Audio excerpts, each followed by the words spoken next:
Silas shrugged off his lab coat, smoothing his black button-up shirt with a hand and hanging up the long white coat with another. Even after a long day in the lab, working with various toxins, he didn't seem affected in the slightest. His steely green eyes carried the same emotionless stare behind his black-framed glasses, and his toned, though slight, build still stood ramrod straight. As he left the university, he was greeted by passing students and professors. He gave them each a polite but curt nod, his strides long and almost vigorous.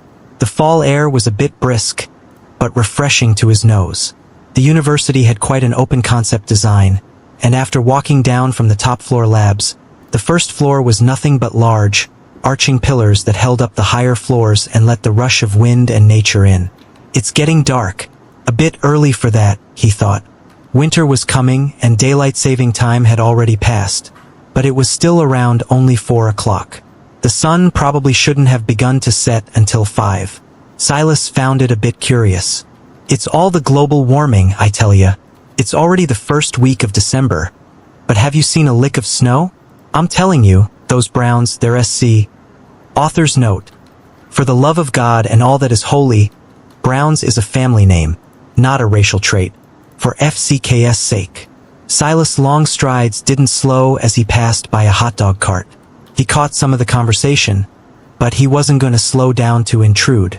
Plus, what could global warming have to do with when night and day came? It's possible, Silas thought.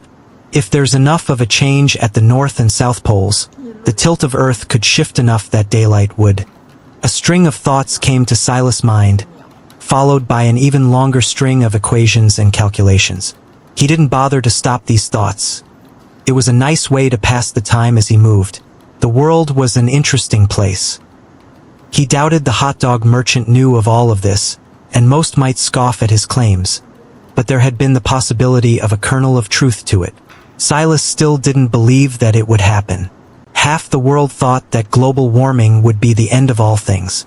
The other half thought it was an overblown mess conjured up by fear-mongers. To Silas, as were most things, he felt the truth was in the middle somewhere, though potentially leaning more to one side than the other. He ended up spending quite some time on this problem, and before he knew it, his home was before him.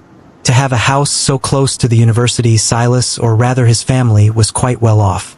The suburban home came with a 3-car garage, a well-trimmed lawn, and the ample spacing between homes one would expect from a gated community full of those of upper-class society.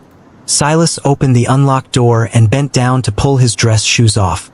However, he was unexpectedly barraged with noise much more substantial than he would expect from his home. The commotion was muffled, so he couldn't quite make out the exact words being said, but there was definitely an argument going on. His indifference gave way to a frown. He lived with his mother, father, grandfather, and little sister. It could be considered to be a harmonious household, and he had been quite lucky all his life.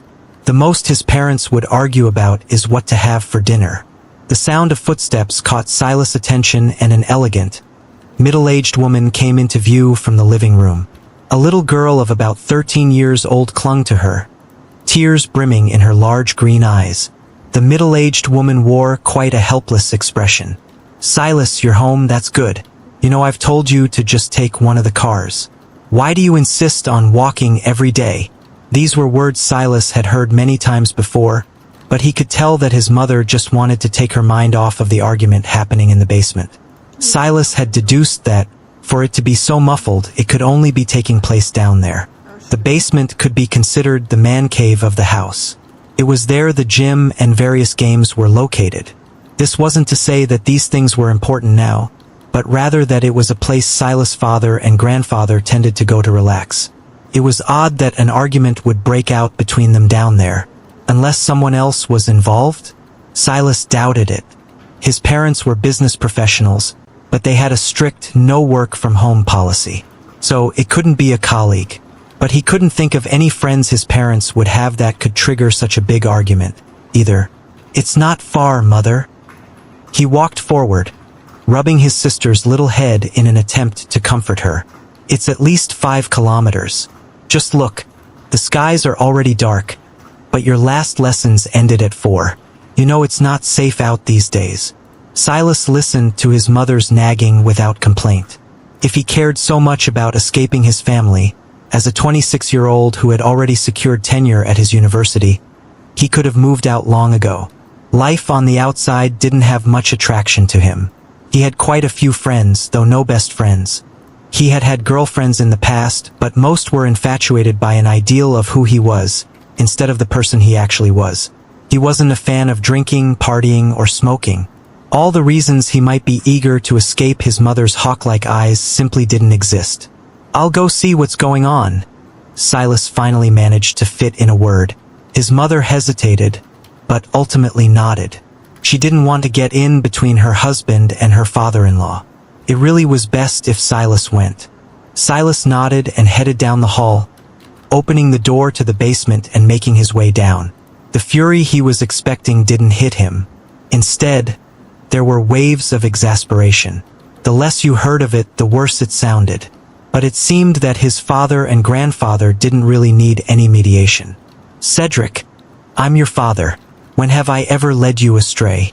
Returning is the best option we have right now. Dad, none of this makes any sense. You want us to pack up and suddenly go across the world. It's too ridiculous. Silas just started his tenure, and Alara is just finishing up her last year of middle school. How can we do that to them? The matters of the secular world aren't going to matter anymore in just a few months, Cedric. Don't you get it? No, I don't get it. You've been telling me this nonsense ever since I was a kid, and I never believed it." Silas walked in to find the two facing off against one another, each one standing on either side of the pool table. His father's face was practically red, and his grandfather was pinching his brows. "You've never wanted to listen to me. If your mother..." The two noticed Silas at that point. Silas felt that he had quite good timing, because he had a feeling his grandfather was about to say something that took the exasperation past the point toward rage. His grandmother had died long ago, before Silas had even been born. But according to what he knew, she had raised Cedric on her own until he was around 10 years old. After she died, Magnus returned and completed his fatherly duties. Silas didn't know much more about this situation, as it wasn't really his place to ask.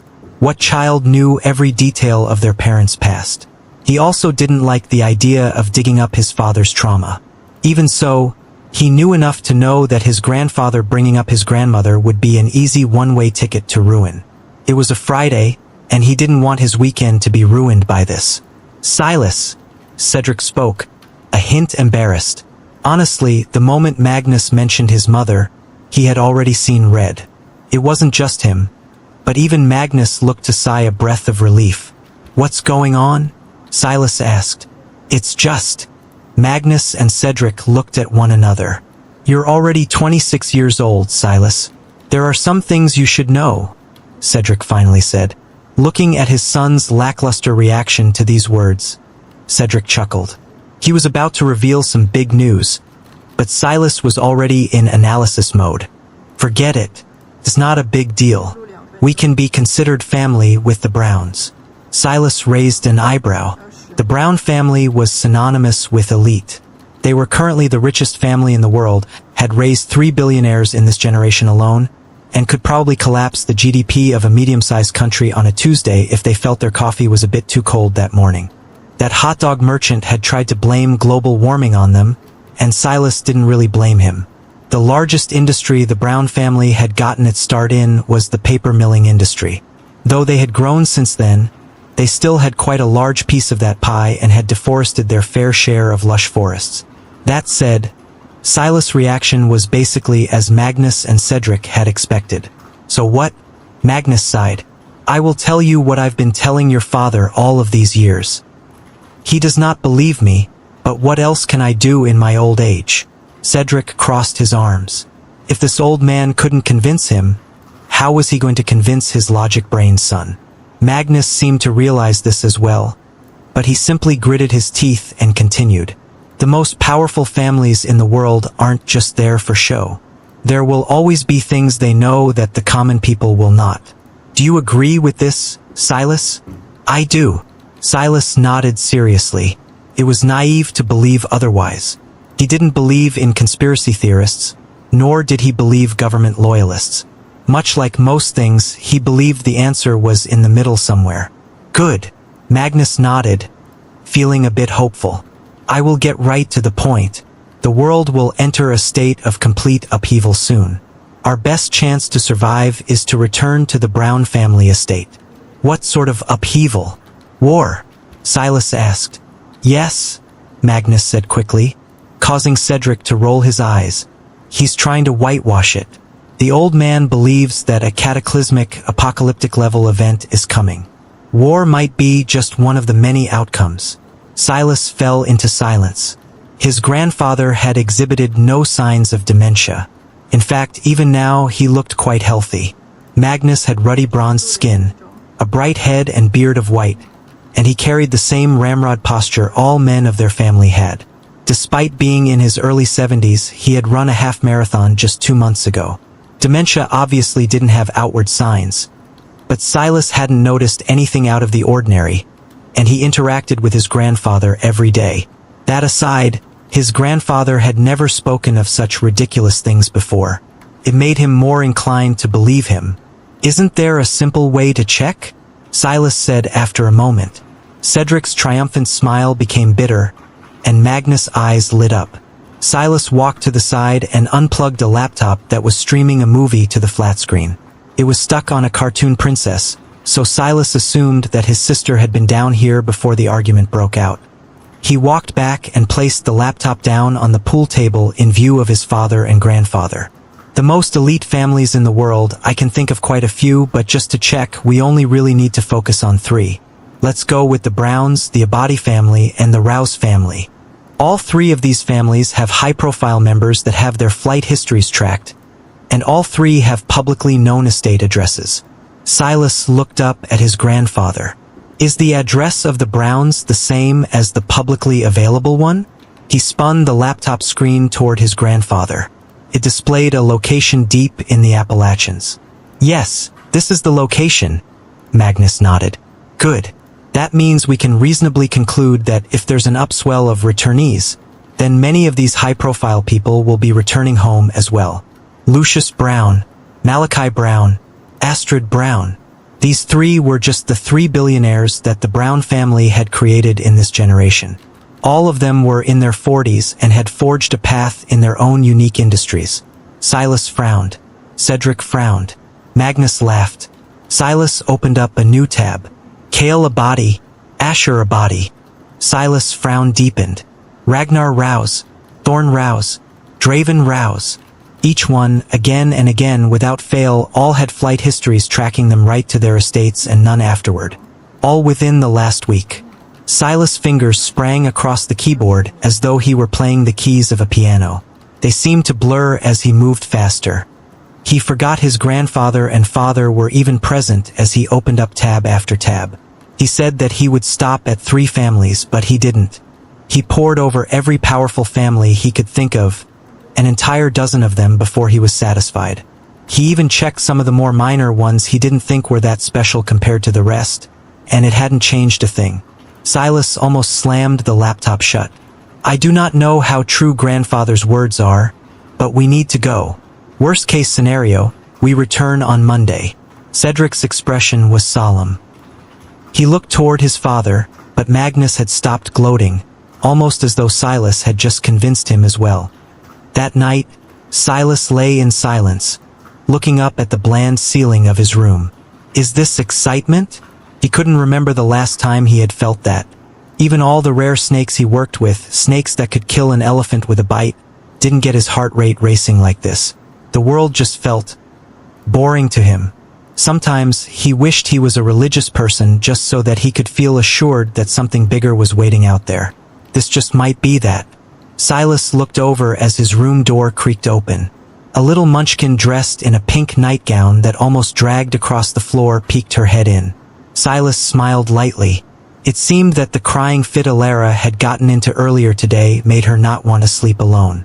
Fine, but you're getting too big for this, you know? Alara pouted her lips and scurried into his bed anyway. She dove into his covers and claimed a half of his bed, ignoring him as though he wasn't even there. This seemed to calm Silas somewhat. and he felt that sleep wasn't so far off after all. Silas, am I going to see my friends again? Maybe, he replied after some pause. Humph, Mom and Dad said definitely. I knew they were lying. Silas smiled bitterly. It seemed he might get scolded again for that one. I'm sure they'll be fine, Silas finally said. After all, it wasn't like these families were escaping into outer space, right? Ultimately, they were all on the same planet. That meant there was a chance for everyone to survive. Although, Silas knew that those odds, according to his calculations, were entirely too slim. Silas ducked his head and took the first step on his way down from the private jet. He wore a pair of jeans and a white turtleneck, and matched both with a pair of loafers and a light brown trench coat. The wind was a bit chilly up here in the Appalachians, so he had dressed appropriately. Oddly enough, the air wasn't as brisk as he was expecting, and it felt more like spring. The words of the manic hot dog merchant flashed in his mind again, but he didn't pause his steps, looking around with his usual placid gaze. The Browns' family estate was located high in the mountains. It was about as secluded as you could get. Quite frankly, without a private jet, it was impossible to get here unless you were willing to take a commercial plane and then go on a week-long hike. As expected of a family of this stature, they had their own runway and airplane hangar. There was even a small mansion not too far out of sight, where Silas assumed they allowed the pilots to rest. This was good news for him because he had booked their pilot for the entire weekend so as to avoid any potential mishaps. It was hard to get a lay of the land while on this piece of it. The tarmac, the hangar, and the pilot accommodations were all that were worth seeing here. They would likely have to take one of the helicopters he saw lined up to the side to the main abode. The rest of Silas' family came down with him. After his father spoke a few words to their pilot, they separated and waited for their greeting entourage. All around them, there were similar groups, most of whom were well-off families that had long since separated from the Browns. Many of them were likely like Silas, not having understood this sort of connection until recently. The number is quite a few, Silas thought to himself. He counted nearly 50, and those were just the few that had arrived at a similar time to his own family. Silas looked over to find a butler headed over with swift steps. He was dressed as traditionally as one could imagine, his black hair and meticulously trimmed beard holding hints of an aged gray. He bowed gracefully when he was in range. Welcome. My name is Joseph. You may all address me as such. Please follow me. I will escort you to your accommodations promptly. Odd, Silas thought as he followed along. The other groups should have arrived before us, but they are still waiting. Why is that? He looked over to find that his grandfather was practically grinning ear to ear. He managed to restrain himself eventually, but Silas took note of it. The family entered a helicopter and were soon in the air again. Not even a dozen minutes later, they landed on the roof of just one of the many properties Silas could see from below. His sister couldn't see on her own, so she had insisted on sitting on his lap. If not for the decorum everyone else was showing, she would have pressed her chubby little cheeks against the windows just to get a clearer look. This home beneath us now will be your living quarters. There are 5 bedrooms and bathrooms, an outdoor bathhouse with sauna and pool included, along with an ample living area in the backyard. Should you have any specifications on what you would like the backyard to include, please inform me and I will have the construction workers and architects get started on a plan right away. Butler Joseph continued to lead them through the house, explaining a great many things, but Silas was still stuck on his first few sentences. Get an architect to start up a plan immediately? Their intention is truly to accommodate us all for an extended period. Indefinitely, potentially. We've missed brunch, and I have yet to understand the particularities of your family, but I have taken it upon myself to schedule lunch at 1,300 hours. As a last point of emphasis, there are many questions that I am not qualified to answer, so please understand my position. I have been told that come tomorrow evening, everything will be properly addressed. With that, Butler Joseph bowed once more and swiftly headed to the servants' quarters, likely to continue preparing lunch. The tour was so comprehensive that there truly weren't any questions to ask other than the ones that burned at their souls. However, after Joseph's final words, They could only look at one another with somewhat blank expressions. It seemed that everything would have to wait for tomorrow evening. The day passed by swiftly. Normally, Silas would be a bit agitated. He had a meticulousness about him that many couldn't understand. He liked to dress well, he liked to keep his things tidy, and he was always punctual and direct. The fact that this meeting would take place Sunday evening, when he had lecture scheduled on Monday, didn't leave him much room to maneuver unless he had the pilot take off in the middle of the night. However, he had surprisingly had very few thoughts of anxiety related to this matter. His mind was entirely focused on the coming meeting, and then the hour finally came. Holding on to his little sister's hand, Silas followed along the outdoor trail Joseph led them all down. Though he described it in this way, the dirt road was so well maintained that it might as well have been pavement instead. It seemed the only reason it wasn't was in order to keep the ambience of nature intact. There were many other groups of families walking down these paths and coming out from their own homes similar to them. The atmosphere was both polite and slightly rigid. Everyone knew that they were all related distantly by blood, but it was difficult to feel that sort of closeness. With the meeting so close, there were also other things on their minds as well. Silas had been thinking about a great many things in the last day, and he felt that he had cobbled together some puzzle pieces. For one, just to make it here, one had to have a certain status, or at the very least be willing to take such a risk. A single flight hour for a pilot costed thousands. Even if you were near the estate, relatively speaking, you'd easily be 5 figures down the drain for this single trip at best. No normal family could charter a plane on a whim like this. That was just the first filter, though. The second filter, and arguably the more important one, was daring to come in the first place. Objectively speaking, his grandfather's words were ridiculous. An apocalyptic event? Only known by the truest elites of the world? Next thing the old man would be saying was that the Illuminati was real too. However, even though it sounded ridiculous, there were countless methods of checking the veracity of the claim. Silas' method was just one. If you knew what you were looking for, Silas could think of at least half a dozen other viable methods. There might be some among the families that came today who were just looking to come up in the world. Maybe they thought the Browns would provide them an opportunity to soar beyond their current station. In Silas' opinion, these people should be the minority. The rest were similar to himself, sharp-eyed and looking to satiate their curiosity. The families were led into a large dining hall, each assigned to their own tables. Separated again, Silas noted. It was subtle, but there seemed to be a conscious effort to make it difficult for these various small families to interact with one another and start asking questions. Silas didn't believe there was anything sinister about it, at least not yet. It was more likely to be a form of crowd control. A full 3-course meal was served and the dining hall was filled with sounds of quiet chatter. Silas' eyes landed on a few figures at the head tables, 3 in particular that he recognized instantly. Lucius Brown, Malachi Brown and Astrid Brown, 2 men and a woman, each unique in their own way. They all shared one long table, facing the dining room as though this was the Renaissance era and they were kings and queens. Oddly enough, they seemed to have no intention of addressing everyone. In a situation where everyone was meticulously following etiquette, this action, or inaction rather, stuck out like a sore thumb. Dessert was served, a nice light and airy cheesecake drizzled with strawberry jam. It looked delicious, though Silas didn't eat it. He tended to stay away from sugar. He found that his body was a bit too sensitive to it. His little sister, though, happily stole away his piece. He really didn't know where this little munchkin found the room in that bite-sized body of hers. Someone stood from their seat. Silas didn't need to look to know who it was.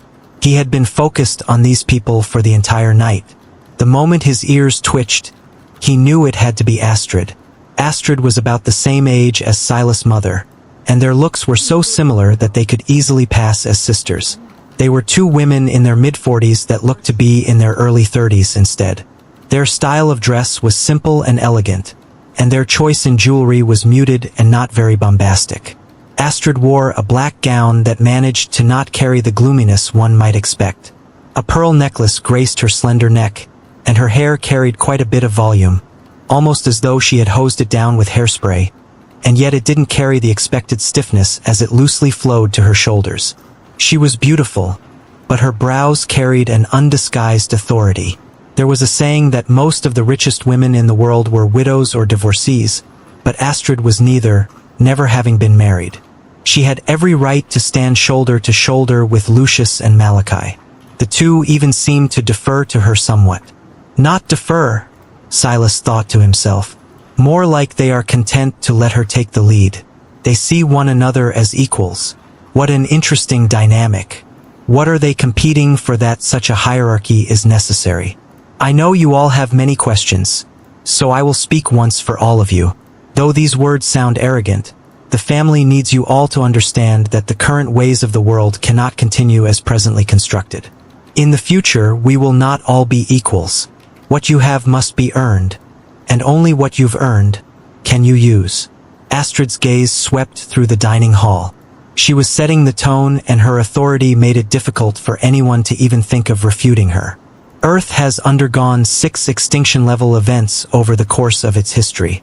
The Ordovician extinction, the Devonian extinction, the Permian-Triassic extinction, the Triassic-Jurassic extinction, the Cretaceous-Paleogene extinction, the Holocene extinction. Many frowned when they heard this. They were all educated people. They had heard of these extinction events in passing, though not many had heard of them in so many words. But those that had felt odd that they were being grouped together like this. The Holocene extinction, for example, was an extinction event currently ongoing, caused at the hands of humans and their impact on Earth's wildlife. Why mention these things? Your textbooks have told you that these extinction events were caused by various things. Volcanoes, ice ages, asteroids, countless horrible things. However, I am here to tell you today that this is all nonsense. Every one of these extinction events, even the so-called ongoing one, have all been caused by one single matter. The summoned ascension. Astrid's expression became solemn. Many of you will choose to leave after tonight. I want to make it clear that the family will not stop you. We are not a charity, nor do we believe that those who carry our blood need such coddling. Once you step out of that door, there is no return. Whatever happens afterward will have nothing to do with us. We have no patience for turncoats. Silas watched all of this silently. She's quite a good speaker. She mentioned something as fanciful as a summoned ascension, and then she rooted it right back in reality. Somehow it sounds less ridiculous when she puts it like that. Now I assume she'll go back to explaining what a summoned ascension is. The summoned ascension is a multiverse-level event. It is an opportunity for Earth to enter the world stage. The true world stage. The first opportunity was over 400 million years ago, and it ended in failure. The sixth opportunity, during the era of the United States of America, China, and Russia, was the closest that we've gotten to success, but we were ripped apart by internal strife. You've read books about the matters of culture and race, and how heavy a part they've played in our history. What you don't know is that even when our lives were on the line, nothing changed. Silas' gaze suddenly turned sharp as he sat forward. These were simple words, but they practically hit him like a truck. Hundreds of years ago, the most powerful nations in the world were eradicated due to an all-out nuclear war. America, China, Russia, Britain, they all had their centers of power crushed. Although they were in the Appalachians now, this country was no longer called America. Instead, it was called the United Coalition of Terra Nova. These names were purposely decided upon to exude a similar air to the countries they replaced, almost as a silent salute to the lives lost and a reminder to never go down that path again. Even to today, when society had basically caught back up to the pre-nuclear fallout days, no country owned any nuclear warheads. Well, at least not publicly. This, though, was just the beginning. In this age, race wasn't truly a thing. If you looked around, most people were quite ethnically ambiguous. If Silas was picked up and dropped into the era before the sixth extinction event, looking at him, it would be difficult to tell if he was Eastern European, Middle Eastern, Hispanic, or maybe even a mixed-race descendant of some sort. This was the same for everyone. His parents, his little sister, his grandfather, Astrid, or even the other invitees. All of this was publicly available information, the kind of open secret you didn't even think about while walking through the streets every day. But Astrid's words just now, They made his heart start racing so long after it had finally calmed down. If after the sixth extinction event, Earth failed again, this time due to internal strife caused by cultural and racial differences, what better way to deal with that than to try to make everyone of one culture and one race? There was even now a universal language across all of Earth. It was a valiant effort, but humans were truly disgusting creatures. Without race, it became a matter of class. Wasn't the perfect example right here? The powerful families were gathering up now, and Astrid had mentioned bloodline once already. What about the poor? What about the people who didn't have a trillionaire-class family to suddenly call them back home? This will be our 7th attempt to ascend. There is much on the line, but I will keep this short. Every world only has 9 attempts to ascend. After failure on the 9th attempt, it will lose its right to sovereignty and will be passed on to the other overlords of their galactic region. Second, those of you informed about the past extinction events understand that we are quite lucky. Not all dominant species manage to survive an event. Many creatures of the past are no longer with us, the dinosaurs being the first that likely comes to your minds. The human race managed to make it through one extinction event, but it is impossible to guarantee that we can make it through another. Astrid waved a hand and the dining room's lights dimmed somewhat as a projector began to fall to her back. Right now, all of you only have my words, and as I've said, I'm not here to coddle you all. But I do believe that it is only fair that you all get to witness exactly what me and my cousins have before you make your decision. The projector clicked into place and an image fired onto it. No, it wasn't an image, but it was a box. A bronze box that appeared, hovered and rotated in space. Silas frowned. He looked up at the ceiling and checked for wires. Then he went through all the magic tricks in the book to try to find the catch. But nothing came to him. This box is known as a city steel. Most accurately, a bronze city steel. It can be said that it's because our ancestor managed to survive the 6th extinction that we have this in our possession. In fact, this bronze city steel is without a doubt the most valuable possession of the Brown family. All of you touch it. The lights returned to normal and the projector slid back up. Astrid pressed a hand against the bronze city steel and it shot across the dining room to the first table. The weight was agonizing. Silas had to sit there patiently, watching as one gaze after another lit up like a raging inferno. His leg began to move up and down, moving so fast that by the time the bronze city steel got to their table, his breathing was a bit rushed. Even so, he controlled himself, watching as his little sister eagerly leapt at it first, then his mother, then his father. Silas. Alara pulled at his sleeve. It's so cool. It went like boom, then flash, and then all these words and letters appeared in my head like I was dreaming, but I wasn't dreaming. For the first time, Silas completely ignored his little sister. His grandfather smiled, pushing the floating cube toward him without even taking a glance at it himself, his gaze carrying a hint of pleasure and a knowing look. Silas reached forward and touched the cube, his mind going blank. No, it was like his mind and his body had been split in two, his mind seeing things that his body wasn't.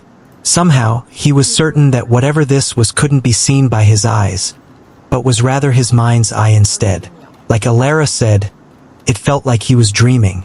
And then the words came. Bronze City Steel. Status? Dormant. Village name? Unnamed. Territory level. Rudimentary village. Territory diameter. 100 meters. Residents. 0/100. Soldiers. 0 out of 10. Popularity. 0 to 0. Subsidiary village limit. 2. Territory stats. Basic amenities plus 5%. Basic limits plus 100%. Silas was in complete awe. There was simply no technology on this level anywhere. Even VR gaming was still stuck in a projected image era. It was nowhere close to being able to send something right into your brain. There was some improvement on the front of being able to use computer chips to replace eyesight, but there was simply nothing like this. Basic amenities? Basic limits? What is that? Silas' desire to understand everything was blazing like a bonfire. His curiosity was practically eating him alive. What he didn't expect was to get an answer. Basic amenities. Crop output, village attraction, talent buff, basic limits, territory diameter, residents, soldiers, subsidiary village limit. Silas was stunned into silence, not by the response, but rather by what the response meant. It read my mind. It read my mind and then responded in kind. How is that possible? He already knew from that moment that he wouldn't be returning home. The moon was full that night, tinged with a slight hint of blue that gave it an ethereal beauty. Silas marveled at it, feeling that it held a different sort of significance today. It was no longer just a rock in the skies, a piece of earth stripped away and tied by gravity. Instead, it felt more like a stepping stone, or maybe even a distraction, obscuring what was beyond with its gorgeous light. Silas felt someone sit by him. The stone bench had more than enough room, though it was odd that someone would be up so late at night. It was well past midnight. He usually liked to get to sleep on quite a strict schedule so that he could wake up early in the morning. People neglected sleep too often, when it was probably the most powerful super serum in existence. But since he couldn't sleep either, who was to say that others wouldn't feel the same? "Grandfather," Silas said lightly. Magnus smiled. By now, he was used to his grandson's stiff form of address. He knew Silas' heart better than almost anyone else, so he wouldn't be caught up by such trivial things. "What are you thinking about, Silas?" Silas never took his eyes off of the moon. It wasn't that he couldn't answer, but that the answer would be too long, and ultimately wouldn't get to the gist of what his grandfather wanted to talk about.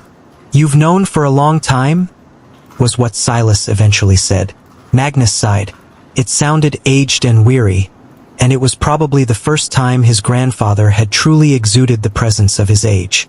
"The fathers of Lucius, Malachi, and Astrid, they are my brothers. Compared to the other families brought here, it could be said that we are the closest to the main family in blood. Your father, he should have been the fourth among them. He, too, should have had the title of Grimblade." "Grimblade?" Silas asked. "Yes, this is the name of our lineage. In order to better blend in with modern society, we changed our name to Brown. This is probably something that they will tell you in the coming days, but they already dumped enough on you." Silas nodded slowly. Truth be told, this was much easier to accept now. If his grandfather had told him a few days ago, he might have tried to check him into a hospital. Grimblade. It was a rustic name, and the emotion it gave off could only be taken one of two ways. Either you would feel that it was the fantasy of a 5-year-old boy, or it was overbearing and valiant. Silas was neutral.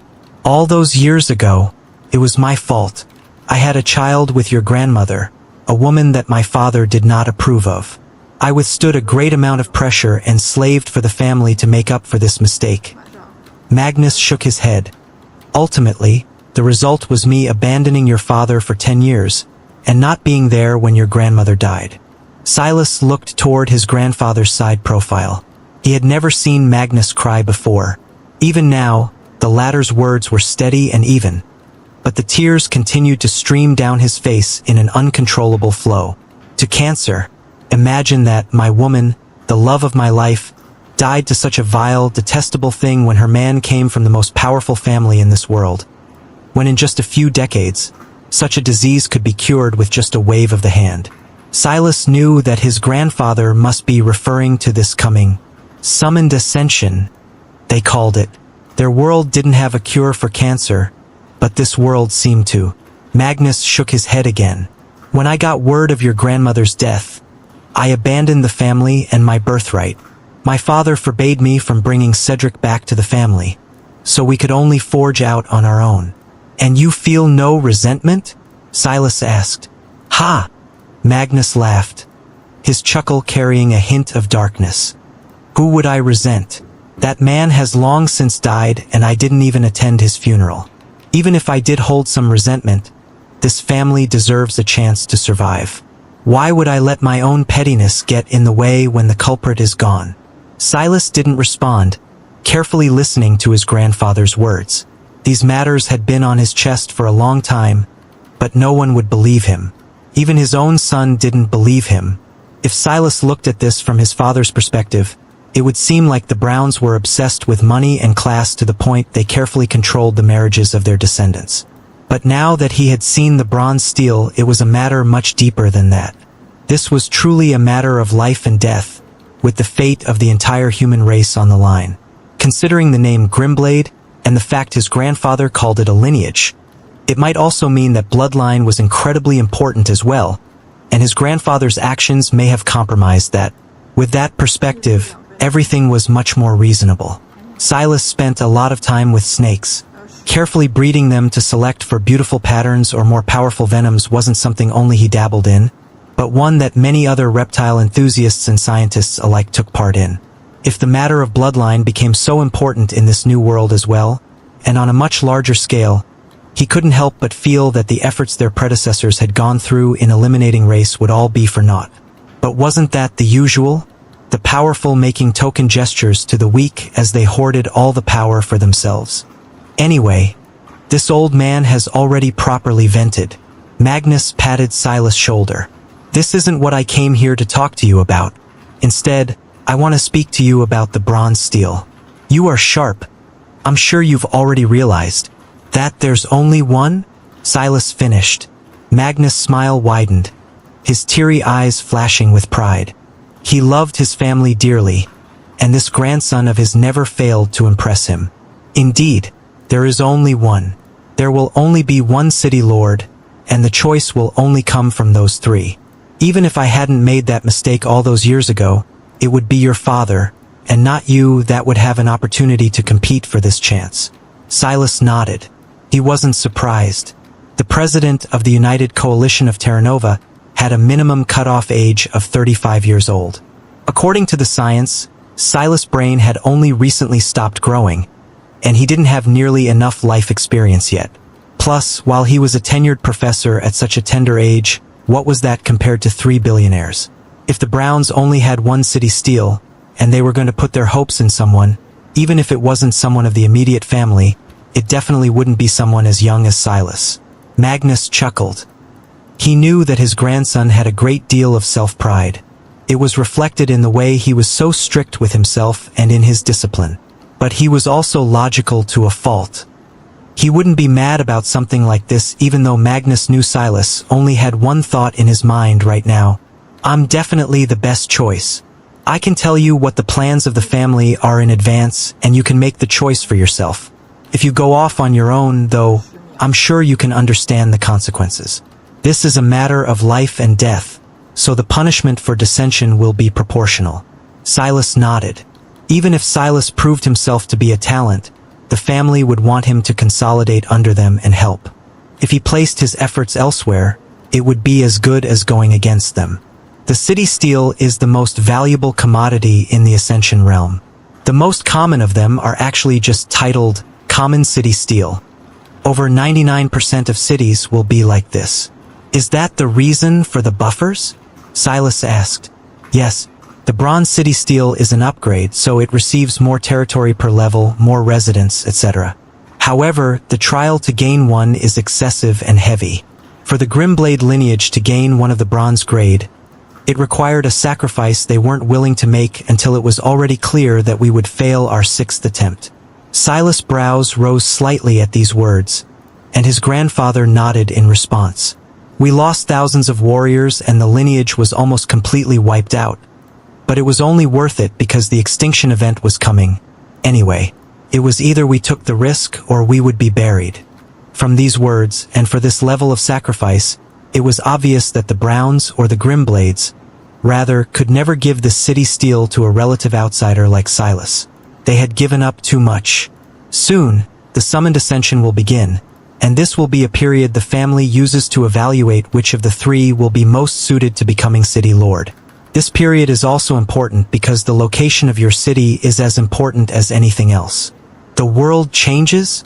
Silas asked. Magnus laughed. Once again, his grandson had hit the nail on the head. Yes, the Ascension realm is randomized every time. The terrain, the ecosystems, even the dangers are always completely different. Even if they weren't, it would be very difficult for a comprehensive map to exist in the first place. Then what do you want me to do? Silas asked. Magnus smiled bitterly. No, Silas. This isn't something I'm strapping you with. I can just feel that this would be a choice you'd want to make, and I'm giving you my blessing to do so, if and only if you want to. Your father is a good man. I don't know how much credit I can take for that, but he isn't ambitious. He would be content to follow the plans of the family. Your mother is a good woman, and she will always support him well. The little munchkin is too young and won't even be among the summoned unless Cedric and Isolde consent, and you know they won't.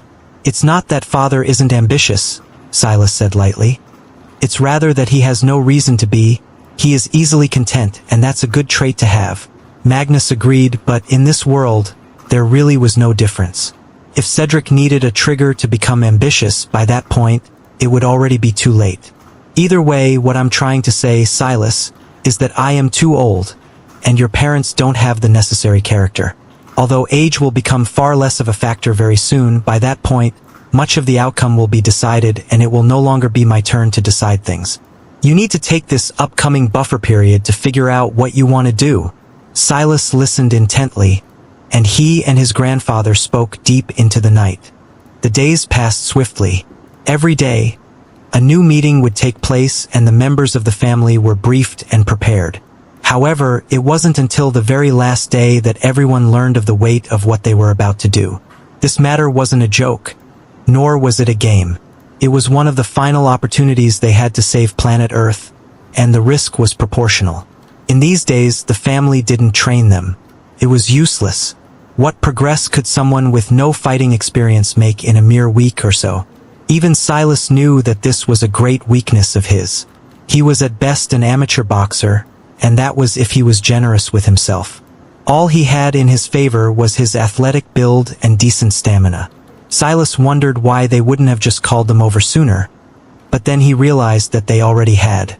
They had spared as much resources as they were willing to on the matter.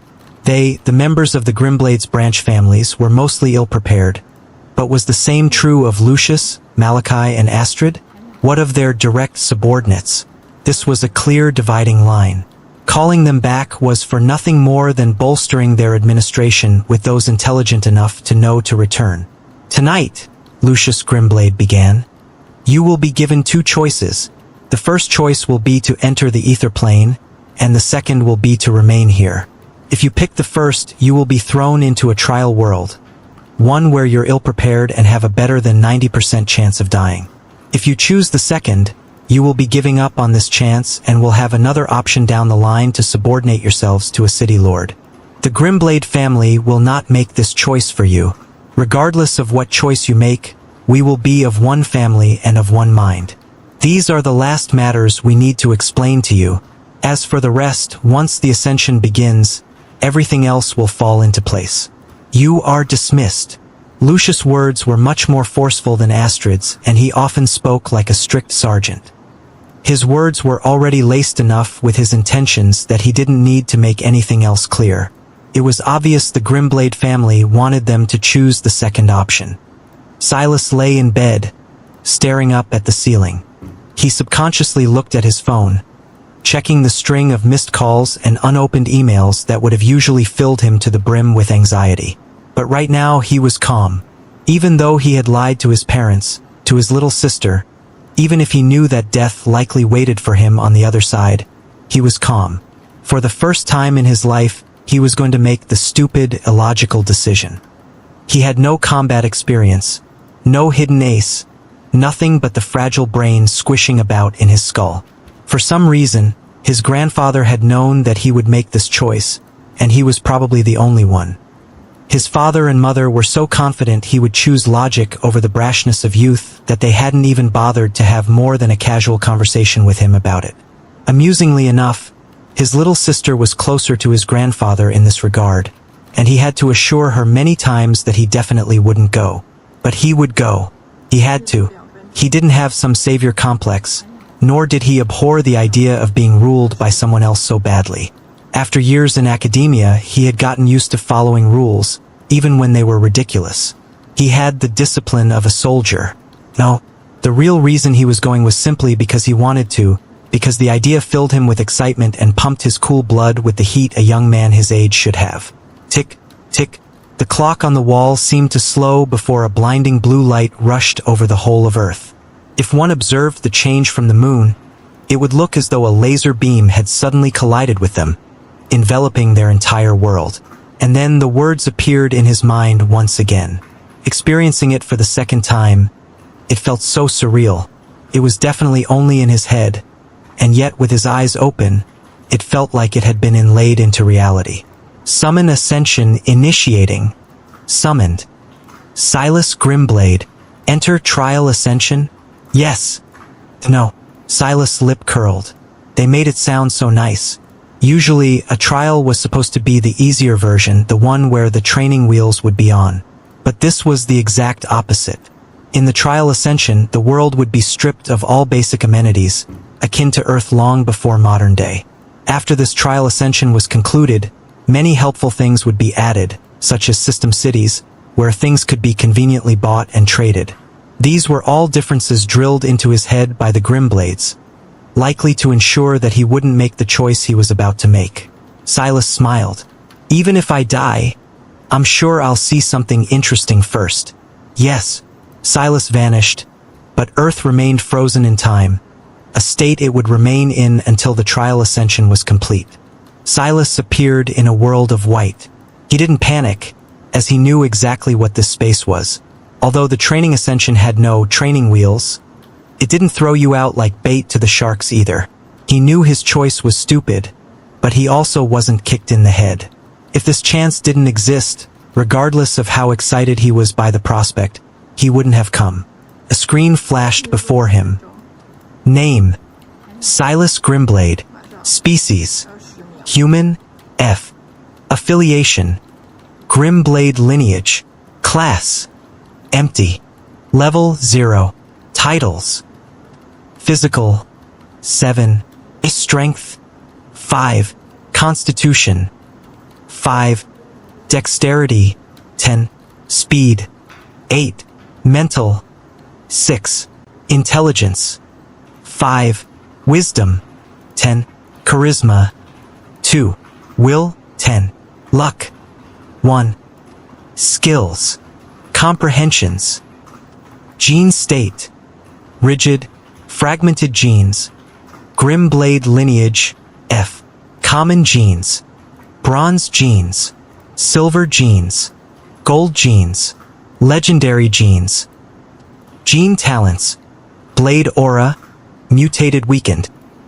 Silas analyzed every line of this screen. This would be about the only place he could calmly do this. It would be the last chance he had for a while. Much of the information he used to analyze his stats came directly from his grandfather, as the Grimblades mostly spent time teaching them how dangerous the world on the other side was. For one, the stats of this Ascension realm weren't an objective metric of strength, but were rather relative stats. 10 represented the pinnacle of humanity and 1 represented the bottom of the barrel. Essentially, any stat Silas had a 10 in placed him in the 99th percentile. On average, you'd fall about 10 percentile points down for every loss of 1. This would become the new standard for the duration of the trial, and also a scale to help you understand just how much more powerful the surrounding creatures were.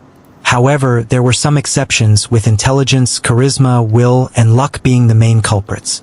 According to his grandfather, these were the only objective stats. Intelligence wasn't in regard to the normal definition of the word, but rather referred to one's ability to allow the flow of a special energy his grandfather called ether. This ability was mostly decided upon by your race and your genes. The human race was middle of the road in this sense, and the Grimblade lineage gene didn't help. Well, technically, the Grimblade lineage did help. The trouble was that it wasn't strong enough to add to the stat, especially not Silas' weakened version. After all, he was 2 generations removed from the purest Grimblade bloodline. Charisma was similar and relied on race and genes.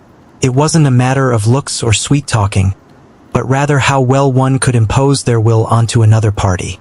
Silas apparently had high will, but he could not exert it onto others, at least not with any great effectiveness. He didn't have the methods to do so. Will was the first one of these stats that Silas had thought about that actually meant what it stated. It referred to a person's tenacity and mental toughness. For the moment, Silas wasn't sure why the stat needed to be listed. It didn't seem as pertinent as the other stats, but he was sure that he would eventually find out. Finally, there was luck. It was the only stat that started off at 1 no matter who you were, what race you came from, or what genes you had. However, it was also the stat both most difficult and most important to improve. Silas continued to scan the list. The physical stats were straightforward, with strength meaning strength, constitution referring to one's durability, dexterity one's flexibility, and speed one's, well, speed. The final of the mental stats, wisdom, was the one that focused on his IQ, his flexibility of mind, his ability to learn new things and adapt, as well as his EQ. There were only really 2 other things of interest on the screen, the first being his affiliation and the second being his gene talent. The fact his affiliation already said Grimblade lineage was something his grandfather had warned him about. Normally, by default, he should be unaffiliated. Because he had an affiliation meant the head of an affiliation could check in on him and his status. The good news was that this couldn't be done before the establishment of a city, and he would have time to shed this affiliation, though not without price. Abandoning your affiliation would activate a hidden line in the stat screen that would make things very difficult for him. His grandfather hadn't had more information than this, but he had been warned about it. Next, there was his gene talent. As expected, it was both mutated and weakened. The dashed line was there because it wasn't even good enough to be F grade. As for what was beyond F grade, Silas had no information about this. That aside, his grandfather had warned him about this as well. Magnus had a child with someone his father didn't approve of. And then, Silas' father had a child with his mother, who was presumably also someone the Grimblades wouldn't approve of. It could be considered a small miracle that Silas even had some portion of this gene talent. Silas slotted these things to the back of his mind and then looked toward the 3 floating objects before him, the real reason he was in this world of white. He already knew what they were. One was the option to pick a weapon of his choice, the second was an option related to his genes, and the final was the option of a common city steal. Without hesitation, Silas chose the second of the 3 options and he felt something burrow into his body. This option wasn't for a new gene talent or even a gene upgrade. Rather, it would change his gene state. According to his grandfather, this would be the easiest method of changing his gene state. There would never be something so good obtained so casually again. Gene state represented one's ability to accept new genes into the body. The weaker the state, the more difficult it was to absorb genes and mutate existing ones. Rigid, inflexible, brittle, soft, flexible, malleable, chaotic, and finally free. These were the available gene states. At rigid, it was impossible for you to change anything about your genes no matter how many chances you had. At free, your body was practically like clay in your hands, ready to change and be molded to your wishes. This gene state enhancer would allow him to have a soft gene state for a 1-week period before wearing off. In that state, any gene he absorbed would have a 50% chance of being successful. Now it was a question of if he would manage to get his hands on any. Silas felt his vision blur once again, and soon the world took shape around him. It was a forest, dense and humid. Overgrown vegetation was ubiquitous, and the sun had a hard time penetrating the ground from the high skies above. Silas took this in with no small bit of satisfaction. If he had spawned in an area without cover, his odds of dying would be much higher. He looked down at himself and found that he was wearing a cheap set of light brown clothing, made of a thin cotton. There was a distinct lack of shoes on his feet which made the moist soil particularly grating on his psyche, and he wasn't adorned with anything else special. According to his grandfather, the spawn point shouldn't have any significant predators within about a kilometer or so. Of course, the moment you touched down, these predators would no longer be restricted by such rules. So, caution was the name of the game. Weapon. This was the first thing Silas' mind went to. His grandfather hadn't told him which of the 3 options to pick. It was only after much deliberation that he made the choice he had.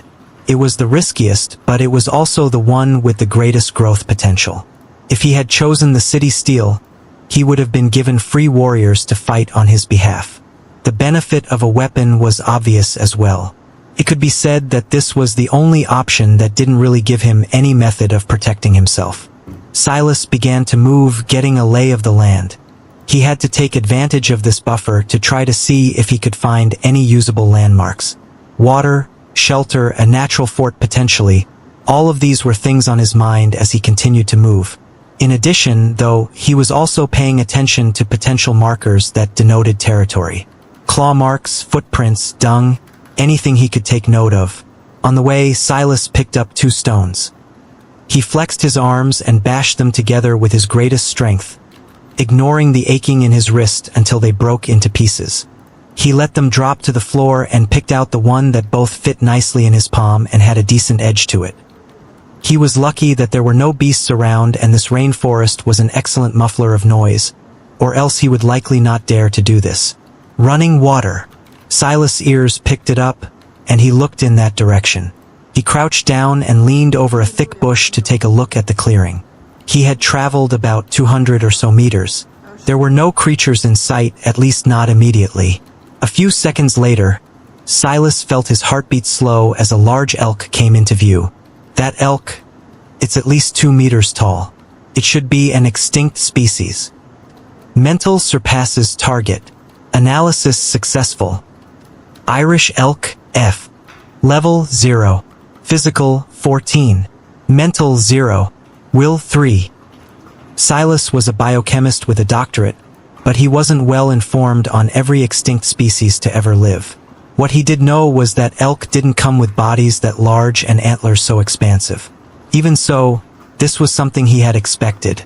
According to his grandfather, the trial ascension wouldn't spawn creatures of other worlds, but rather ones pooled from Earth itself, extinct or otherwise. Considering there was a large number more of species that had gone extinct versus ones that were still among the living now, almost all the creatures that Silas met should be among the first number. A mental of 0. Silas remained hidden and continued to observe. The body of water before him was a lake about 30 or so meters across. There was a stream that connected to it, expanding into a river that ran through the forest, but this should be the main body of water these creatures used to hydrate themselves. Silas made a mental note of it and made a move to follow the elk as it finished up. A mental of 0 meant that the elk should be unable to use ether. As they continued through the trial ascension, this would change and these creatures would become more dangerous. Its physical was unsurprisingly far ahead of Silas. Double, in fact. The stats were scaled to human levels, so it was easy to tell just how much more powerful even an unenhanced creature was compared to the average human. Silas was patient. Although the looming deadline of a week was practically ticking above his head, he knew that being rash would just get him killed. He followed a long way behind the elk and often couldn't see it in his line of sight. He focused instead on its hoof prints, maintaining caution as his number 1 priority. Elks were creatures he vaguely understood. Since this one was a male, it would likely sleep alone. All he had to do was wait for the opportunity and hope another creature didn't interfere with him. Luckily, it seemed that this elk had a strong dominion over the immediate area. It meandered about, eating vegetation here and there, marking its territory with its dung from time to time, and all around asserting itself. Silas should have been bored to death. Having been born and raised in a world of smartphones and social media, following a creature without cognition strong enough for even this system to register should have been draining. Even so, in a place where slacking off even once could cost him his life, he somehow managed to remain completely focused. Not only did he follow the elk as it moved about, he kept a constant vigilance of his surroundings, even carefully avoiding any creatures unlucky enough to appear close enough to the elk. The hours ticked by and his patience never wavered, even as the sun began to set and darkness descended. Title unlocked. Title: A Patient Stalker.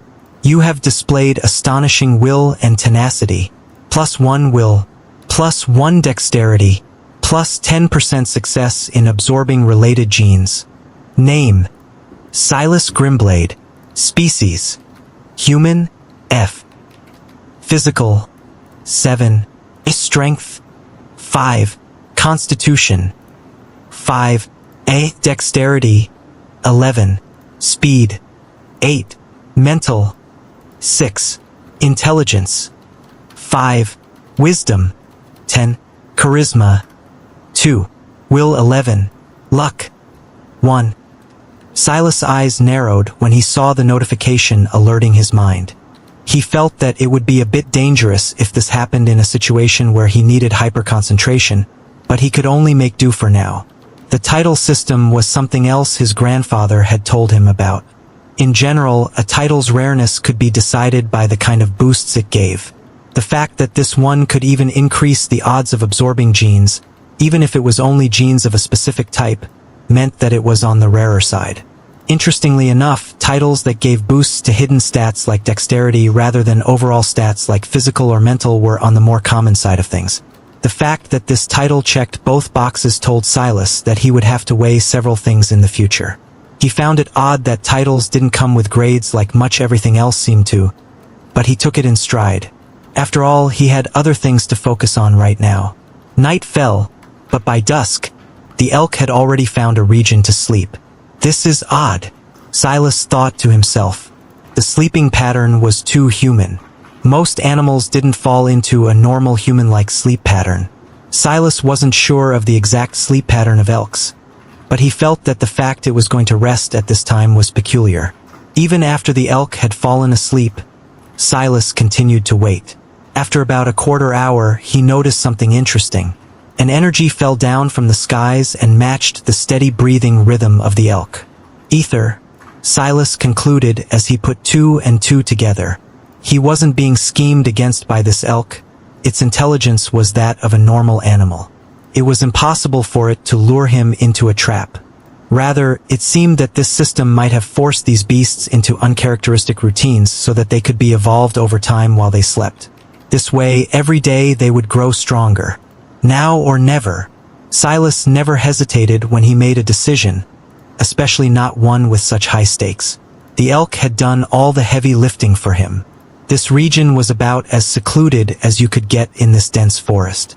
If he waited for the elk to evolve first, he didn't know if his plan would work. In the depths of the night, it was almost impossible to see. The sun could hardly penetrate the thick foliage in the day, let alone the moon now. However, the gentle rain of ether, though subtle, was just enough for Silas to know where he was going. That, and the fact he had carefully scouted out this region in the day as well, prepared him for this eventuality. He burst into action and appeared behind the elk. He guessed that even if he made some noise, the likelihood that the elk would awaken mid-evolution was next to nil. Even so, he remained as stealthy as he could, rushing in from the back of the sleeping creature. At that moment, something inside him stirred. It was something that he had stealthily tested throughout the day. His blade aura gene talent. The stone he held in his hand gained a subtle twinge of something special as he leapt onto the back of the elk and swung for its skull at the same time. The sound of bone splintering echoed. Dexterity was a stat that decided not just one's flexibility, but also how effectively one could use their strength and speed. The antlers of the elk were large, and they provided great cover. However, even while swinging with all his might, Silas Stone managed to find a way through just the slightest gap, driving down with a strong force. The pulse of pain woke the elk. A cry that sounded like a mix between a cow's moo and a whale's roar echoed out. Silas frowned. His plan was to end it in a single strike. His blade aura might be weaker than a true-blooded Grimblade's should be, and his weapon might be hardly considered a weapon at all, but it should have been enough. The ether. This was the only conclusion that made sense. Even though the evolution was incomplete, it had already had such an exaggerated effect. Silas tightly bound his thighs to the back of the elk and held onto one of its branching antlers with his free hand. Using the latter as leverage, he raised his hand axe into the skies and drove it down again. At that moment, he felt an unprecedented calm. Even when he thought about having to kill a living, breathing animal with a weapon as crude as a hand axe, he didn't flinch away from it. He simply felt that it was a necessity. There was no need to question it. The elk rushed up, its will for survival burning bright, and yet it was too disoriented and foolish to understand where the danger was. Its body flared with an unknown energy, and all it knew was that there was pain coming from its head. It lowered its antlers, nearly throwing Silas off its back completely as it rushed headfirst toward a tree. It missed. Silas' first 2 blows were enough that it couldn't control its body properly anymore, and it ran by the tree instead, its right set of antlers getting clipped on the bark and causing its neck to be ripped to the side. In this moment, Silas noted several things. For one, the body of the elk was already much stronger than it should be. Its speed and acceleration were greater than what he had observed before, but its durability hadn't caught up. The violent force of its antlers being caught in the tree broke off a large segment of it and worsened its injuries. However, it also put Silas in danger. His legs were currently clamped around the neck of the elk. If it had a close shave with another tree, there was no doubt that he'd lose one of his legs or maybe them both at this kind of speed. As fast as his mind was moving, Silas knew that he couldn't jump off now. The elk was definitely in its death throes, but with ether as a variable, who knew how far it could run? How many animals would it alert? More importantly than that, wouldn't he lose the right to benefit from its corpse if it disappeared into the distance? He had wasted an entire day waiting for this opportunity. He only had 7 of them before his soft gene state wore off. There was no room for error. He raised his hand again as another tree swiftly approached. But this time he forgot everything. There was just the blade in his hand and the spot of red on the elk's skull. In the night, his pair of green eyes sparkled like gems. And then his hand axe descended. The crack was resounding. The stone blade in Silas' palm even splitting once more as the elk collapsed, skidding along its front knees before one of its antlers was caught in the ground, sending Silas flying off. Silas' shoulder rolled forward and he popped back up swiftly. The first thing he did was scan the area. It was hard to see anything at all, so he listened carefully. His breathing was even and his heartbeat was slow despite the situation he had been in. Everything felt slow as the seconds ticked by, but ultimately, there was nothing. It seems that the night might come with some extra safety. It would be best to be nocturnal in this situation, but if I sleep in the day where the animals are most active, won't I put myself in danger? Silas had already not slept for over a day. He hadn't had anything to drink either, and other than some bugs he had conveniently eaten while stalking the elk, he hadn't had anything to eat either. He wasn't worried about food. This was a matter of survival, so he wasn't grossed out by eating insects if he had to. In addition, he had a good understanding of what was and wasn't poisonous in terms of the plant life after observing the elk for a day. However, fatigue wasn't something he could ignore.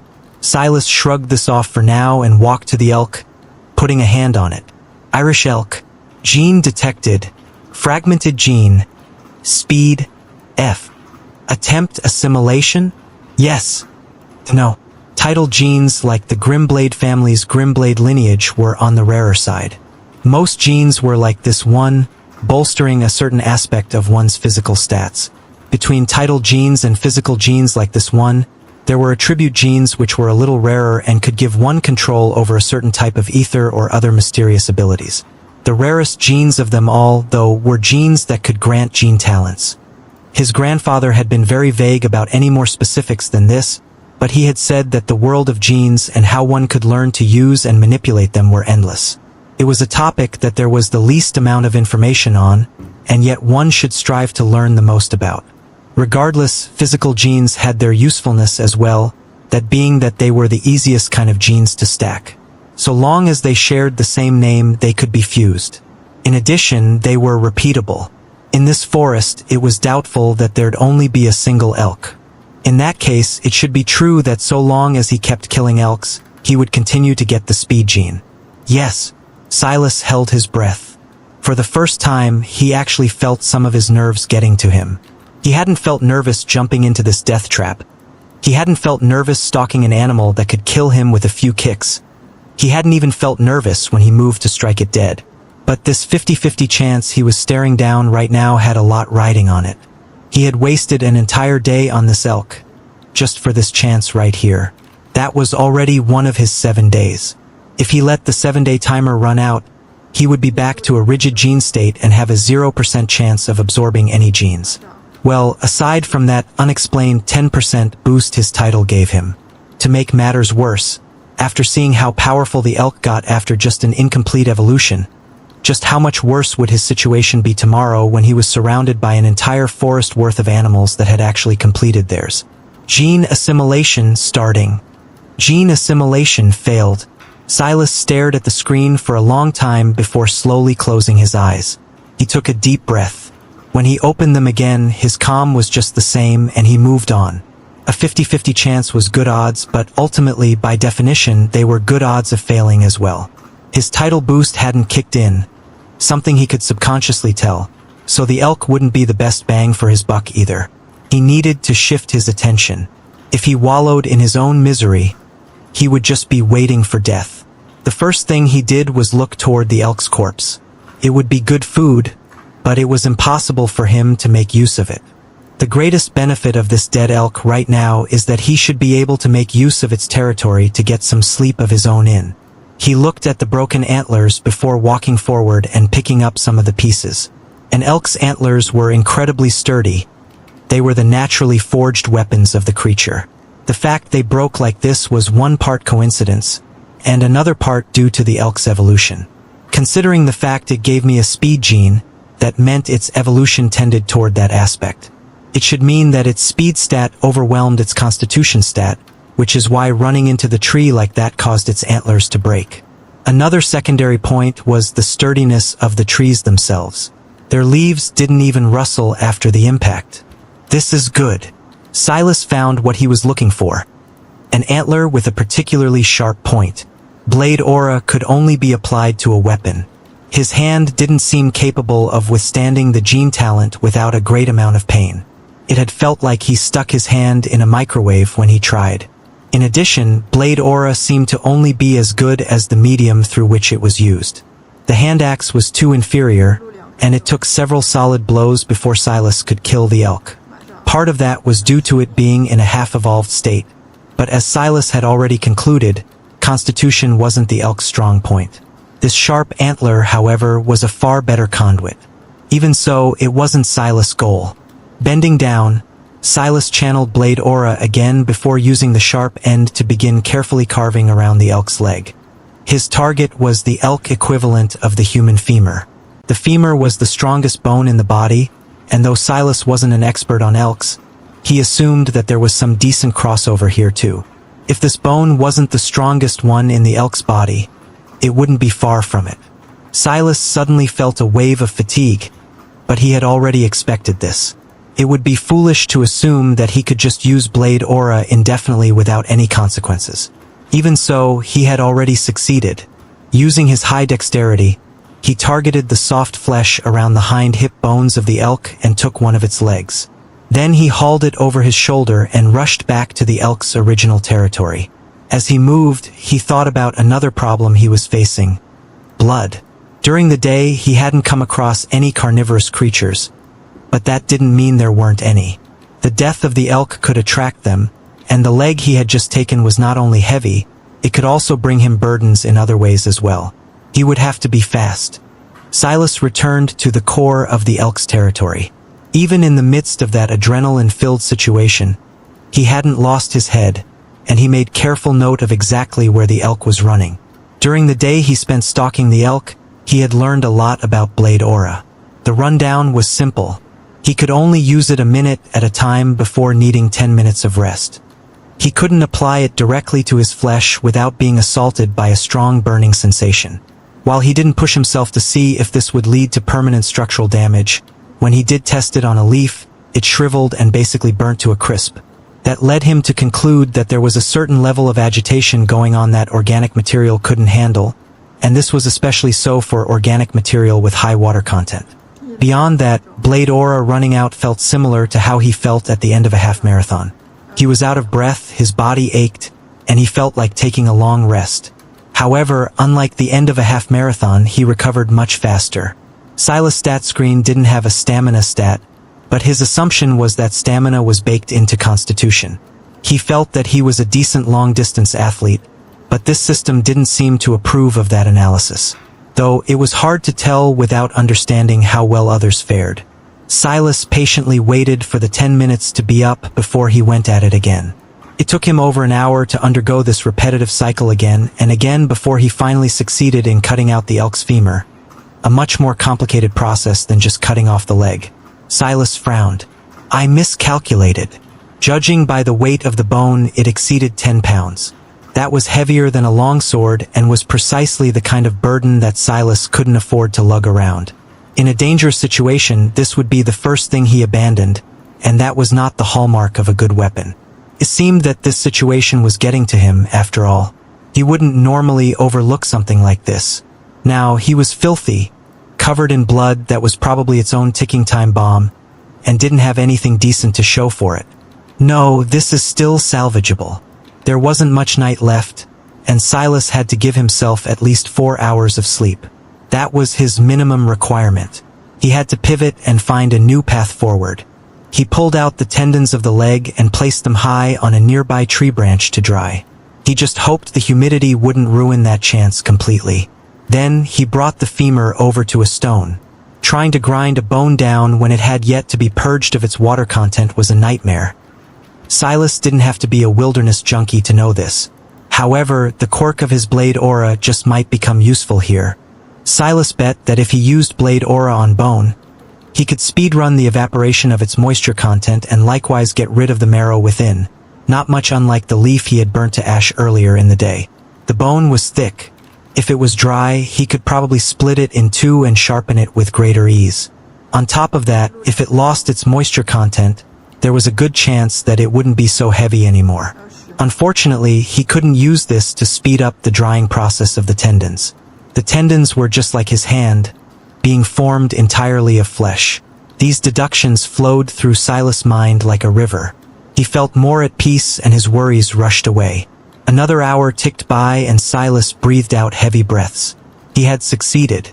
From one 10-pound bone that would have been no more than a burden, he now had two split halves that weighed about 3-ish pounds each. Each half was about 3/4 of a meter long and their width had a curve to them. Since bones were obviously hollow, this was an expected result. Thanks to his blade aura, they were perfectly dry as well, allowing him to use the nearby stone to sharpen them both into a point. Although they couldn't exactly be called spears, the longer length should give him some extra leeway.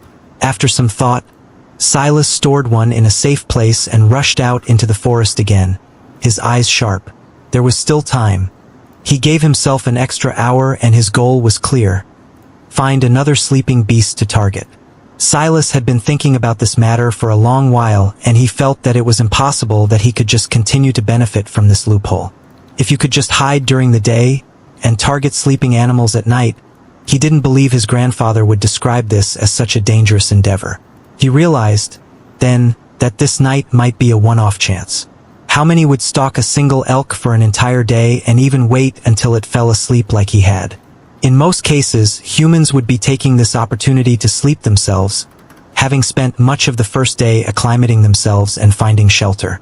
In addition, moving around in the rainforest at night was almost impossible. The moonlight was sparse and you could hardly see a few meters ahead of you. No one would choose to run around in this environment. But that was exactly why Silas had to. It was precisely in this darkness that it would be possible to spot the descent of ether. He remembered it well. It had a slightly bluish tint, different from the moon's silvery light. It was subtle, but it still stood out somewhat in this dark forest. Right now, he was banking on his luck. No, it wasn't luck. In a forest of this size, the concentration of wildlife should be exceptional. As expected, it didn't take even 10 minutes for Silas to find a cascade of ether. This one, however, made him freeze. Titanoboa, F. Level 0. Physical 21. Mental 0. Will 6. A python, one extinct for ages, hung high in the trees. Its 12-meter-long body looped again and again, carrying such mass that it looked to be a miracle that the tree could hold it up at all. Silas had only just thought that he hadn't seen a single carnivore in the region, only to find one mere minutes from his original location. Goosebumps erupted across his skin. Without the slightest hesitation, he decisively left. This was not a creature he wanted to get entangled with. As a researcher, he mostly worked with venomous snakes and rarely constrictors like this one. However, he had just as much healthy respect for them as the former. This was about the worst kind of extinct creature he could meet, other than maybe dinosaurs themselves. The only good news was that pythons of that size were very slow.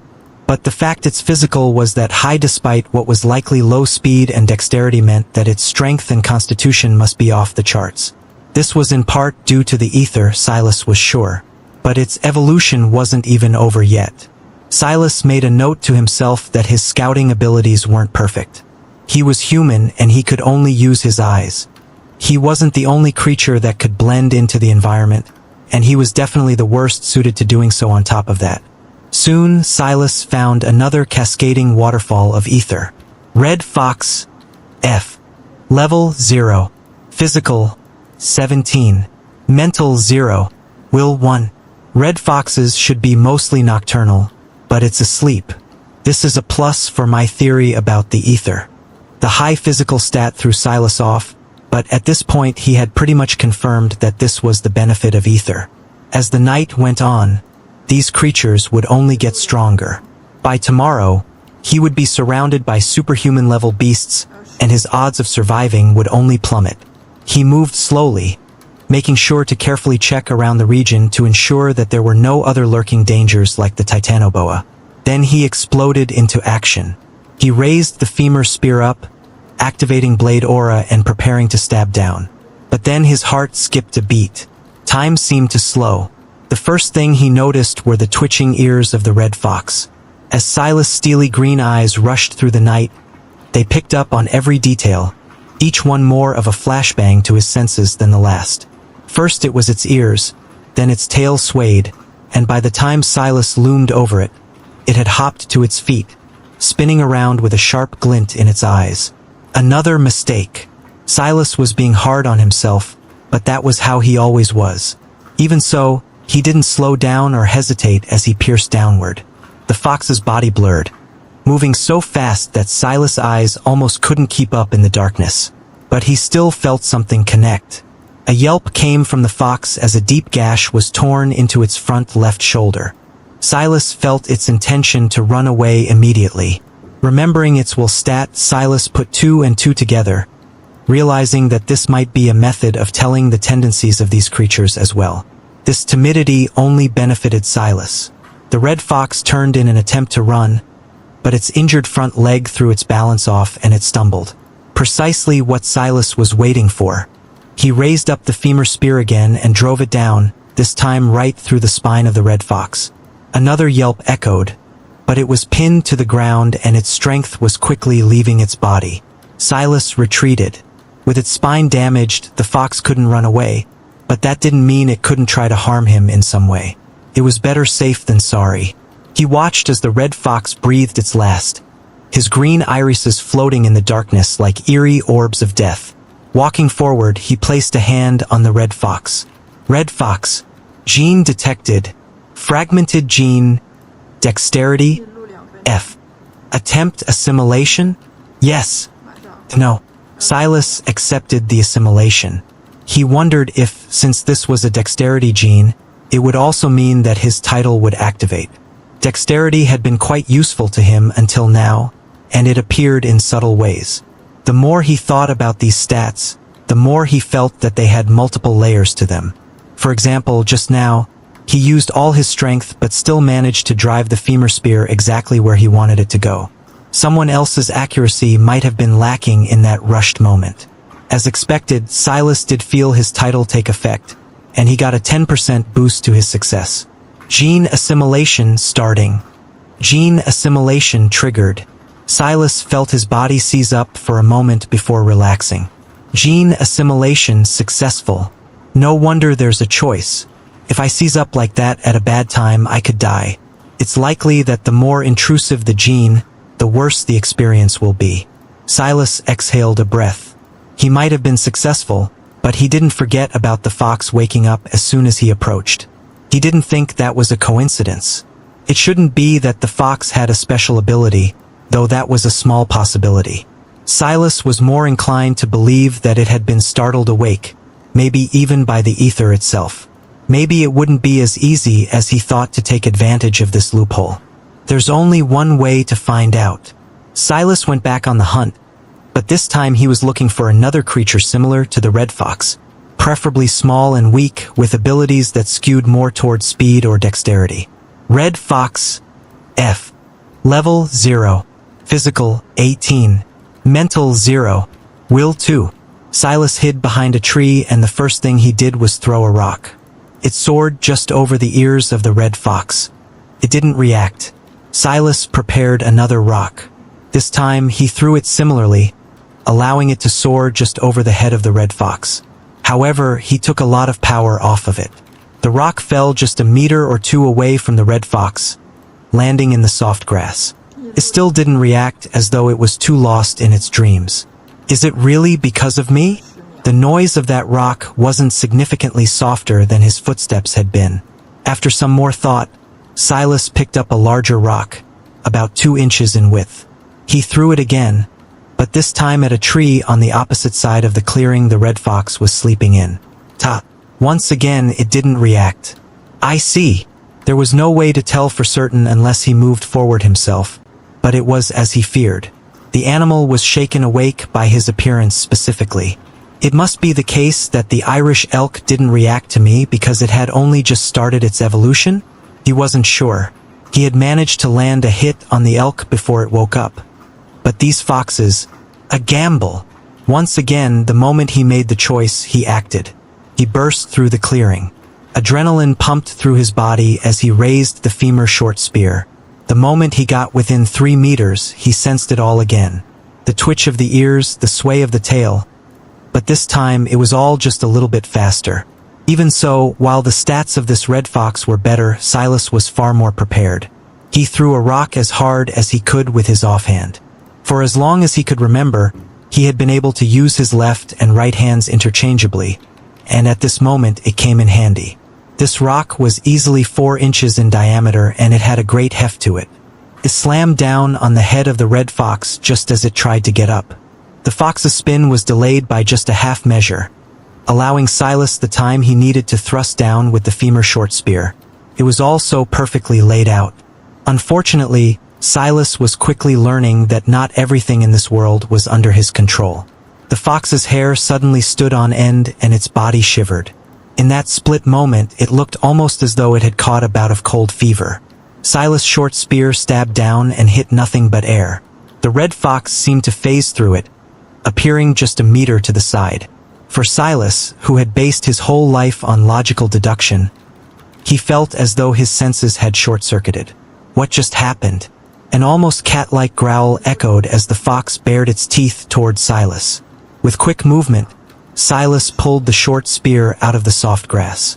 His offhand pulled out the elk antler piece, clutching it tightly as he faced off against the fox. The good news? He had confirmed that this system wouldn't allow him any more easy kills. Last time, he had been within 2 meters before the fox reacted. This time it was at 3. As these evolutions continued, he bet that the range would only extend and he would only get more and more helpless. The bad news? As though the good news wasn't tinged with enough angst. He now had to actually face off against this animal head-to-head without any tricks to rely on. Oh, and his blade aura's timer was already ticking. Silas could distinctly hear the rhythm of his breath. The crunching of the grass beneath his bare feet and the slight rustle of the chilly wind felt amplified 100-fold. His usually steady and calm heart sped up, blood rushing through him and flushing his skin red. He was completely on high alert, the tingling sensation of his small hairs rising to attention and goosebumps crawling up his skin feeling as visceral as a sudden dump in a cold lake. Even as he circled the red fox, he realized that it was hesitant to attack as well.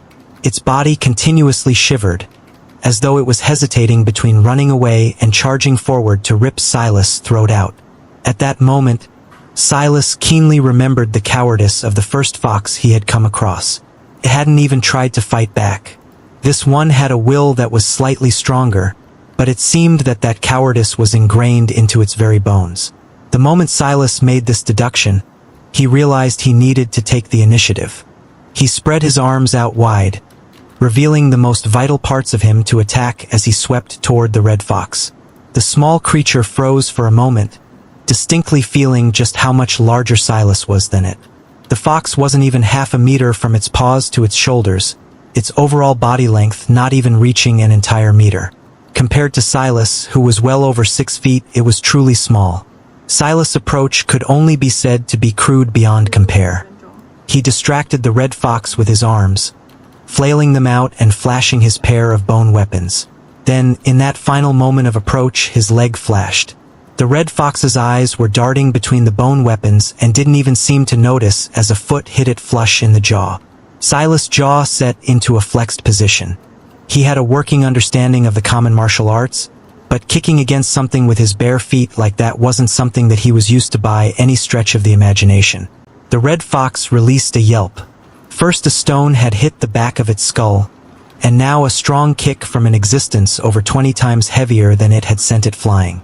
How could it not feel the after effects? As Silas had expected, the physical of the red fox was only so high due to its main stat, dexterity. In addition, it seemed that the odd move it had used before wasn't something it could use continuously. It probably had decent speed as well, but agility would definitely be its strong suit, maybe even acceleration. The more Silas thought about it, the more he felt that the stat system wasn't nearly comprehensive enough. There should be more to it, but none of those thoughts slowed his movements. He rushed after the red fox as it rolled across the grass, slamming into a nearby tree before it could go too far. He tried to scurry to its feet, but the impact with the tree threw off its timing and, right then, Silas swept in. He pierced down with his femur short spear. It was then the red fox did something that was out of Silas' calculations once again. Its tail whipped against the tree, giving it the extra balance it needed to swiftly dodge. Silas' short spear barely grazed against its ear, drawing blood and nearly cutting it in two. The fox leapt backward and let out an enraged yelp before leaping right at Silas' head. Its agility was simply beyond common sense. Silas hadn't even retracted his hand from the first pierce. His body was off balance, and the only saving grace was that the fox was facing his body from a narrow angle. Silas tried to force himself to spin out of the way, but he wasn't nearly as agile as the fox. At the very least, his own dexterity stat seemed far more focused on accuracy and control. The fox bit into his shoulder, angrily tearing into it with its teeth. The jolt of pain shot through Silas' body and his mind went blank. In his life, he had never broken a bone. He never suffered any severe wounds. He had never even had any close run-ins with death. Even given all the rare snakes he worked with, this could be said to be the worst sort of pain he had experienced in his life, and it came from a small creature with a maw so small it couldn't even properly get a hold of even his relatively lean shoulder. Even the bite marks were hardly a couple of centimeters deep. An odd feeling welled up in his heart as time seemed to slow around him. It was one part humiliation, another part a reality check, and a final part, excitement. His opposite hand suddenly flashed over with the antler blade. His blade aura was just about to tick down to 0, but there was still just enough left to drive it right through the eye socket of the fox. The red fox released in panic, but it couldn't dodge as it fell to the ground. Silas raised his injured arm and drove the short spear right through the throat of the red fox. His blade aura blinked out, and a wave of fatigue hit him. He took deep breaths, standing there with his shoulder pooling with blood. His heartbeat was no longer calm, beating like a drum in his chest. Every pump seemed to force more blood out of his shoulder and reverberate through his very bones. Took a long while before he calmed down. Just what was that rush? Red fox. Gene detected. Fragmented gene. Dexterity. F. Attempt assimilation? Yes. No. Silas didn't forget himself entirely. He couldn't stay here for long. He had some worries about whether that fox had rabies. If it did, he would be in trouble.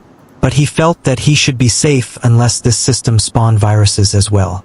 For all of these extinct creatures to suddenly return, they had to have been recreated by some unknown method, maybe a far more advanced kind of cloning than the people of Earth had access to. In that case, unless they were also being needlessly cruel, there shouldn't be a reason to release viruses along with that. That wouldn't preclude new viruses from manifesting on their own, but he could at least hope that he wouldn't be that unlucky. Gene assimilation starting. Gene assimilation triggered. Silas felt his title activate once again. Gene assimilation successful. Gene talent detected. Trade 10 fragmented dexterity. F. To unlock.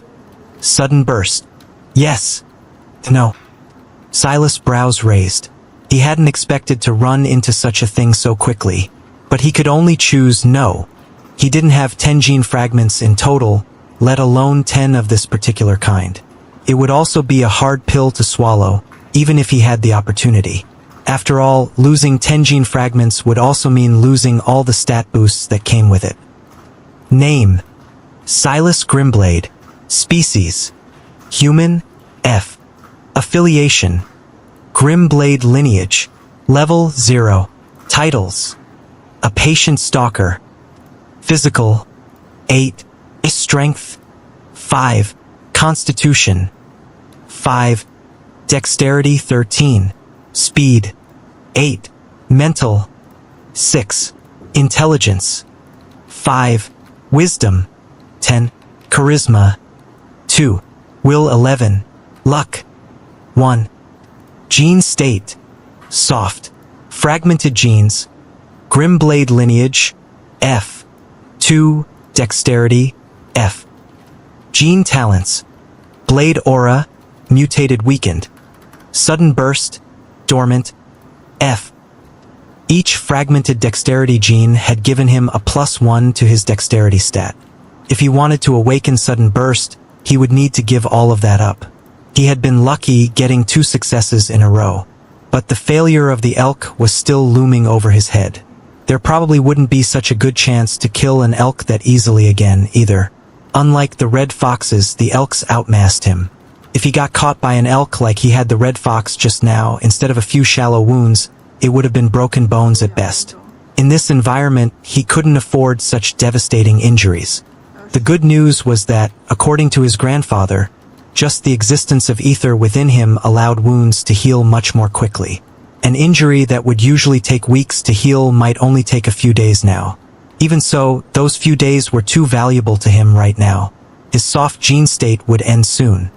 I need to target small animals, ones that are at best 10% of my body weight, at worst 50%.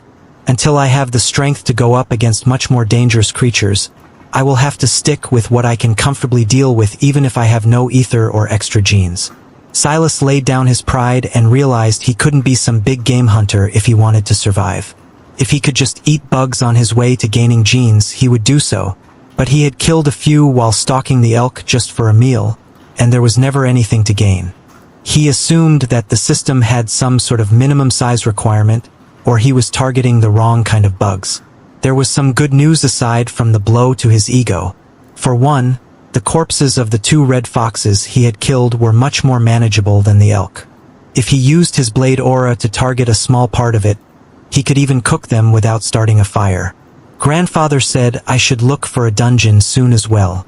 Reach 20 physical as quickly as possible and enter a dungeon. There were only 2 ways to gain items and treasures aside from genes in this gamified world. The first was to steal from spawn cities, and the second was dungeons. These spawn cities were different from the system cities that would appear after the trial period was over. They were challenges created for those that chose the common city steal. Though there was no rule that said that Silas couldn't attack one even without a city steal, it's just that he would have a death wish if he tried to do so. The second and more manageable challenge were the dungeons. That wasn't to say that they were easy, but rather that the variables were tightly controlled. Unfortunately, entering a dungeon was easier said than done. According to his grandfather, dungeons gave off a dense concentration of ether. Due to that, more powerful creatures tended to flock around it even though they could not enter. 20 physical was more of a requirement just to lay eyes on it than it was a minimum to enter. Silas took a breath. Sleep. He broke out into a light jog, taking a more roundabout route back to the elk's territory. He found a natural gourd hanging from a tree and ripped it off. Then, he entered the region of a familiar lake. Gourds needed to be carefully dried and prepped for a long while before they could be used like containers, but Silas had a convenient shortcut for that. At this point, Blade Aura felt far more useful for miscellaneous matters than it was for actual combat. This would be the only convenient time he would be able to come to this lake, so he had to take advantage. Silas froze. He looked down at the clear waters and couldn't believe what he was seeing. Aside from the dirty reflection that looked back at him, beyond that, deep within, There seemed to be something radiating a dense pulse of ether. It was a dungeon, Silas was certain. But what he couldn't understand was how he could possibly be so unlucky. If the dungeon was in the water, wouldn't that mean that all the most powerful beasts would flock here after their evolutions were complete? Even if he followed down the river, because of what he had learned from his grandfather, he knew it would be useless. With this level of ether being pumped out, it would definitely follow the current and raise the concentration for countless kilometers. The longer this dungeon went unfinished, the worse the situation would get. How would he get water? Fruits? Rain? Blood? These were the only answers Silas could come up with, but each was unreliable. Fruits or vegetables could tide his hydration over for a while, but how long? An extra few days? Given how much exercise he was doing on a daily basis, his throat was already dry after just today alone and he was running on empty. If not for his great stamina, he might have already collapsed. Rain? This was a rainforest, after all. In a particularly tropical rainforest, it might even occur every few hours. However, in this last day, no rain had fallen. In addition, he had no idea how the introduction of ether would impact the ecosystem and weather. Even if it had rained, it would be hard to rely on it. If he took a step back and chose to blindly believe that it would rain, how would he capture it? His mobility was his greatest asset right now, but having a reliable form of collecting rain required a base, a protected one. And what if one day his base was compromised, and all his accumulated rain was ruined? Relying on blood was the worst of the options. He still hadn't dismissed the possibility that the red fox gave him rabies. How could he, in good conscience, drink blood? Even if he was willing to take that chance, blood had a sodium content about as high as salt water. He would just be killing himself slowly. Silas dunked his head into the water. Having already been chilled by the night, it was a nice shock to his system. He greedily took large gulps, and for the first time, he wasn't hyper-fixated on the surrounding environment, always looking around another corner for the next creature that wanted to eat his flesh. It was easily a minute before he pulled himself out. This was what he had wanted, no? Excitement? Was this exciting? No, it was terrifying. There was a slight tremor in his body that hadn't been there before. The idea of slowly dying of dehydration played in his mind so vividly that he might as well have already experienced it once before. That was the ultimate outcome.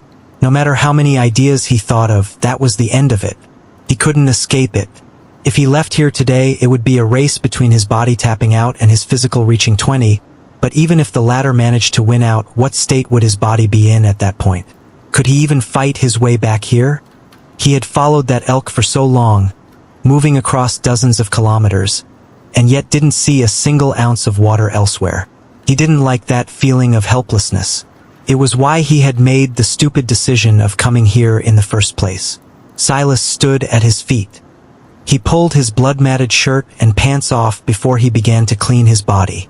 All the dirt, mud, and grime from the day were peeled off layer by layer under the harsh rubbing of his fingers. His green eyes didn't contain any fear, nor helplessness. It was hard to read his emotions at all as he finally stepped out, feeling the cool wind slowly dry him. He stood there in silence, ironically as one with nature as he had ever been. Somewhere deep inside, he seemed to understand that this might truly be his last day. His gaze landed on a tree with particularly large leaves, and he pulled down a few vines from the surroundings. Carefully, he bundled his clothing into these leaves and tied them up tight using the vines.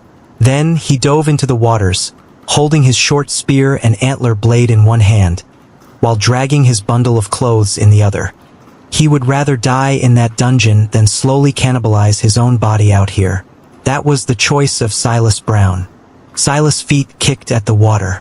In the depths of the darkness, the only thing that provided a light was the dungeon pumping with ether in the distance. It must have been at least 20 meters beneath the surface, but had it been the light of day, Silas wouldn't have noticed it at all. Though Silas thought about the possibility that this dungeon would take place entirely in the water, according to his grandfather, there would be a small introduction to the dungeon before you entered. It could only be said that if the dungeon was truly underwater, he would be doubly screwed. At that point, he could only try to store as much water as he could in the gourds and hope it rained more often. It didn't take him more than a few seconds to reach the cave opening. Dexterity seems to be more important in the water than speed.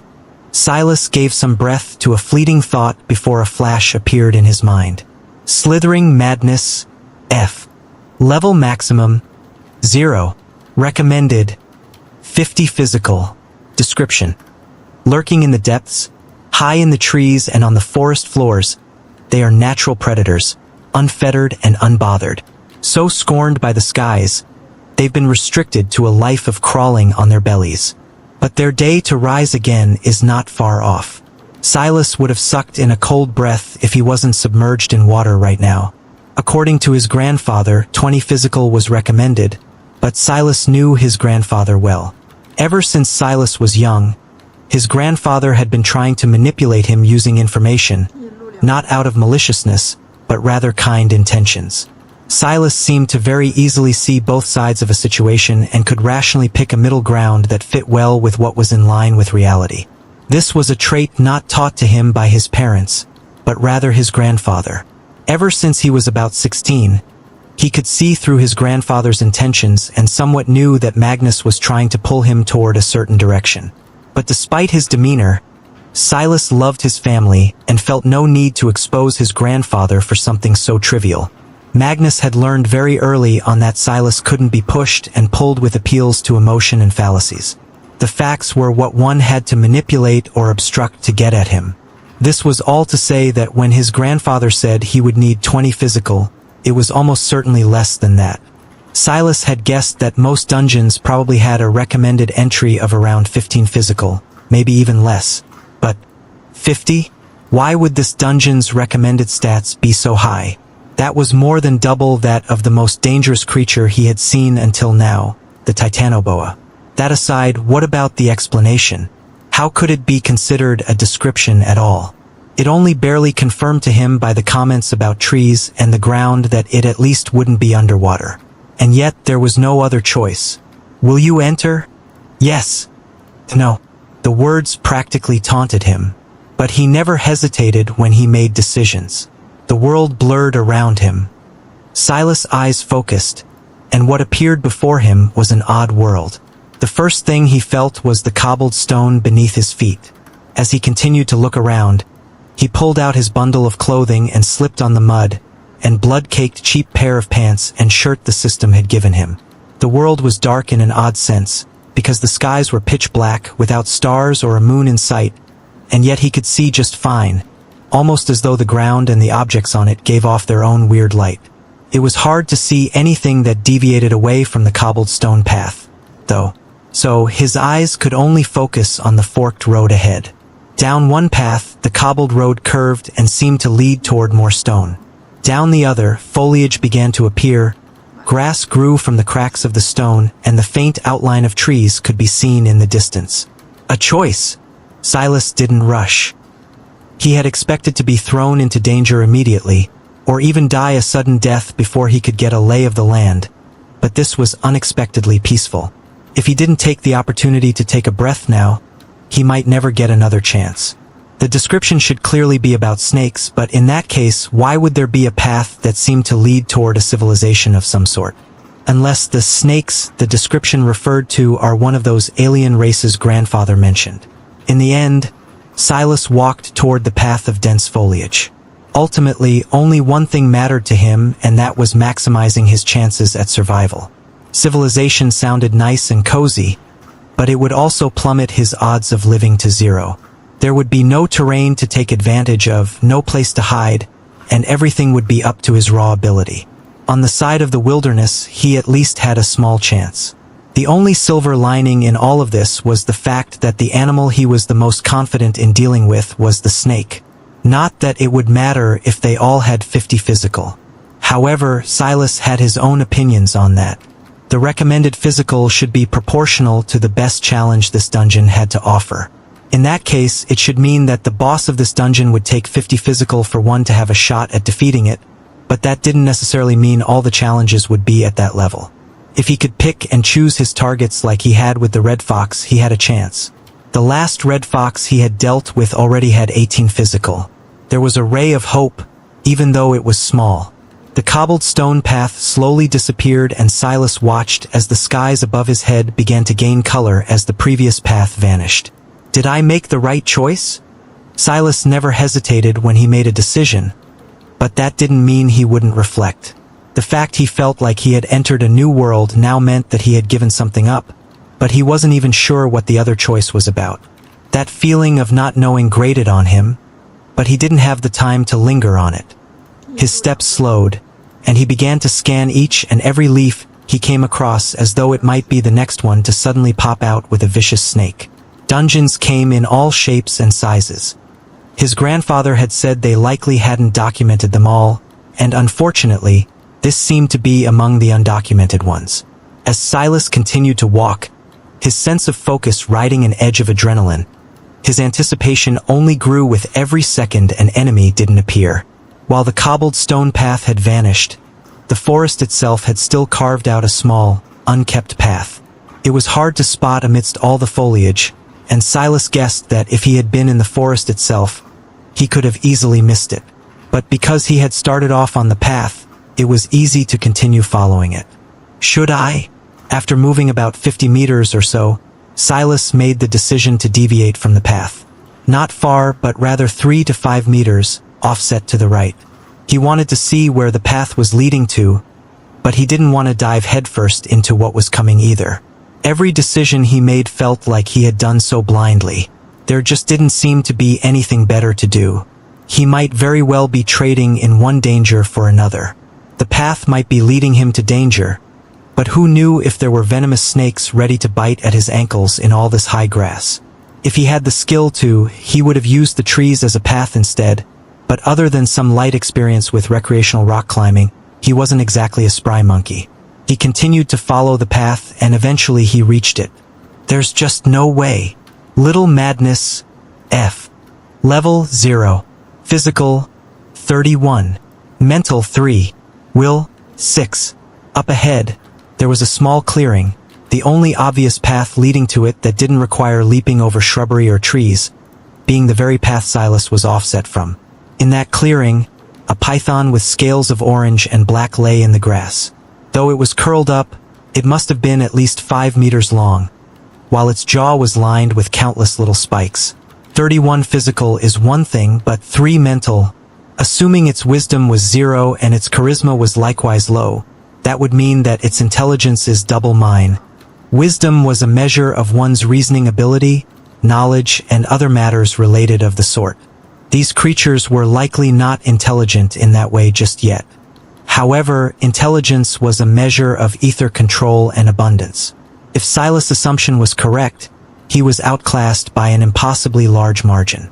It was possible that the recommendation of 50 physical was just to offset the disparity in ether control. These creatures were naturally granted such abilities in their sleep, but Silas and others like him could only slowly unlock them over time through genes and other methods. Was he just supposed to rush in and throw his life away? Silas frowned. There had to be another method. He turned back and began to slowly comb through the forest, keeping track of where he was, where he had been, and where he was going. He must have spent half an hour going around, and yet he found nothing. One would have thought that some other creature would have at least jumped out at him, but it seemed that there were no others present. Is this a floored dungeon? A dungeon separated into several floors usually had this sort of setup. The next floor wouldn't appear until the boss of this one was defeated. But according to his grandfather, such dungeons usually had smaller opponents lingering around.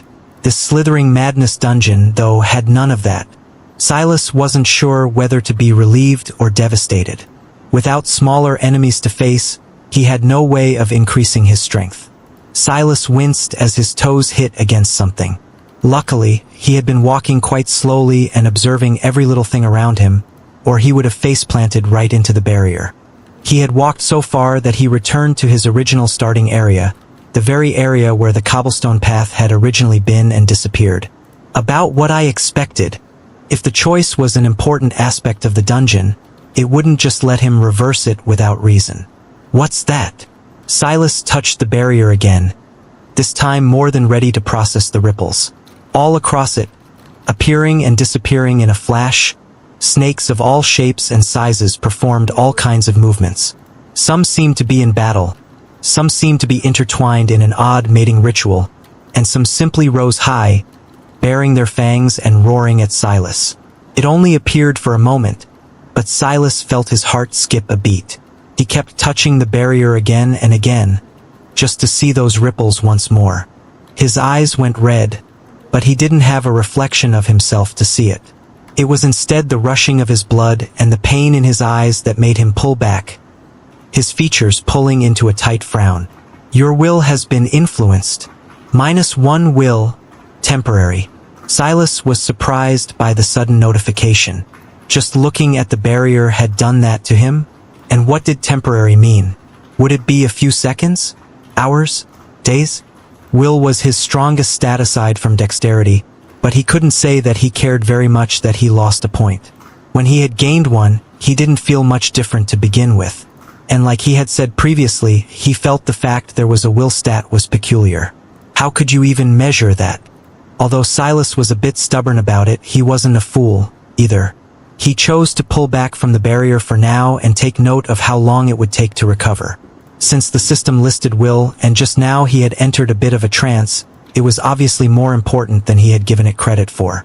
He was in a new world now, and he had to do away with his old way of thinking about some things. Silas continued to walk around, getting a lay of the land. Why add all this extra space if the boss fight is the only thing of importance here? He came across a small lake. It didn't seem to have anything feeding into it, but it did give him a sense of calm. Taking a seat by its shores, he just sat there and stared out into it.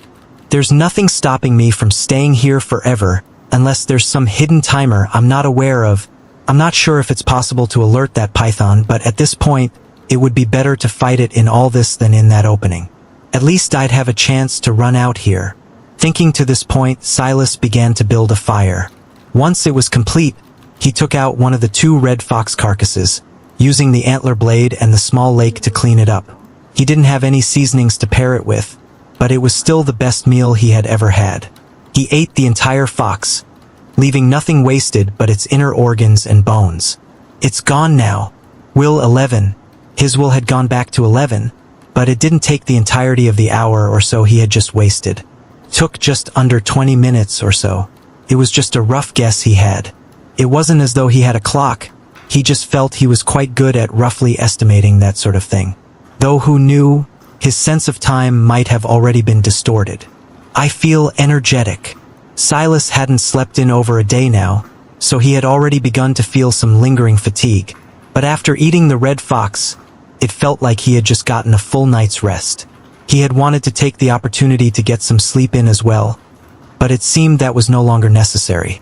Silas took note of where the lake was after taking another long drink, then began to walk around once again. He didn't even know what he was looking for. Maybe it wasn't the thing he wanted, but a flash of inspiration instead. Your will has been influenced. -1 will, temporary. He ended up running into another barrier, part of the same larger hole but located in a different region. He had just told himself to not be so stubborn, but something about the fact something could impact his own willpower was annoying him. Or maybe it was just that this situation was really starting to get to him. It's just taking away and giving me back the same point it gave me in the first place. The only reason his will was 11 was because of his A Patient Stalker title. He found it somewhat amusing that it was this point that was being taken and given once more again and again. Felt like a farce. It even made him a bit angry. He was Silas Brown. He walked to the rhythm of his own beat. Silas shook his head. This wasn't like him. He frowned. Your will has been tainted. -2 will, temporary.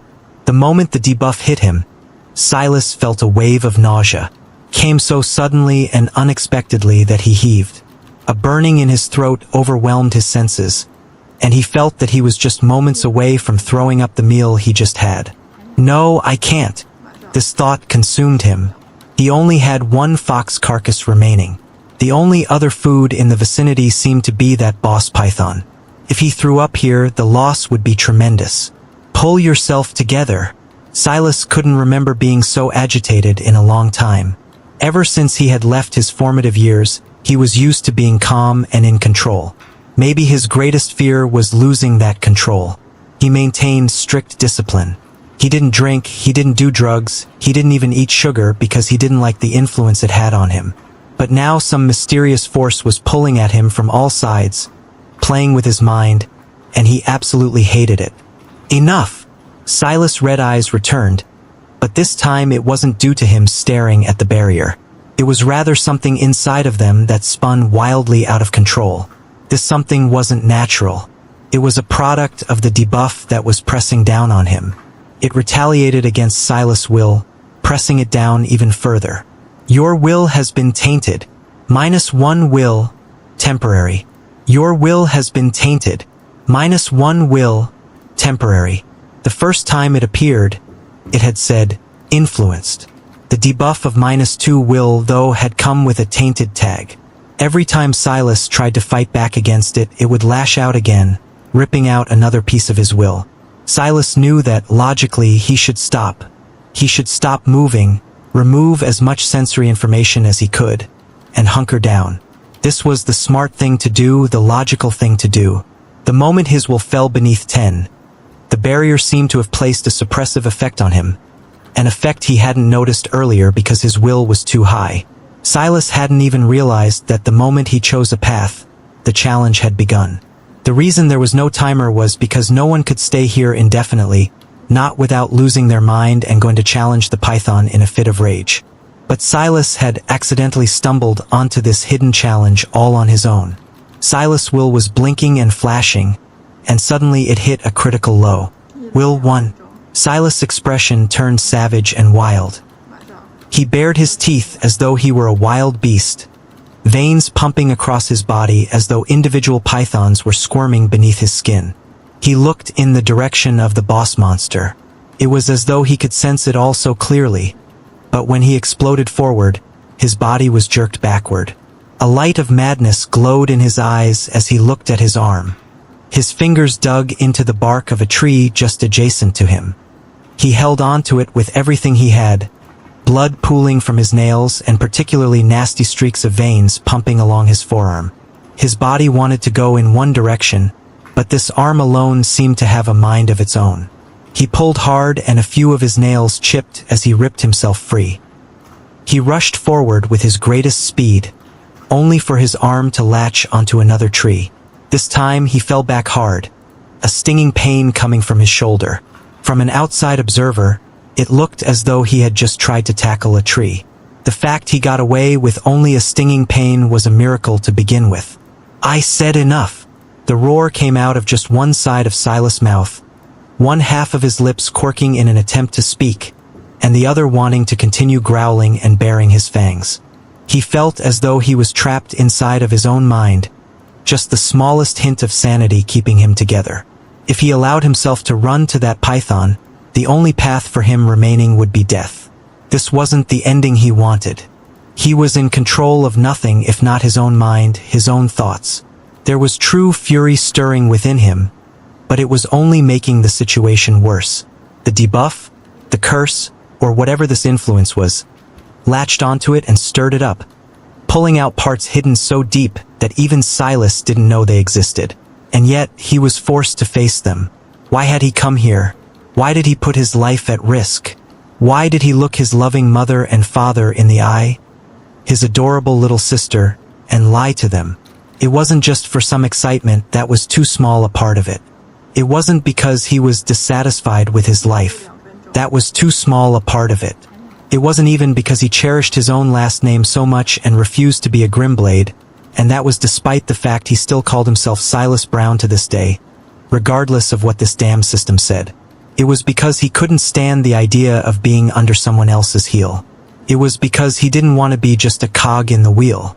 He wanted to be the wheel itself, the carriage that rolled on it, the treasure that was being escorted from place to place in luxury. He had childishly come to throw his life away in a world he knew next to nothing about, all because he couldn't keep his ego in check. That was the part he had been ignoring. That was the part of him that he had buried deep, the part he had ignored because he considered himself a logical man above such boorish and man-childlike ideals. But he wasn't. He was still a hot-blooded young man in his 20s. He wasn't free of those dreams all young men had. To be a hero, a knight in shining armor, Rambo in a forest with a machine gun tucked under one arm and a machete in the other. Title unlocked. A flexible will. Your will is truly one of a kind, but it is immature and still changing. Continue to forge it, young man. Plus 10 will. Plus 10% will. Silas hardly registered the notification. The red slowly receded from his eyes and he coughed heavily. Waves of pain hitting his body, especially from his right hand. Looking at it shakily, he had completely lost one nail, and two others were split right in the middle. It might have been even better if he lost them completely. At the very least, this seemed to be his worst injury. The rest was just aches and bruises. You have survived the madness. Your comprehension of the madness has deepened. Plus 1 will. Finally, Silas got a grasp of what was going on. He slowly rose to his feet, his eyes widening when he saw that he was actually standing at the very edge of a familiar clearing. Just another half-meter and he would have been in the boss territory. The thought was frightening, but for some reason he calmed down much quicker than he felt he should have. He looked at his stat menu. Name: Silas Grimblade. Species: Human, F. Affiliation: Grimblade lineage. Level 0. Titles: A flexible will. A patient stalker. Physical: 8. Strength: 5. Constitution: 5. Dexterity: 13. Speed: 8. Mental: 6. Intelligence: 5. Wisdom: 10. Charisma: 2. Will: 24. Luck: 1. Skill: Comprehensions: Madness. Gene state: Soft. Fragmented genes: Grimblade lineage, F.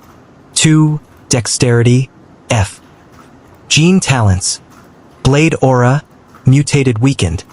Sudden burst, dormant, F. That's a slightly different color.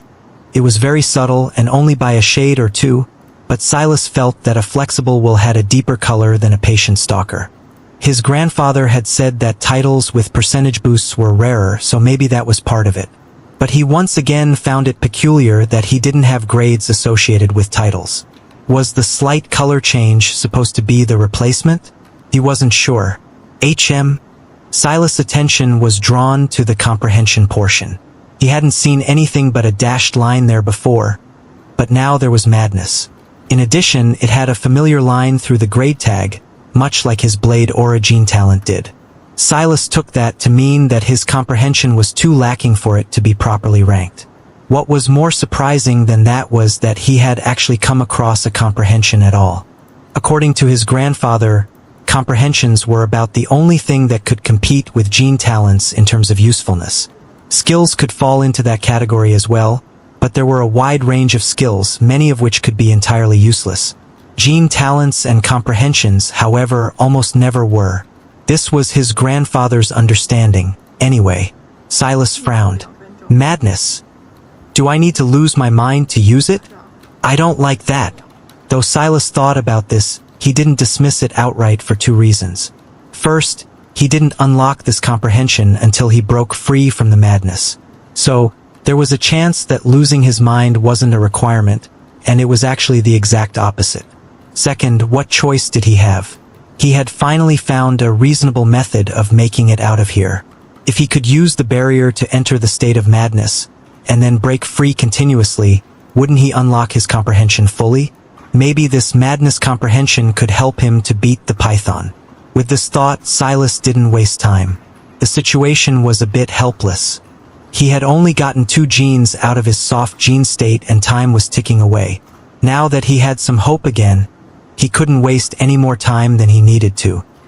You have survived the madness. Your comprehension of the madness has deepened. Plus 1 will. You have survived the madness. Your comprehension of the madness has deepened. Plus 1 will. You have survived the madness.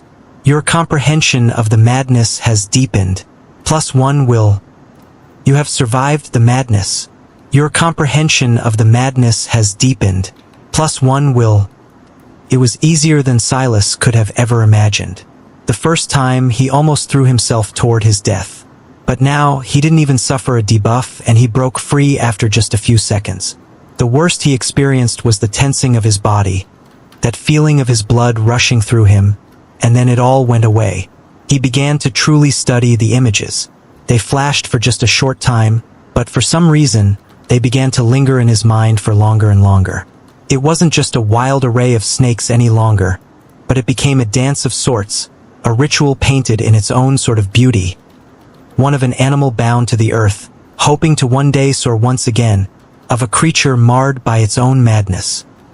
You have survived the madness. Your comprehension of the madness has deepened. You have comprehended the madness. +3 will. +10 charisma. Silas looked at his stat screen. Name: Silas Grimblade. Species: Human, F. Affiliation: Grimblade lineage. Level 0. Titles: A flexible will. A patient stalker. Physical: 8. Strength: 5. Constitution: 5. Dexterity: 13. Speed: 8. Mental: 9. Intelligence: 5. Wisdom: 10. Charisma: 12. Will: 36. Luck: 1. Skill: Comprehensions: Madness, F. Gene state: Soft. Fragmented genes: Grimblade lineage, F. 2. Dexterity, F. Gene talents: Blade aura, mutated weakened. Sudden burst, dormant, F. With his intention, Silas focused deeper on madness. Madness, F. The madness consumes you, but does not control you. Instead, it becomes your tool to both control yourself and others. You, while steeped in madness, maintain your wits about you. Your enemies, though, are not so lucky. +100% charisma, +100% will. Charisma. It seems that this isn't just a boost to myself, but it forms an intention that attacks my enemies. Charisma was a stat that decided how much of your own will you could impose on an opponent. Silas still wasn't sure exactly what this meant, but in this context, it should mean that he could force his enemies to face the same madness as himself. But is this helpful? When Silas was steeped in the madness, he just wanted to fight for longer and harder. Sure, he almost threw himself to his death, but if his enemies were much stronger than him, it would just make him die faster. Silas didn't let the angst get to him so quickly this time, and he chose to test it out first. With some intention of his will, he activated madness by stirring his comprehension. He felt an odd force field take shape around him, one that he had already begun to vaguely feel after his charisma reached 12. Now, however, it was more obvious, and the world even turned a slight shade of red. Veins bulged across Silas' body, but as expected, he was able to remain calm. It doesn't really feel different. It's a lot like my dexterity. It feels like I can pull out the peak of my strength, but it doesn't necessarily add to my strength, it only increases my control of it. Silas put this feeling to the test by running around a bit. My pain feels duller. It's easier to ignore. My body control is a lot greater. Though my dexterity stat hasn't changed at all, it feels like it's at least doubled. The same can be said for my stamina, even though it's not a shown stat. My body control is on a level where I'm at peak efficiency all the time. I wonder if Silas activated Blade Aura. He just wanted to see if the added stamina might impact it, too. His brows shot up. The formerly silvery light had a tinge of red to it now. It was steadier and definitely far stronger. The time ticked by, and as expected, even after a minute, it didn't show signs of fading. Even after 2, it was still fine. It was only after 3 that Silas began to feel some fatigue, but it wasn't coming from his blade aura at all, but rather the usage of madness. He exhaled a breath and let the feeling dissipate. The same wave of fatigue he usually got after using up blade aura didn't come. This feeling was much more stable and relaxing, as though he had just spent a little bit too long reading. He knew he could have pushed himself much further, but likewise he would have risked falling into the madness well and truly. Silas went back to the barrier to see if he could use it to continue increasing his will. He had a feeling that the higher his will stat, the longer he'd be able to use madness for. Unfortunately, the barrier couldn't even affect him anymore. He had already expected this, but he had to cover all his bases. The only thing left to do is to hope that this is enough. Then, he was about to turn his attention to the python again. According to his plan, he would test the ends of the madness, and when there was nothing else to learn, he would go and fight. But then something about these images caught his attention again. They were even clearer now than they were before. There were 3 distinct sections: the battle section, the mating section, and the bearing fangs section.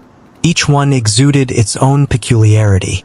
In the past, they had blurred into a single bundle of madness. But now that Silas had actually comprehended madness, he could feel the subtleties. Silas became a bit lost. It was odd. He could innately tell what the snakes were doing, but he didn't have an easy method of translating it to his own body. There was a barrier that lay between him and them. It was one part frustrating, but another part curious. He was ultimately a scholar. He had spent more time than he knew with his head buried deep in his research or a paper of some sort. His discipline was often what carried him through those moments, but often it was fascination as well. His doctoral thesis had been about moving the world of antivenom toward the world of vaccines, namely mRNA vaccines.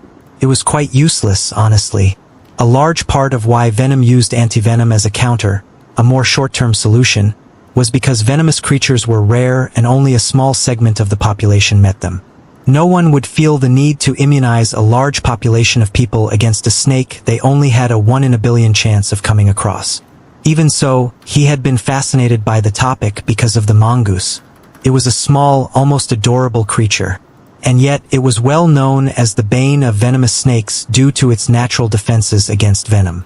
He had found it funny that a cute little creature could do what humans couldn't, so he had chosen this route for his doctorate. It was just pure curiosity. Something about this felt so similar. Silas suddenly shook his head, feeling that he was getting sucked in deep. When he did, he found that his body had recovered from the madness already. Has it been that long? Or was it something else? He wasn't sure until he saw something new. Skill. Maddened meditation. F. Silas had been so engrossed that he hadn't noticed this change at all. He hadn't known that it was possible to miss notifications. Maddened meditation. F. You are deeply in tune with the madness of your ancestors. It helps you to focus and relax. Understanding yourself is a form of peace, and with peace comes healing. It was only after reading the description that Silas realized the oddity. All the time he had spent observing the mural of snakes, he had been thinking about himself. He hadn't even thought about his doctorate in years. Why had it even come to mind? It wasn't like Silas was passionate about snakes, he just found them somewhat interesting. And he was feeling that now he might be a little bit of an adrenaline junkie on one hand, and a control freak on another. What was a better rush of adrenaline than handling creatures that could kill you with a single nick? And what was a better form of control than facing them without a hint of fear? I'm insane. Silas was speechless toward his own thoughts. He felt that he had great self-discipline, and he even had daily meditation rituals. Simply put, he spent a lot of time in his own mind, but he had never assessed himself in this way. Was it because of the madness? Was it influencing him more than he thought? Or was this truly him? Silas pulled away from the barrier and looked at his notification. The moment he wondered if there was a way to check what he had missed, a new menu appeared. This menu seemed to list all of his previous notifications in chronological order, starting with the most recent. Everything looked normal, and the only thing he had missed was the new skill. He wasn't sure how powerful or weak this skill was, though. He found himself once again feeling that there was too great a lack of information coming from the system. The system is already enough of a help. I'm not sure what I'd do if it didn't exist. Silas concluded his thoughts with that and turned his focus toward understanding everything about madness now. With madden meditation as a support skill, it went along much faster. Upon activation, the most obvious change was his stat boost to charisma and will. However, Silas felt that this was only a surface-level change. The elevation of charisma and will likewise seemed to bolster his other stats. Although it wasn't reflective in the numbers, it just felt like his body was running like a well-oiled machine, almost like his stats just meant more per point. This was most obviously reflected in Blade Aura, which could now be used for just over 3 minutes. What was more interesting than that was that Blade Aura also seemed to be applicable to his body now. Well, it was before as well. But this time, it didn't make him feel like he was boiling from the inside out. When it was applied solely to his body, it could last for about 5 minutes, which was the whole length he could have Madness activated for as well. However, while Blade Aura could last longer applied directly to his fists, it was also weaker. The quality-based amplification was still there and obvious. Clearly, Blade Aura believed his femur short spear was the better weapon. Madden Meditation made the various experiments far easier on Silas. It only took about 5 minutes to recover completely from 5 minutes of usage, so it was a nice trade-off. Without Madden Meditation, it took upwards of half an hour. It was just unfortunate that he couldn't use Madden Meditation on the move. He had to be completely still, and except in this environment where the only threat was locked away in a far-off region, he would be hard-pressed to find a place where it would be easy to use it. Silas took a breath. It seemed that really was all there was this time. It was time to see what this little madness creature was all about. Little Madness, F. Level 0. Physical, 31. Mental 3. Will, 6. Silas looked at the creature again. Seeing that its will was so low, he had some questions himself about how this would go. Madness was obviously part of what this dungeon wanted him to comprehend, but he had also done it in a very unconventional way, or so he assumed. But if this python could use madness as well, wouldn't it lose its mind almost instantly? Even with 36 will, Silas could only use madness for 5 minutes. How would this creature fare? Silas picked up a rock and tried to throw it right at the python's head. But before it made it far, it bounced off a barrier. Seems it won't let me play any tricks. This probably means if I take a step in there, I won't be able to exit. The python didn't even react to the change, but Silas took note that the barrier here was identical to the large one that surrounded the entire forest. He rushed in. Much like always, when he made a decision, he never hesitated. The python stirred awake, its scales rippling as its orange-black slit eyes landed right on Silas. It opened its jaw, and a scream came from it. It was a cross between a steam engine's whistle and a hacking cough. It was the kind of thing one would never expect to come from a snake at all. And then it pounced. Silas activated madness. The one thing he hadn't been able to test was how his comprehension could influence other creatures, because there weren't any creatures around to influence. However, there was one thing he had noticed previously. When he pushed his will outward, using his charisma as a conduit to impose his thoughts onto the world, it went beyond just an ethereal result. Back then, he had been able to push the shoreline of the lake away from him. It was just a few centimeters, and hardly noticeable. But when his intention was poured onto the snake, its acceleration plummeted and its eyes turned red. It seemed to lose focus on Silas and its body thrashed about wildly. As expected, the strength and constitution of the snake were off the charts, but its speed and dexterity were lacking. Silas ducked beneath a swing of its tail and slashed his blade or infused antler blade at its scales. The femur short spear was his best weapon, but he didn't want to use it just yet. Not until he understood just how hard the defenses of this python were. Soon, he realized he was right to be cautious. His attack did nothing but slightly push the head of the python toward the ground. His blade rebounded off of its scales as though he was a toddler trying to wrestle with his parent. Silas ducked and rolled, leaping back to his feet on the other side of the thrashing python. It was beginning to move more and more wildly, attacking every and anything indiscriminately. The reaction was fiercer than what Silas had expected, but it also didn't put the python out of commission.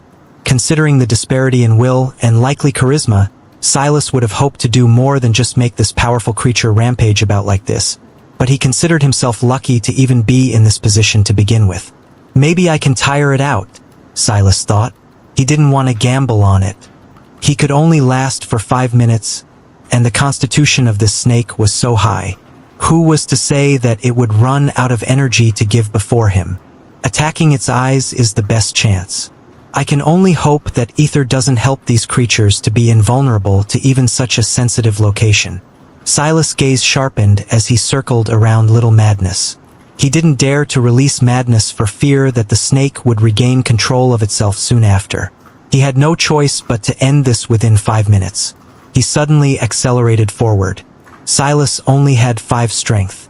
It wasn't a surprise to him that his attack wasn't strong enough to injure a beast like this. He would have to lean on his strengths. With the python thrashing about so wildly, most wouldn't be able to do anything about it. How could you target such a small target when the rest of it was moving so erratically? But the moment Little Madness entered a relatively central part of the clearing, Silas burst into action again. He raised his bone-short spear up in an overhand grip. Veins pulsed across his body, his green eyes gaining just the slightest sheen of red to them. There.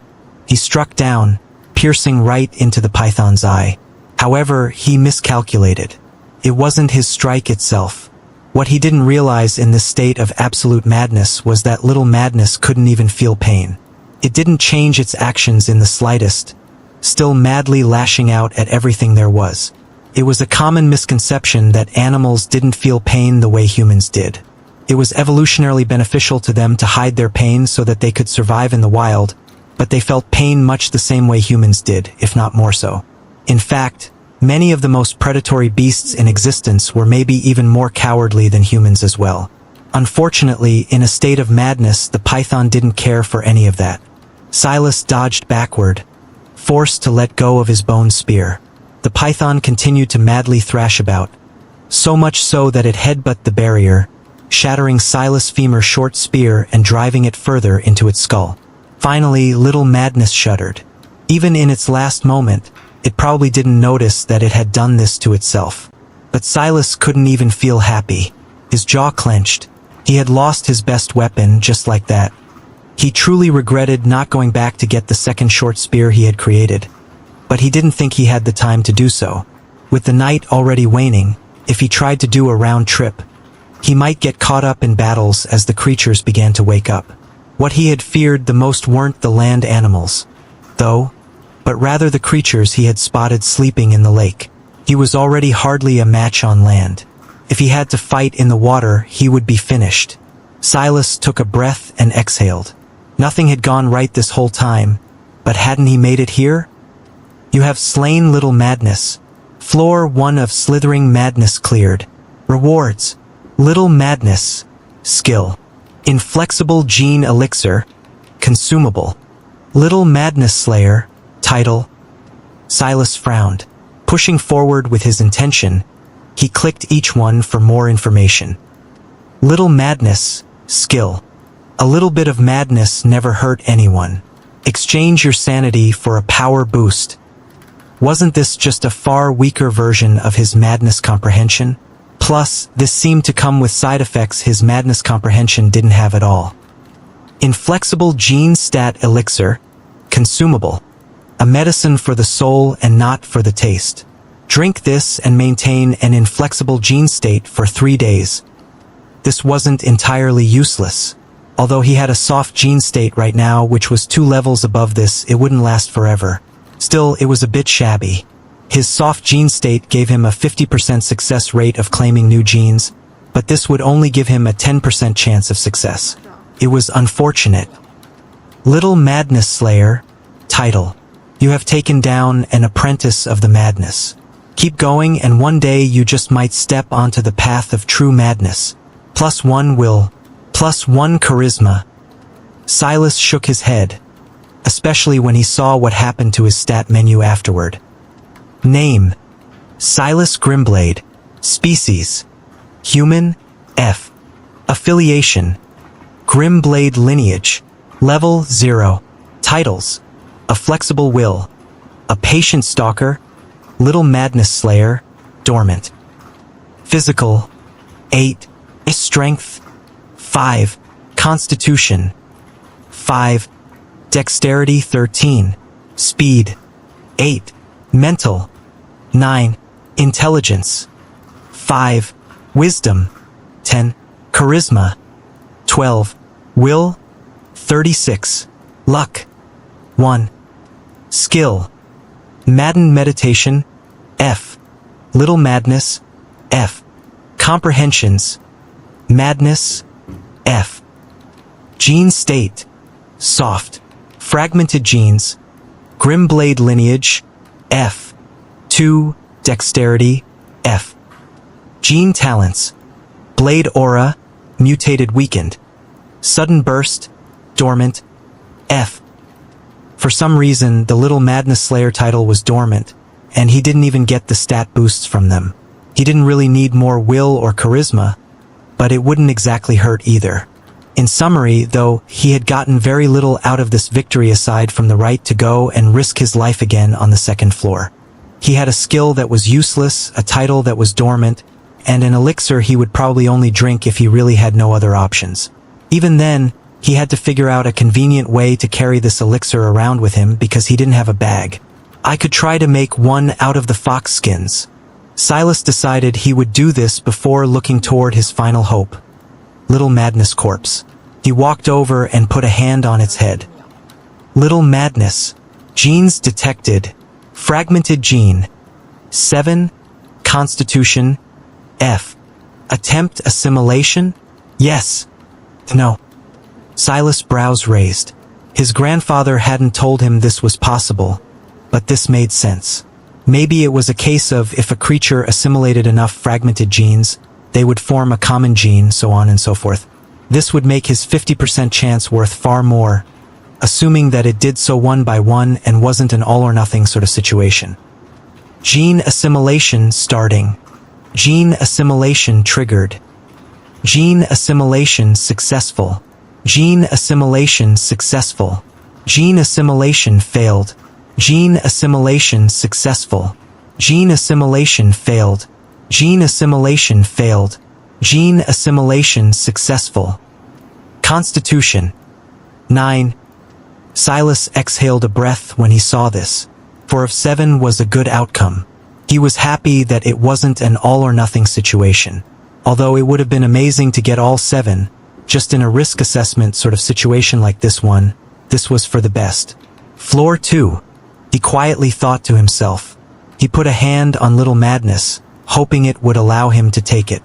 He had no method of cutting apart those hard scales, but maybe he would find one on the next floor.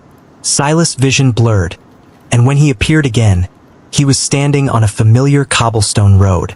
In the distance, it split in 2 directions just like last time. After a moment, Silas lugged the heavy 5-meter-long python over his shoulder and began to walk toward the forest again. As much as he was curious about what was down the other path, he wasn't in a position to take risks for the hell of it. He would stick with what he knew for now and hope the situation would be the same. This was the only thought he could finish before a snake jumped out from a nearby bush, its jaws opening wide. Silas couldn't even register exactly what it was. He just let his legs fall out from under him. With the pressure of Little Madness' weight on his shoulders, he winced. He hadn't had the time to brush the carcass off his shoulders and could only do his best to survive. The snake soared over his head even as Silas lost his balance, the python corpse tilting him to one side. He couldn't pop back up quickly, and his legs folded under him awkwardly. Danger signs blared in his mind, not because he had awakened some magical sense for it, but because he knew he was screwed. He had been paying attention to his surroundings because he knew it was foolish to assume that floor 2 would be the exact same as floor 1. He just didn't expect that he would be attacked so suddenly. For all he knew, the snake that had just soared over his head was already doubling back, ready for round 2, and here he was, pinned beneath a dead python. Focus! He activated madness without even trying to look back.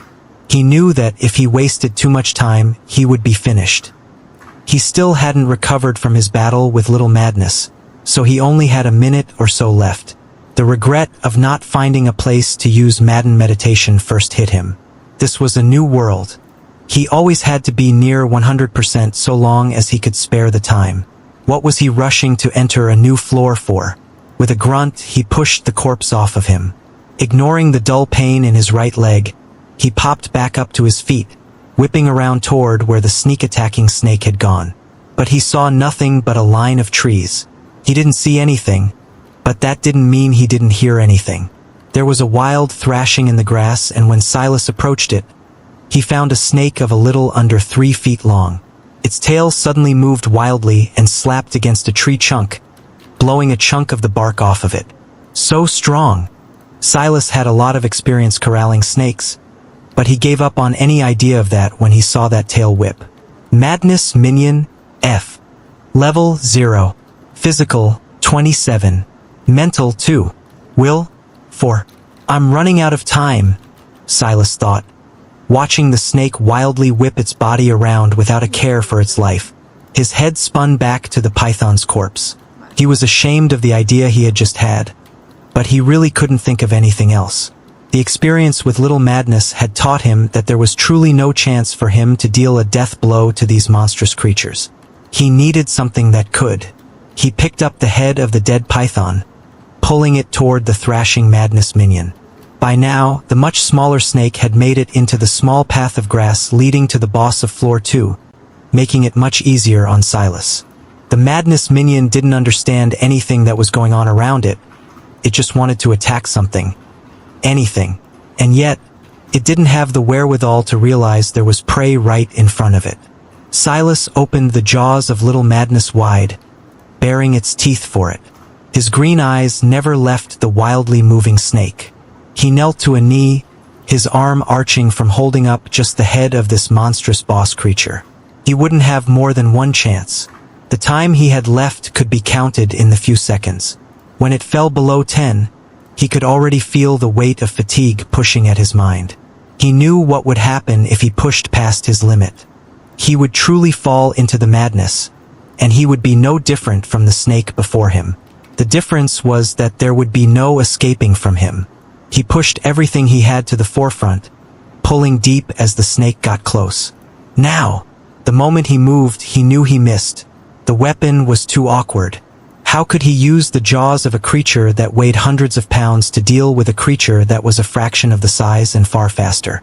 It was the most foolish plan he could have come up with, but it was the only option he had. He didn't know what would happen if he just tried to run away. Would he run into another beast? How many of them were in this forest with him? Also, what would happen to the snake once the influence of his madness left it? Would it still be in range to chase him? This much smaller beast had a weaker physical than Little Madness, but its speed was much greater. He didn't have a chance at outrunning it. And given the fact it could jump at his head from the ground despite only being over 2 feet long, he probably couldn't escape it by going up a tree either. Not that he was even confident in climbing one. I'm going to miss. The swirl of thoughts hit him like a whirlwind as his madness timer fell to just 3 seconds. His will moved out in a flood, catching onto the wildly thrashing snake. He wasn't going to miss by much. He could feel that it would only be by an inch or two. The weapon was too awkward and his dexterity and strength weren't high enough. But that was when this moment aligned with another. A moment where he had moved the shoreline of water back just enough. And under the influence of his charisma, will, and madness, the trajectory of the snake's wild movement shifted just enough that a single side of Little Madness Fong tore into its body. Silas felt his madness state slip away from him just as Madness Minion was pinned down beneath the jaws of the much heavier snake. To his surprise, even after his madness faded, the snake hadn't regained its bearings. It continued to wildly thrash about, but this time in a far more confined region, the weight of the python's corpse keeping it mostly in place. Silas took deep breaths. So it doesn't fade away immediately. He felt a wave of relief hit him. Unfortunately, the job wasn't done quite yet. He had wounded the snake heavily, but not fatally. His brows shot up. The thrashing of the snake slowed, and the entry to its wound actually began to corrode. A python is venomous? This flipped Silas' world upside down. Constrictors were constrictors, and venomous snakes were venomous snakes. They took 2 different routes of evolution, so it was considered unnecessary by Mother Nature herself for the two to share both. Another mistake. Silas hadn't even considered that these animals would be venomous. The moment he saw such a large creature, he made the assumption immediately. This time, his experience had almost really hurt him. He could be dead right now. Will the poison affect the genes? Silas rushed forward. Madness minion. Gene detected. Fragmented gene. 3. Speed. F. Attempt assimilation? Yes. No. Silas confirmed. Gene assimilation starting. Gene assimilation triggered. Gene assimilation failed. Gene assimilation failed. Gene assimilation successful. Name. Silas Grimblade. Species. Human. F. Affiliation. Grimblade lineage. Level 0. Titles. A flexible will. A patient stalker. Little madness slayer. Dormant. Physical. 9. Strength. 5. Constitution. 9. Dexterity 13. Speed. 9. Mental. 9. Intelligence. 5. Wisdom. 10. Charisma. 12. Will. 36. Luck. 1. Skill. Madden meditation. F. Little madness. F. Comprehensions. Madness. F. Gene state. Soft. Fragmented genes. Grimblade lineage. F. 2. Dexterity. F. 4. Constitution. F. Speed. F. Gene talents. Blade aura. Mutated weakened. Sudden burst. Dormant. F. Unlucky. Silas didn't linger on the thought more than this. At the very least, the venom didn't ruin the genes, at least he thought so. It was possible that it had had 4 more speed genes to give, but that was something he'd have to pay attention to in the future. He scanned the region, checking to see if anything else was coming. He was fairly sure this madness minion wouldn't be the only one on floor 2, so he had no choice but to continue being cautious. The quasi-kinetic abilities his madness comprehension was giving him were likely something that he should explore more, but right now it felt too weak. It felt more like an auxiliary offshoot ability rather than something baked into the comprehension itself. Even so, it had definitely helped him just now. He would also have to do some experiments on the next madness minion he came across. How long did he have to activate his madness for it to have lasting effects? Was it just a single instant? Was it dependent on the target's will? He needed to know. Regardless, his madness comprehension was his greatest reliance right now. He needed it for more than its influence on his opponents, but it would be nice to know that he wouldn't die the moment he ran out of it. Running away was definitely an option now. There was also something else of interest to consider. When I fell into the madness, my only thoughts were to go and challenge the boss as quickly as possible. But these creatures lose their rationality and even forget my existence. Is it because of low wisdom? There were so many factors at play and it felt impossible to pinpoint them all. For now, he had to recover. Sticking close to the region the madness minion had attacked him from, he activated Madden meditation. His grandfather had said that dungeons were easier to clear than spawn cities because there were tighter controls on the variables, so his assumption was that there was a low likelihood another snake would attack him from here anytime soon. Simply put, this was probably the safest location on the entire floor now. In 5 minutes, he was back up and running. He found that Madden meditation didn't just help with his mental fatigue, either. It felt similar to eating the fox. He felt rejuvenated. He stood. By now, the madness minion's corpse was mostly rotted. This was, without a doubt, the most potent venom he had ever seen. But he was counting on that. He carefully pulled the python's jaws open again and placed it to the side. Then, using the antler blade and blade aura, he cut into the rotten flesh. As expected, it was far easier than it had been previously, and he sliced into the creature, leaving nothing but its head. It fit nicely in his palm, though the blood was less than great. Am I really about to use a snake's head as a weapon? The incredulity of it all wasn't lost on him, but this was the best option he had right now, that and running. Snake fangs were actually quite fragile and could be easily broken. They had good piercing power but were brittle. I probably can't rely on the venom. Assuming they're the same general species, all the madness minions will be resistant to this venom, and I obviously can't use the python. It's too heavy. Go for the head. That was the best he could do. Name: Silas Grimblade. Species: Human, F. Affiliation: Grimblade lineage. Level 0. Titles: A Flexible Will, A Patient Stalker, Little Madness Slayer, Dormant. Physical 11. Strength 5. Constitution 9. Dexterity 13. Speed 17. Mental 9. Intelligence 5. Wisdom 10. Charisma 12. Will 36. Luck 1. Skill: Madden Meditation, F. Little Madness, F. Comprehensions: Madness, F. Gene State: Soft. Fragmented Genes: Grimblade Lineage, F. 2. Dexterity, F. 4. Constitution, F. 9. Speed, F. Gene Talents: Blade Aura, Mutated Weakened. Sudden Burst, Dormant, F. Silas placed a hand on the corpse of yet another Madness Minion. Madness Minion. Gene detected. Fragmented Gene. 4. Speed, F. Attempt assimilation? Yes. No. After several battles, Silas had confirmed that the venom had indeed had an impact on the genes. All the Madness Minions he had defeated until now had 4 fragmented speed genes. Only the first one had 3, so that seemed to be the best explanation. What happened next, though, caught him off guard. Yes, genetic limit reached. Please increase level, change class, or evolve race to proceed. Fragmented gene, Grimblade lineage, has taken effect. Soft gene state weakened by 10% for related genes. Genetic limit increased. Genetic assimilation starting. Genetic assimilation triggered. Gene assimilation failed.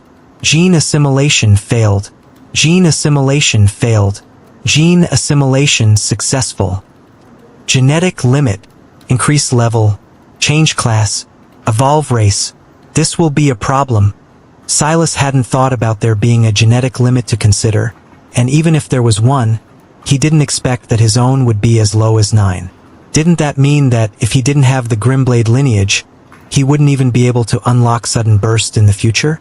Is 9 the limit for all genes? Or is it just speed? If it's different based on gene type, other than dexterity, speed was my highest starting physical stat. Doesn't that mean I'm already close to my limit on constitution, which started at almost half that of speed? Maybe I can get other genes that do similar things? Like the Grimblade lineage is named differently, so maybe there's another lineage that adds to speed. Would it clash with the original speed stats, or no? There were too many questions and not enough information, just like his grandfather had said it would be. You have collected 10 fragmented speed genes. Would you like to fuse them? Yes. No. Silas took a breath and moved his intention toward yes. Fusion commencing. Silas' body froze. The feeling was much stronger than it had been in the past. It was like countless ice cubes touching each one of his pores with pinpoint accuracy. And yet, somehow it felt scorchingly hot everywhere else. Fusion complete. Name: Silas Grimblade. Species: Human, F. Affiliation: Grimblade lineage. Level 0. Titles: A Flexible Will, A Patient Stalker, Little Madness Slayer, Dormant. Physical 14. Strength 5. Constitution 9. Dexterity 13. Speed 28. Mental 9. Intelligence 5. Wisdom 10. Charisma 12. Will 36. Luck 1. Skill: Madden Meditation, F. Little Madness, F. Comprehensions: Madness, F. Gene state, soft. Fragmented genes, Grimblade lineage, F. 2. Dexterity, F. 4. Constitution, F. Common genes, speed, F. Gene talents, Blade aura, mutated weakened. Sudden burst, dormant, F.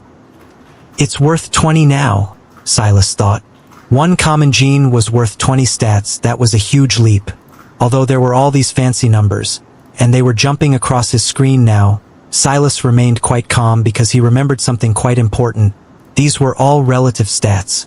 According to what the Grimblades had said, there were 6 total events just like this one in the past, events where there might have been much less intelligent creatures taking part, but ones that were all far more powerful. What strength would a Tyrannosaurus Rex have had? What speed would a raptor have? Forget about extinct creatures. What about creatures that were still alive to this day? What stats would the system give a blue whale? What about a cheetah? A speed of 28 only meant one thing to Silas. He was much faster than other humans, and that was all. In fact, because his dexterity had begun to lag behind, he couldn't even maximize that speed without activating madness. This wasn't the only disadvantage humans were at, either. Because this was the 7th attempt of their world, they were basically dealing with the scraps. For example, titles. The strongest titles were ones related to progenitors, the first to do and accomplish certain things. In the past, Silas might have gotten a title for comprehending madness. But by now, all of those titles were gone. The easiest boost to stats in the early game had already been used up by the former failures of Earth. He had to maximize his time in this dungeon or else he would only fall further behind these creatures. After another bout of meditation, he approached the boss. It didn't seem like there were any other madness minions to take advantage of. Near the end, he had formed a pretty good system for himself. With his speed increasing, it was easier to deal with the wild movements of the snakes. In addition, he had realized he barely had to use madness for a few seconds for them to lose themselves for several minutes. Due to that, he could slowly find an opportunity and strike. Essentially, he had bided his time and waited for them to tire themselves out. One snake had died, quite literally, of exhaustion. His heart had given out. It made Silas realize just how dangerous madness was. What if he used it on humans? Could he snap them out of it before they died?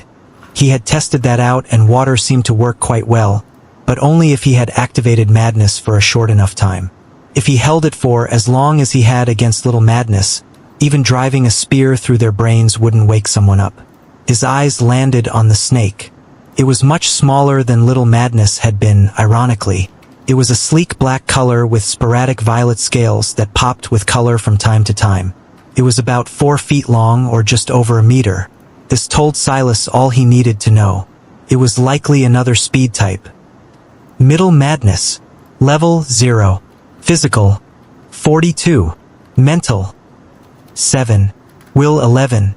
This was the first time Silas had seen a creature with such a strong will, but he felt that was more in line with the theme of the dungeon. The more he thought about it, the weirder he felt that his will was so high compared to these creatures. Didn't he comprehend madness from this place? So why were the wills of these creatures so poor? Maybe I'm looking down on humans a bit too much. We're far inferior in the physical stats, but we seem to have these animals beat in terms of mental and will stats. Silas burst into action, madness already activated. Middle Madness didn't even have the time to open its eyes before that rush of insanity hit it. Silas maintained his distance.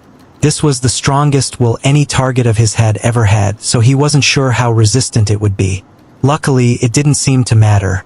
However, what was interesting was that Middle Madness didn't start rampaging instantly.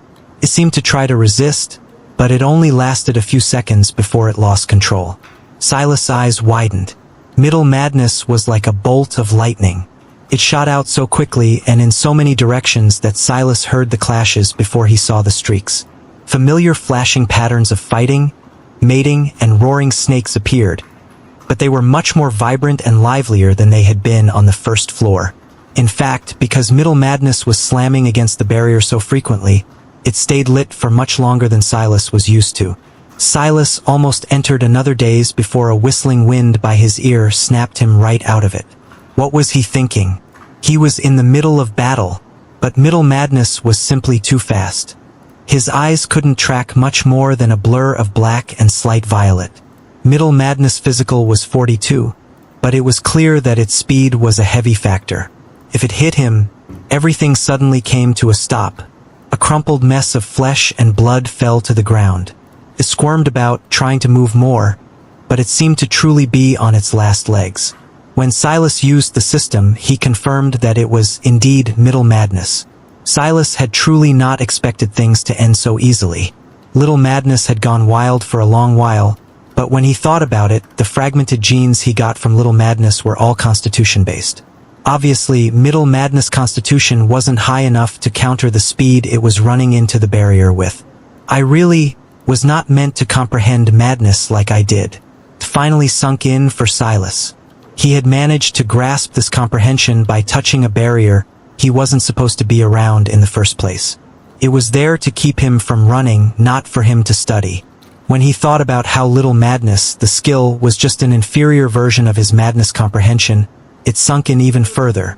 The barriers, I need to study them more. Unfortunately, after middle madness killed itself, the barrier vanished. You have slain middle madness.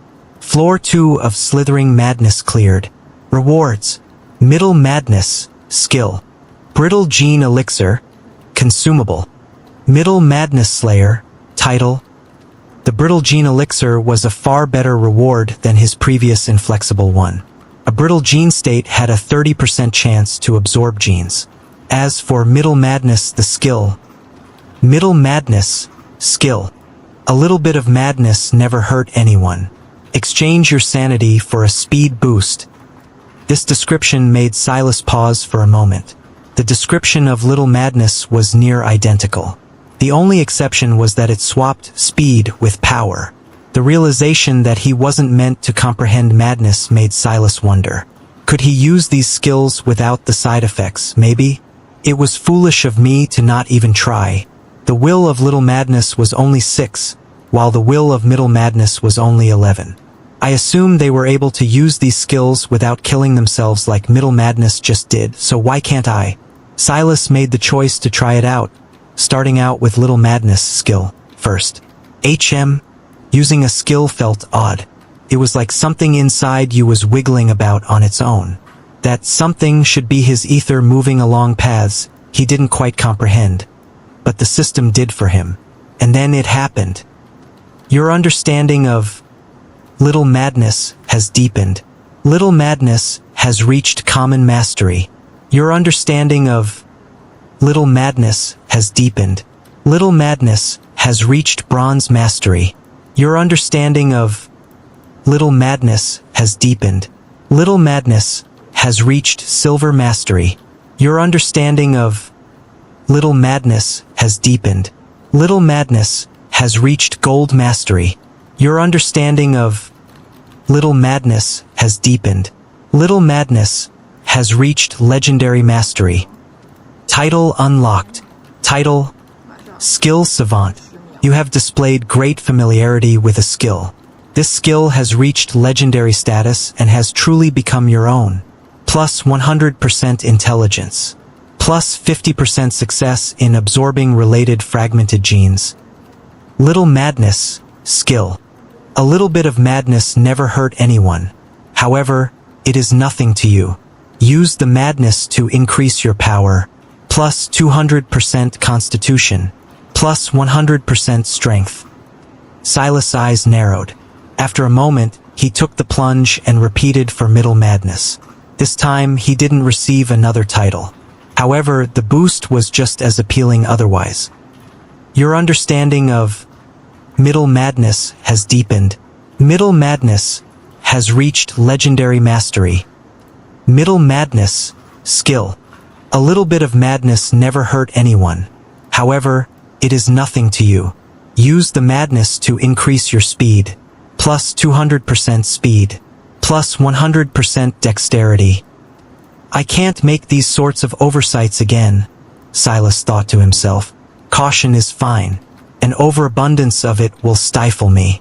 This world is inherently one of danger now. Without risks, I will get nowhere. It was because he made the choice to dive into that lake that he was given this opportunity. He had to continue being just as bold, or else he would never close the gap between humans and the extinct creatures of Earth. He walked to Middle Madness, placing a hand on its mutilated corpse. Middle Madness. Gene detected. Fragmented gene. 9. Dexterity. F. Common gene. 2. Speed. F. Attempt assimilation? Yes. No. Silas' eyes narrowed. Considering what had happened before, could he even succeed? This wasn't just one common gene, but 2. According to his original limit, he could only absorb 9 fragmented genes. How much had the Grimblade lineage increased his limit? Well, there was only one way to find out. Gene assimilation starting. Gene assimilation triggered. Genes successfully assimilated. Fragmented gene. 6. Dexterity. F. Common gene. 2. Speed. F. Genes failed assimilation. Fragmented gene. 3. Dexterity. F. Silas' entire body seized. He only barely felt his patient stalker title activate before he was overwhelmed by everything else. It was so much more violent than the first time that he fell to the ground, a cold sweat pooling around his body. Some of the sweat even seemed to carry slight hints of a red, as though blood was being pulled right out of his pores. The process took several minutes, and yet for all his efforts, he was forced to look at a highly disappointing screen. Speed stat has reached 50 and cannot increase further. Species limit has been reached. Please evolve species, increase level, or change class to progress further. Name: Silas Grimblade. Species: Human. F. Affiliation: Grimblade lineage. Level 0. Titles: A Flexible Will, Skill Savant, A Patient Stalker, Middle Madness Slayer, Dormant, Little Madness Slayer, Dormant. Physical 21. Strength 5. Constitution 9. Dexterity 19. Speed 50.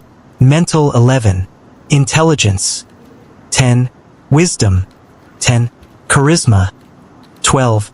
Will 36. Luck 1. Skills: Madden Meditation. F. Little Madness. F. Middle Madness. F. Comprehensions. Madness. F. Gene state: Soft. Fragmented genes. Grimblade lineage. F. 8. Dexterity. F. 4. Constitution. F. Common genes. 3. Speed. F. Gene talents: Blade aura, mutated weakened. Sudden burst, dormant. F. This is a huge problem. If there was one thing Silas was good at, it was analyzing a situation and making the best possible decision in the shortest amount of time. At the very least, he tried his best to do so with the information he had on hand, though he was ultimately a human at the end of the day. However, this stat cap was even worse than the previous gene cap. This issue went back to the first and most important point.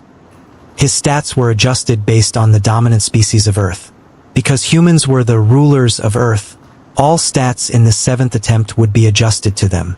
This essentially meant that, just because 50 was a high number, didn't mean that it was worth anything. It didn't even represent that he was 5 times faster than the fastest human either. The stats are based on a distribution curve where 10 stat points represented the 99th percentile of current humans. But even then, a single % of the population is still hundreds of millions of people. The weight of that stat isn't as heavy as it seems. If anything, this 50 number is far more meaningful than a 10. If it's referring to a limit of my genes, or the theoretical and physical limit of the human body, that should mean that 50 speed should represent around 50 miles per hour if the science is right. The fact they're the same number should be purely coincidental. Unless the Grimblade lineage increased that limit for me, in which case it's something higher than 50 miles per hour. Either way, middle madness was definitely faster than that. My eyes could hardly track it. But that shouldn't be its normal speed, it definitely had middle madness activated. I also have to take into account the fact the dungeons are weighted and adjusted to match the current population as well. If this was still the era of the dinosaurs, it would have still been a 50 physical entry recommendation, but that number would mean something far different to them. Silas' mind ran faster and faster, but the ultimate conclusion could be summed up in a few words. The human race had an uphill battle to fight, and an especially steep one at that. I need to find a way to increase this limit.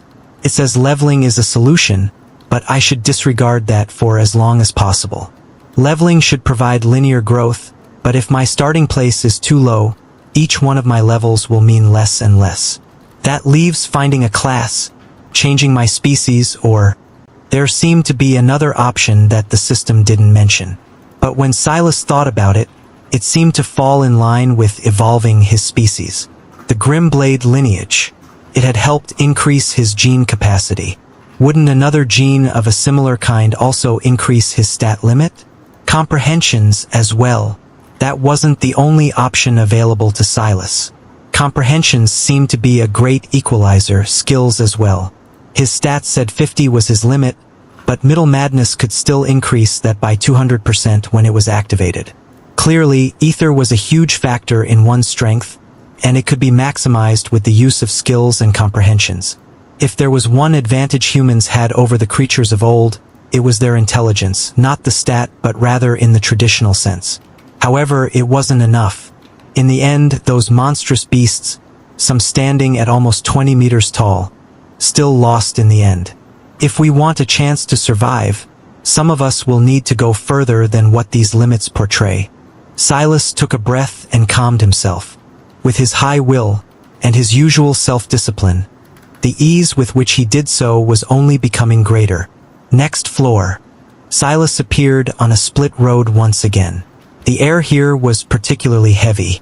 He didn't know if it was because his mind was enraptured by thoughts of finding a way to break the mold of these stat limits, or if it was just that the air was mixed in with something different here. Ether. Now that he thought about it, he had seen ether. He had even felt it work inside his body, but he had never really interacted with it in the normal sense. Before him, the same choice lay. This time he actually hesitated, but in the end, he stuck with the same choice. Now wasn't the time to suddenly get cocky, nor should he let his worry about his stats cause him to overextend himself. He was hauling the python over his shoulder as he chose the forest once again, but he didn't make the same mistake he had last time. The moment the cobblestone path vanished, he dropped the python's corpse and sharpened himself, already activating madness. If this was another speed-focused floor, he might not be able to react fast enough this time. But nothing came. Silas slowly relaxed and retracted madness. Indeed, he had probably been a bit unlucky with an attack coming immediately on floor 2. But that didn't mean there weren't minions here as well. He chose to leave the python corpse behind, and middle madness corpse and the final fox carcass along with it. Then he carefully dove into the surrounding woods. It wasn't long before he found what he was looking for. Big Madness Minion, F. Level 0. Physical, 34. Mental, 4. Will, 7. Hanging from a tree, a bright yellow python, about 3 meters long, hung. Silas spotted it before it saw him, but it didn't lag too far behind, baring its teeth the moment it spotted him. It lunged at Silas, but compared to Middle Madness and the Madness minions, it was too slow, especially since Silas had gotten such a huge boost to his speed. The Big Madness minion missed, landing heavily on the ground with a much louder thud than Silas would have expected. Even so, it didn't slow his reaction. Silas activated Little Madness. Since he felt relatively safe with the difference in speed, he thought that he should try to test the limits of his body. His plan was to use his fists and the antler blade he had and see if he could do some real damage with the help of the boost in his strength and constitution. But the moment he activated Little Madness, it felt like his mind was being corrupted. It was instantaneous. A feeling of spiders and zombie-like hands fighting for pieces of his brain played in his thoughts. Silas immediately activated Madness. He realized that without the support of his comprehension, this skill would really eat away at everything he was. It seemed that upgrading it to legendary mastery hadn't come without its drawbacks. Even so, he could control it. He dodged out of the way of a second lunge. He had been too delayed to complete his follow-up attack like he wanted, so this was his only choice. A fist wouldn't work anymore, so as the python flew by, he used the only attack that seemed possible. He flooded blade aura into his elbow and swung down. The big madness minion came crashing down to the earth, looking slightly disoriented. But then the madness settled in and the wild movements began. The minion became a punching bag for Silas' experiment. Silas knew that his skill in actual combat was lacking. There was only so far that madness could take him, but there wasn't much he could do outside of try to battle more. However, he also wasn't strong enough to have a real head-to-head battle. Crack. Silas' antler blade finally gave way, and he was left with nothing more than his fists. He dodged the wildly flailing python, staying closer to it than he knew he should. There were more than a few close calls, but he managed to use middle madness to increase his speed just before he really suffered. He wasn't sure how much damage his fists were doing, and the dull ache was starting to become overwhelming. Should I really go back and get them? Attacking with his fists like this, even with the constitution bump to keep his hands from cracking like the antler had, and the strength to give him some added oomph, was probably even more foolish than using a snake's head as his primary weapon. At this point, it looked to be the smarter choice to just back up and get middle madness head, or rather, what was left of it. He shook his head. Taking a sudden opportunity, he grabbed the tail of the wildly flailing beast. Using all his speed and strength, his core tightened, and he swung with all his might, cracking the head of the big madness minion against a tree trunk. Bang! It wasn't enough.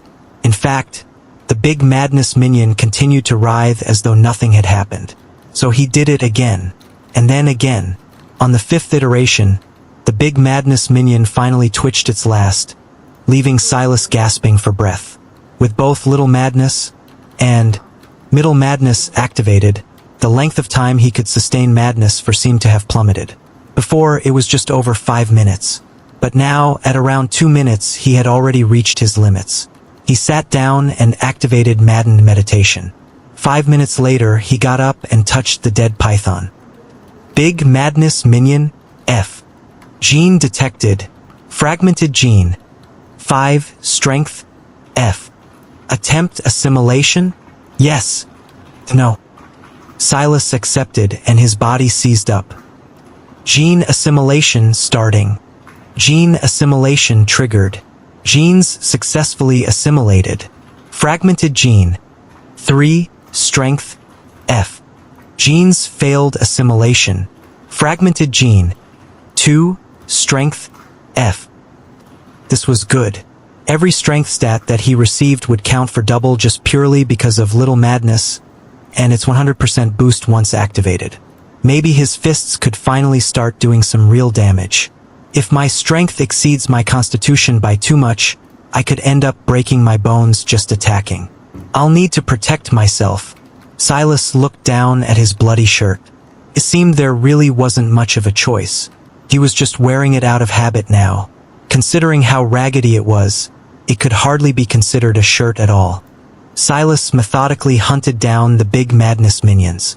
He hadn't forgotten about studying the barrier, but he wanted to make sure that floor 3 was cleared of everything but the boss first. So long as he was cautious with the support of madness, his life was never truly in danger. Of course, it also helped that his speed was greater than these particular minions. Soon, he reached his genetic limit of 9 fragmented strength genes, and his Grimblade lineage kicked in again. Name: Silas Grimblade. Species: Human, F. Affiliation: Grimblade lineage. Level 0. Titles: A flexible will, skill savant, a patient stalker, middle madness slayer, dormant, little madness slayer, dormant. Physical 26, strength 27, constitution 9, dexterity 19, speed 50, mental 11, intelligence 10, wisdom 10, charisma 12, will 36. Luck. 1. Skills. Madden Meditation, F. Little Madness, F. Middle Madness, F. Comprehensions, Madness, F. Gene State, Soft. Fragmented Genes, Grimblade Lineage, F. 8. Dexterity, F. 4. Constitution, F. 2. Strength, F. Common Genes, 3. Speed, F. 1. Strength, F. Gene Talents, Blade Aura, Mutated Weakened. Sudden Burst, Dormant, F. Silas needed to defeat 6 Madness minions to create a common speed gene. But he only needed to defeat 4 big Madness minions to reach this point. It seemed that he could continue loading up his fragmented genes to make another common gene. So that was what he did. Unfortunately, he soon ran out of big Madness minions and only managed to reach 9 fragmented strength genes, raising his strength to 34. At this strength, he was already beginning to feel some pain through his makeshift bandages, but they were still holding up better than he thought. The current Silas was shirtless, his original linen shirt having been carved up into thin slices that wrapped his knuckles, palms, and wrists. This covered all his bases for now. He could inflict a surprising amount of damage when he used his high speed in conjunction with his strength. He had realized long ago that these stats had a lot more to them than what was shown on the surface, so it wasn't surprising that the line between strength and speed could be blurred depending on action. It was especially easy to get used to these things when your opponents were all pretty much just live punching bags. It's time to check the barrier. Silas stood before the barrier. This coming boss likely won't end up killing itself while it's rampaging. If the pattern of the previous floors is followed, this is likely to be a strength-based boss, and its constitution won't lag too far behind. If I want to beat it, I'll have to be the one that does the damage. But Silas looked down at his fists. The blood-covered rags that coated them looked quite fierce, but they lacked a real punch. The boss's strength would probably be around 80 to 100, somewhere in that ballpark. Its constitution will probably be its second highest stat at around 50, leaving it with speed and dexterity around 20 to 30. These were just estimations Silas had made based on the previous boss matchups, as well as the minion fights. He had already checked the boss, and its physical was 50 on the dot, just like he expected. That meant it had 200 total stats to spread between strength, constitution, dexterity, and speed. So that was what Silas had based his assumptions on. These estimations were probably similar for Middle Madness, just with strength and dexterity as its main physical stats and a lower overall physical. This was why its speed had overwhelmed its constitution. Obviously, that wouldn't work this time around. If worst comes to worst, I'll hope to force its heart to give out like that Madness minion. But it'll be hard. That boss also happened to have a will that was much higher than Middle Madness had been. Silas touched the barrier. Flashing forms of moving snakes occupied his mind again. This time he basked in it, not cutting it off for the sake of battle. Maddened meditation activated naturally as he was enraptured by the movement. He remembered what happened the first time he really looked at these images. He felt like there was a disconnect between what was happening and the actions he could copy. They had the bodies of snakes and he obviously had the body of a human. How could he imitate them? Did he want to imitate them? A third of the images were clearly images of snakes mating, their tails intertwining and their minds sunken into the throes of passion. It was usually very difficult to read the expressions of animals. Their actions themselves were better tells of what they were feeling. But for some reason, it felt so clear to him. Was he meant to have a partner to complete this ritual of sorts? Silas didn't know how he felt about that. This madness was very important to him, but he didn't want to find a partner just because it would make him more powerful. Plus, he was a virgin. Was he supposed to casually give that up as well? What was his virginity to the plight of Earth, though? Silas found himself laughing at himself, something he rarely seemed to do. The only one who could make him smile was that little munchkin of a sister of his. She was always so amusing in her own quirky ways. Being a 26-year-old virgin was definitely something she would make fun of him for. If she really knew what that meant, that is.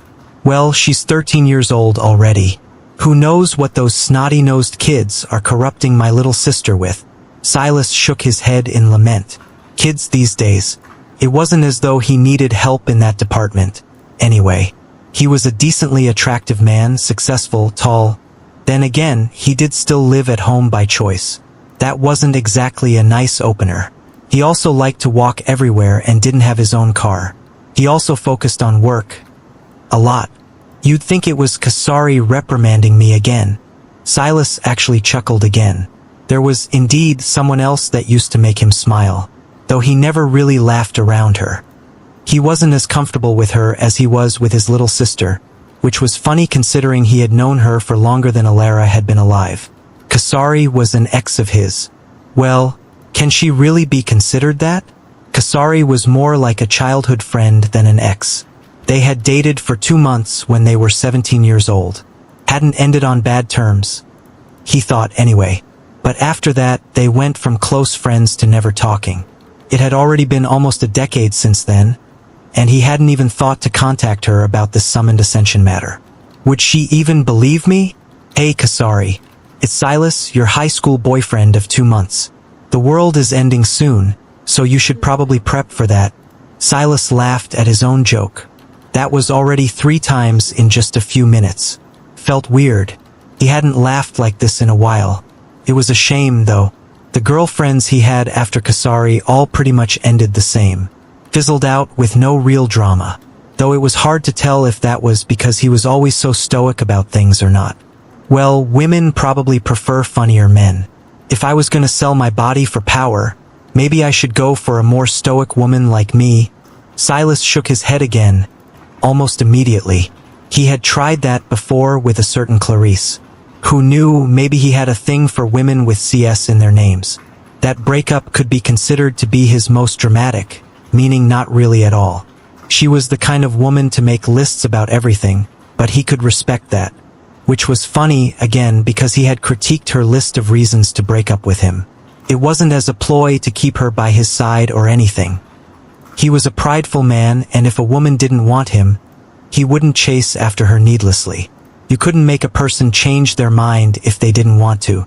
Instead, it was because he had found the list truly ridiculous. His reply was that she could have summarized it in 1 sentence. You're not ambitious enough for me. That was pretty much the gist of it. A 26-year-old tenured professor at the most prestigious college in the country wasn't good enough for her. In her defense, he wasn't tenured just yet back then. That and... She's probably not wrong, though, Silas agreed. Like he had said before, he had only casually chosen his doctorate, and it was taken in a field that was very unnecessary. No one needed venom vaccines. He only really worked on things that interested him, and much like his parents, when it was time for him to check out of work, he never brought it home. Could be said that he was curious about a lot of things, but not really passionate about anything. Clarice had picked up on that and felt like he was wasting his potential. He didn't really have a goal for after securing tenure. Truthfully, he would have probably floated about until he found something else that interested him. She's still not tenured yet, though. A rare snide comment flew by his thoughts. It surprised him because he felt that he was pretty much over that breakup. Actually, he thought he got over it the day of. Silas sighed. The world had just felt boring. How could he be ambitious about anything when there didn't seem to be a point? Was it for money? His parents were already successful and he could live off their wealth for the rest of his days without a care. Why should he strive for more money when he had more than enough? He found comfort in the little things. He loved his family. He liked running, walking, hiking, and keeping himself in shape. He liked giving his life discipline and structure. He would probably like to find a wife to share his life with, but he didn't want to settle for any random woman. Either. He wanted a relationship like his parents had. One that was built on mutual respect, mutual competence, mutual love. In this day and age? Fat chance. Silas suddenly chuckled again before his mind suddenly snapped back into focus. He blinked in a bit of a daze. Had he fallen into a trance again? He had ended up thinking about himself more than the barrier. What a bout of déjà vu. Subconsciously, he checked his notifications. There were only 2 lines. Your understanding of maddened meditation has deepened. Maddened meditation has reached common mastery. Your comprehension of madness has deepened. Madness has reached common mastery. You have comprehended the madness. Plus 10 will. Plus 20 charisma. Madness, F. The madness consumes you, but does not control you. Instead, it becomes your tool to both control yourself and others. You, while steeped in madness, maintain your wits about you. Your enemies, though, are not so lucky. Plus 200% charisma. Plus 150% will. Name: Silas Grimblade. Species: Human, F. Affiliation: Grimblade lineage. Level 0. Titles: A Flexible Will, Skill Savant, A Patient Stalker, Middle Madness Slayer, Dormant, Little Madness Slayer, Dormant. Physical: 28. Strength: 34. Constitution: 9. Dexterity: 19. Speed: 50. Mental: 14. Intelligence: 10. Wisdom: 10. Charisma: 22. Will: 44. Luck: 1. Skills: Madden Meditation, F. Little Madness, F. Middle Madness, F. Comprehensions: Madness, F. Gene State: Soft. Fragmented Genes: Grimblade Lineage, F. 8. Dexterity, F. 4. Constitution, F. 9. Strength, F. Common Genes: 3. Speed, F. 1. Strength, F.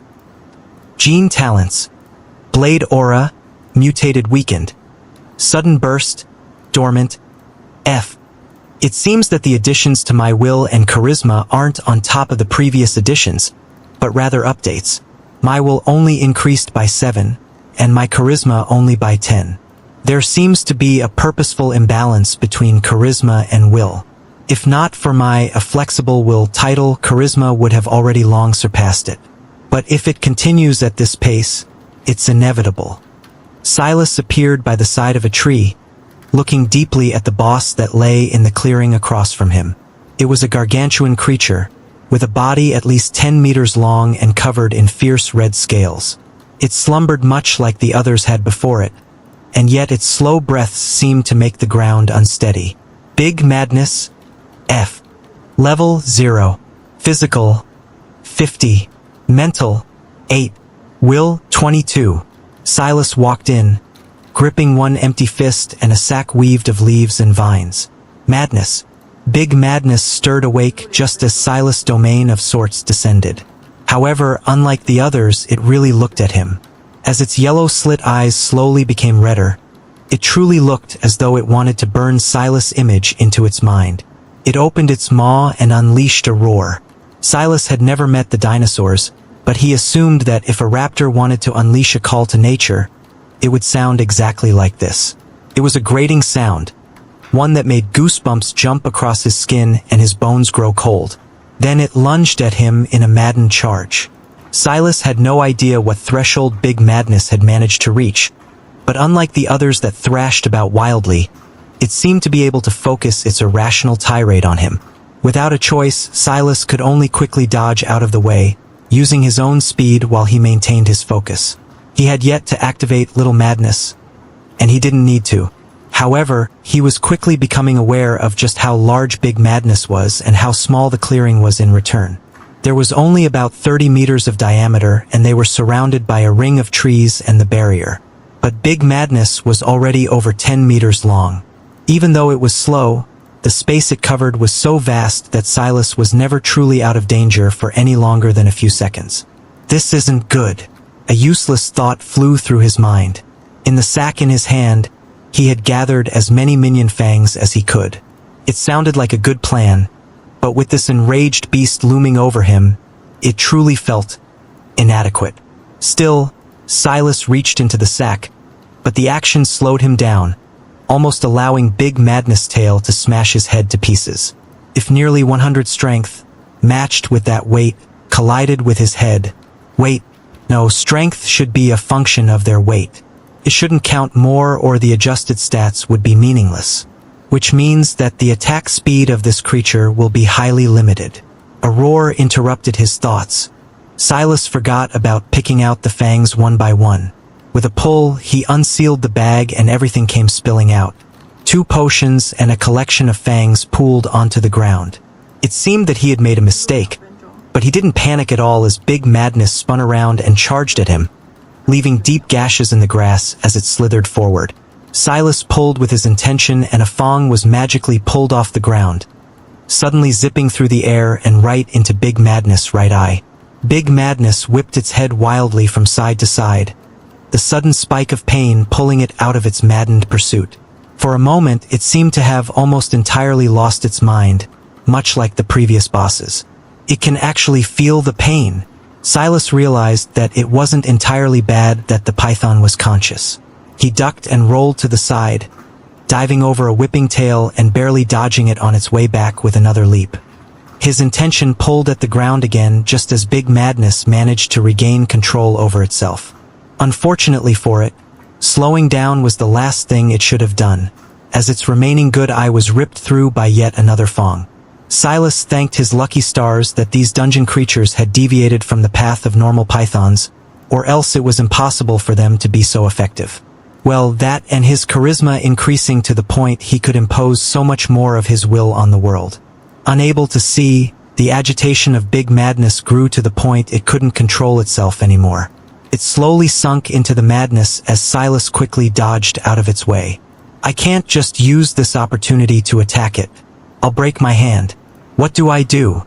There was a good chance that Big Madness might tire itself out, but the fact it had been able to maintain control of itself, and even regain control at one point, put Silas on edge. Snakes were known for their poor vision to begin with. Silas knew this. If it managed to calm down, it could use its sense of smell to track him down. I'll have to cut off its tongue just to be sure. Silas pulled at another fang from the ground. Timing it right, he sent it flying into the mouth of the python just as it roared.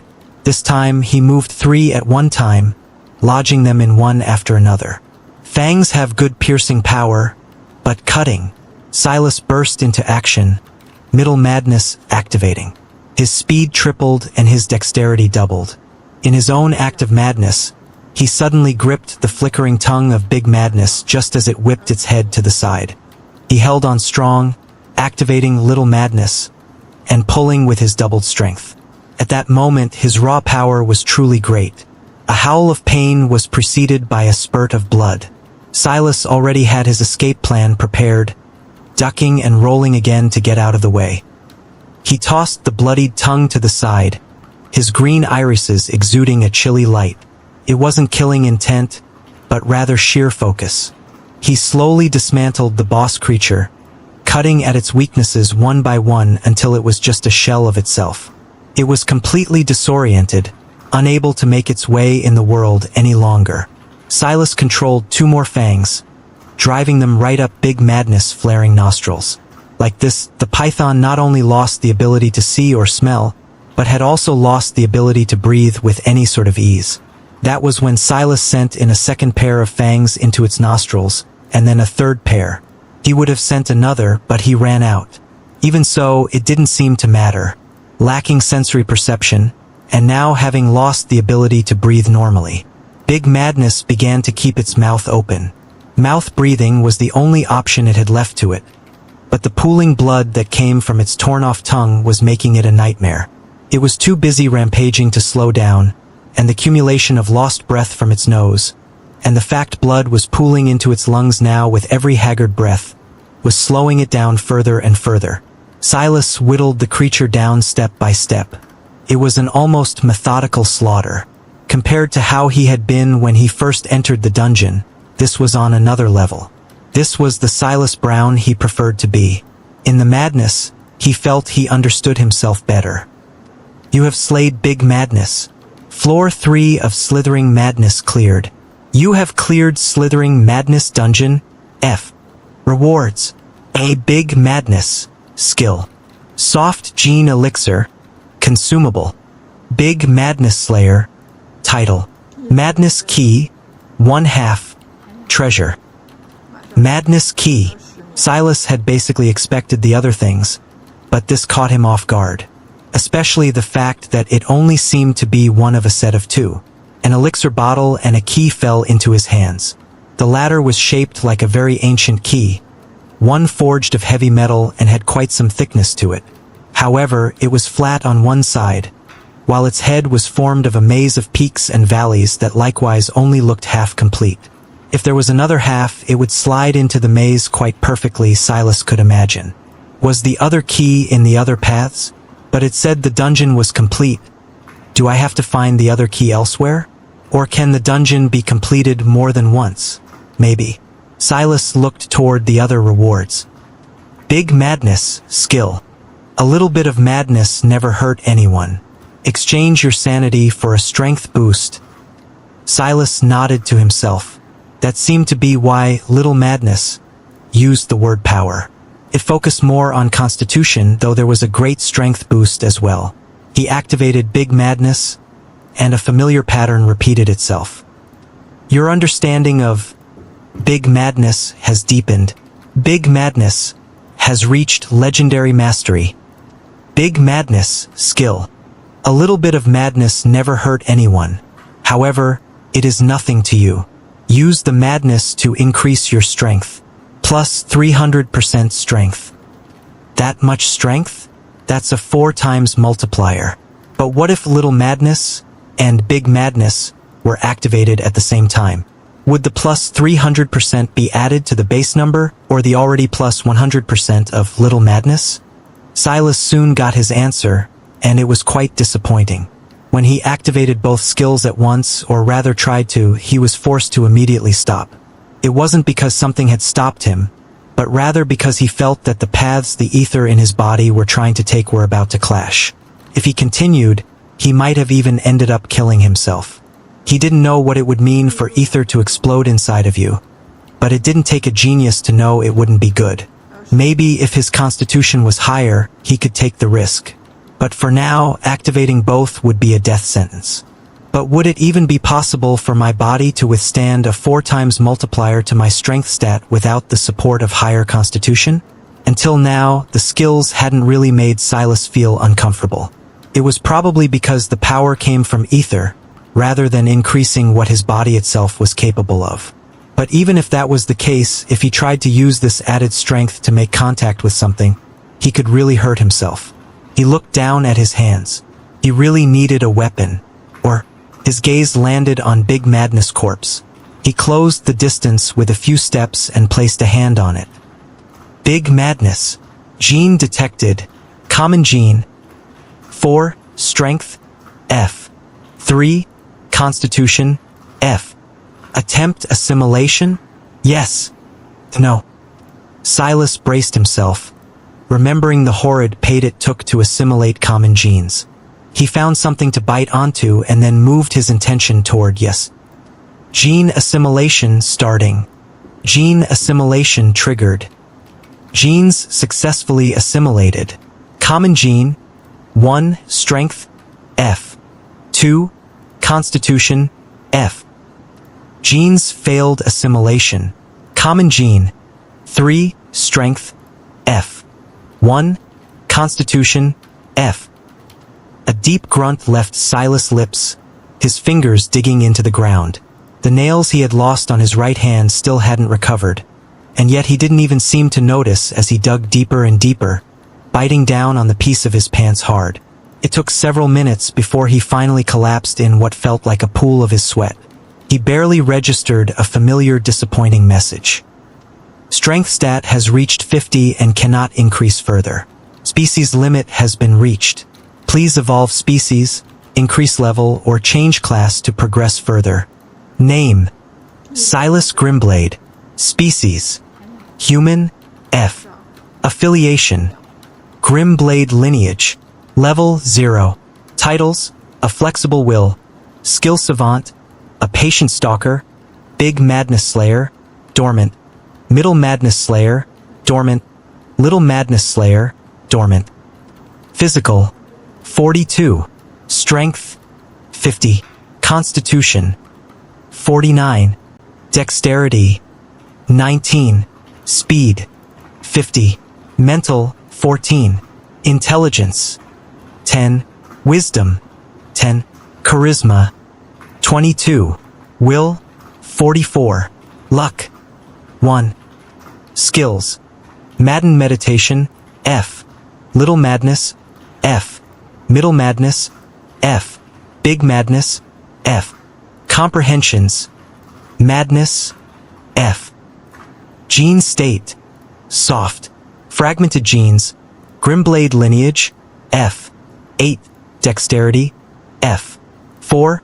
Constitution F. 9. Strength F. Common Genes: 3. Speed F. 2. Strength F. 2. Constitution F. Gene Talents: Blade Aura, Mutated Weakened. Sudden Burst, Dormant F.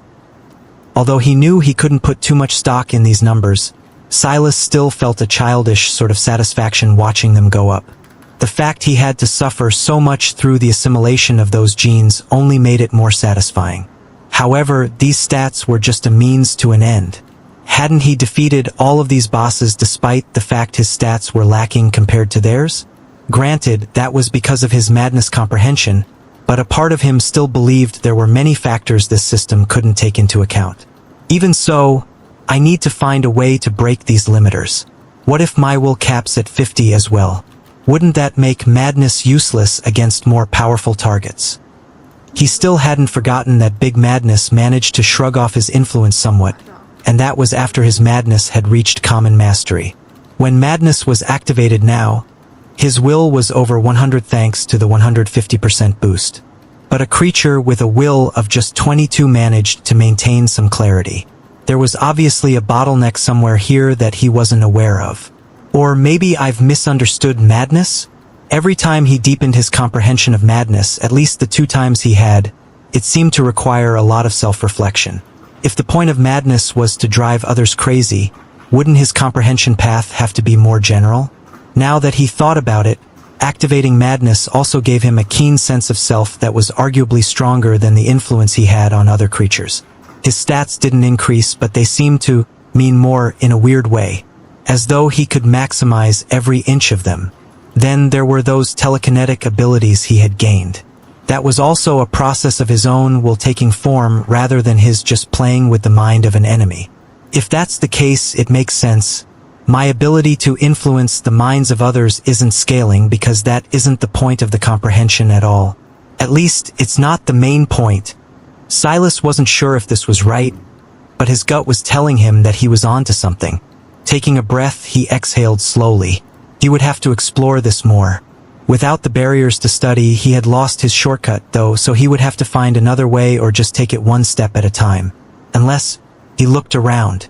Between the various python corpses he had accumulated along the way, he had too many things to carry, and yet no way of conveniently doing so. Once he left this dungeon, he'd be stuck in the middle of the lake, and he would only have a short time to escape. Those animals that had been slumbering and in the midst of their evolution should have also long since woken up. Simply put, he couldn't just carry hundreds of kilograms worth of snakes around with him, no matter how great his strength had become.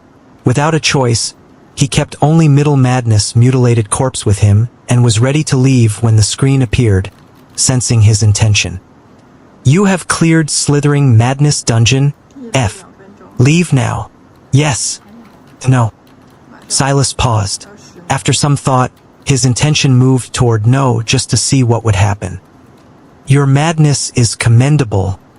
The screen glitched for a moment before it came back into sharp focus. What was that? Silas frowned.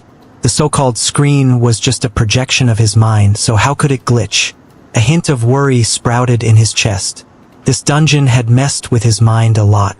Even during his comprehension sessions, he had done a lot of thinking about things that hadn't even come to mind in years. It was too weird. Slithering Madness Dungeon F. Level maximum 0. Recommended 100 physical. Description: lurking in the depths, high in the trees and on the forest floors, they are natural predators, unfettered and unbothered. So scorned by the skies, They've been restricted to a life of crawling on their bellies. But their day to fall again is not far off. Silas' memory was excellent, and it could be said to be doubly so when his attention was focused on every detail. He knew that in a world like this, even the slightest mistake could cost him his life, so he directly glossed over the fact the recommended physical had doubled. That wasn't the problem. But their day to fall again is not far off. That definitely read rise before, not fall, and scorned is capitalized now. What does that change mean? Your madness has been rewarded. Scorned wraps, treasure. Scorned wraps, treasure. Accursed treasure scorned by the skies themselves. In its presence, your body cannot be adorned by armor, and your hands cannot be graced by weapons. The madness is relentless, and its fury scorns the world in return. Curse status. Cannot be unequipped. Plus 10% constitution to fists. Right then, a pair of what looked like long, dirty cloths appeared in the skies, slithering down towards Silas, almost like snakes themselves. It seemed like they had once been a pristine and shimmering white, but were worn by dirt and dried blood over countless years of hardship and toil. Silas couldn't avoid them even if he tried. The wrap he had used to brace his wrists and fists, made of his own shirt, burnt to ash the moment the scorned wraps touched them. He couldn't even register the pain as the cursed treasure tightly wound itself around his fists, wrists, and a portion of his forearm. Silas was silent all the while. He had no idea what he had just gotten himself into, but he was smart enough to know that it was unavoidable at this point. What a weird way to use adorned and graced. It's as though it takes the usage of armor and weapon as the actions of the prim and proper, rather than that of a real warrior. Silas looked down at his fists. Did he feel that way too? Absolutely not. His vision blurred, and he found himself on a forked road once again. However, this time there was only one choice, the cobblestone path leading into what looked like an ancient ruin or city of sorts. Silas wasn't sure about the situation ahead, so he tested a few things on this outer road. When he was satisfied and feeling as good as he probably could in such a short time, he picked up his things and the various python carcasses before moving forward. Luckily, with his current strength, although there was a clear burden, it wasn't as exceptional as it had been in the past. As he moved, his thoughts spun, these changes feeling quite heavy. These stats are all relative, so does that mean that 50 would always be the limit regardless of race? If that's the case, then the first iteration of this dungeon was meant to be entered by someone who had reached the limit.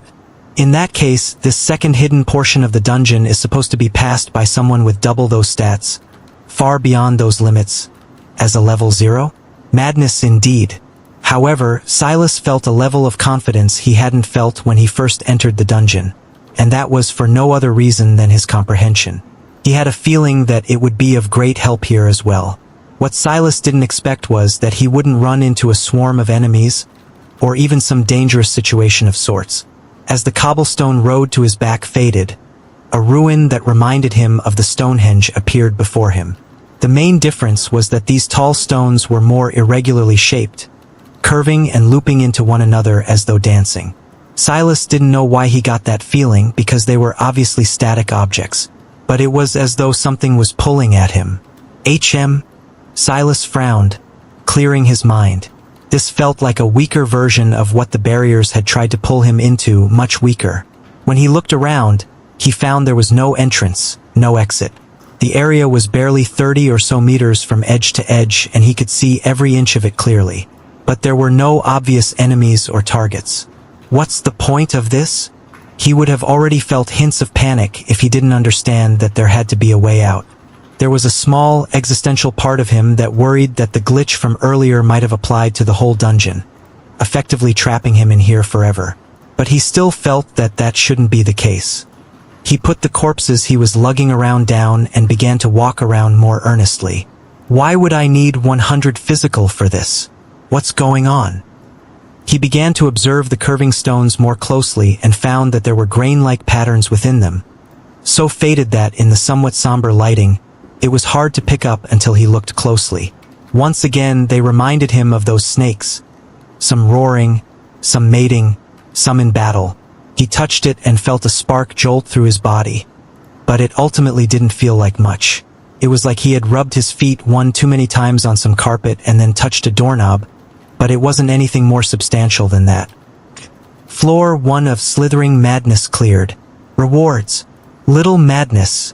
Skill. Silas' brows shot up. Floor cleared? How? He hadn't done anything. And also, wasn't the recommended physical 100? Shouldn't the rewards be even better, then? Why was he getting the same reward he had already gotten the first time around? Is it the same? The shade of the color is a little bit darker. Silas kept feeling that there was a lot the system was holding back on him. Titles didn't receive grades for some reason. Some of them were even dormant without any clear reason. And yet, there was very clearly a pecking order. When he got a new gene, it just took its place at the end.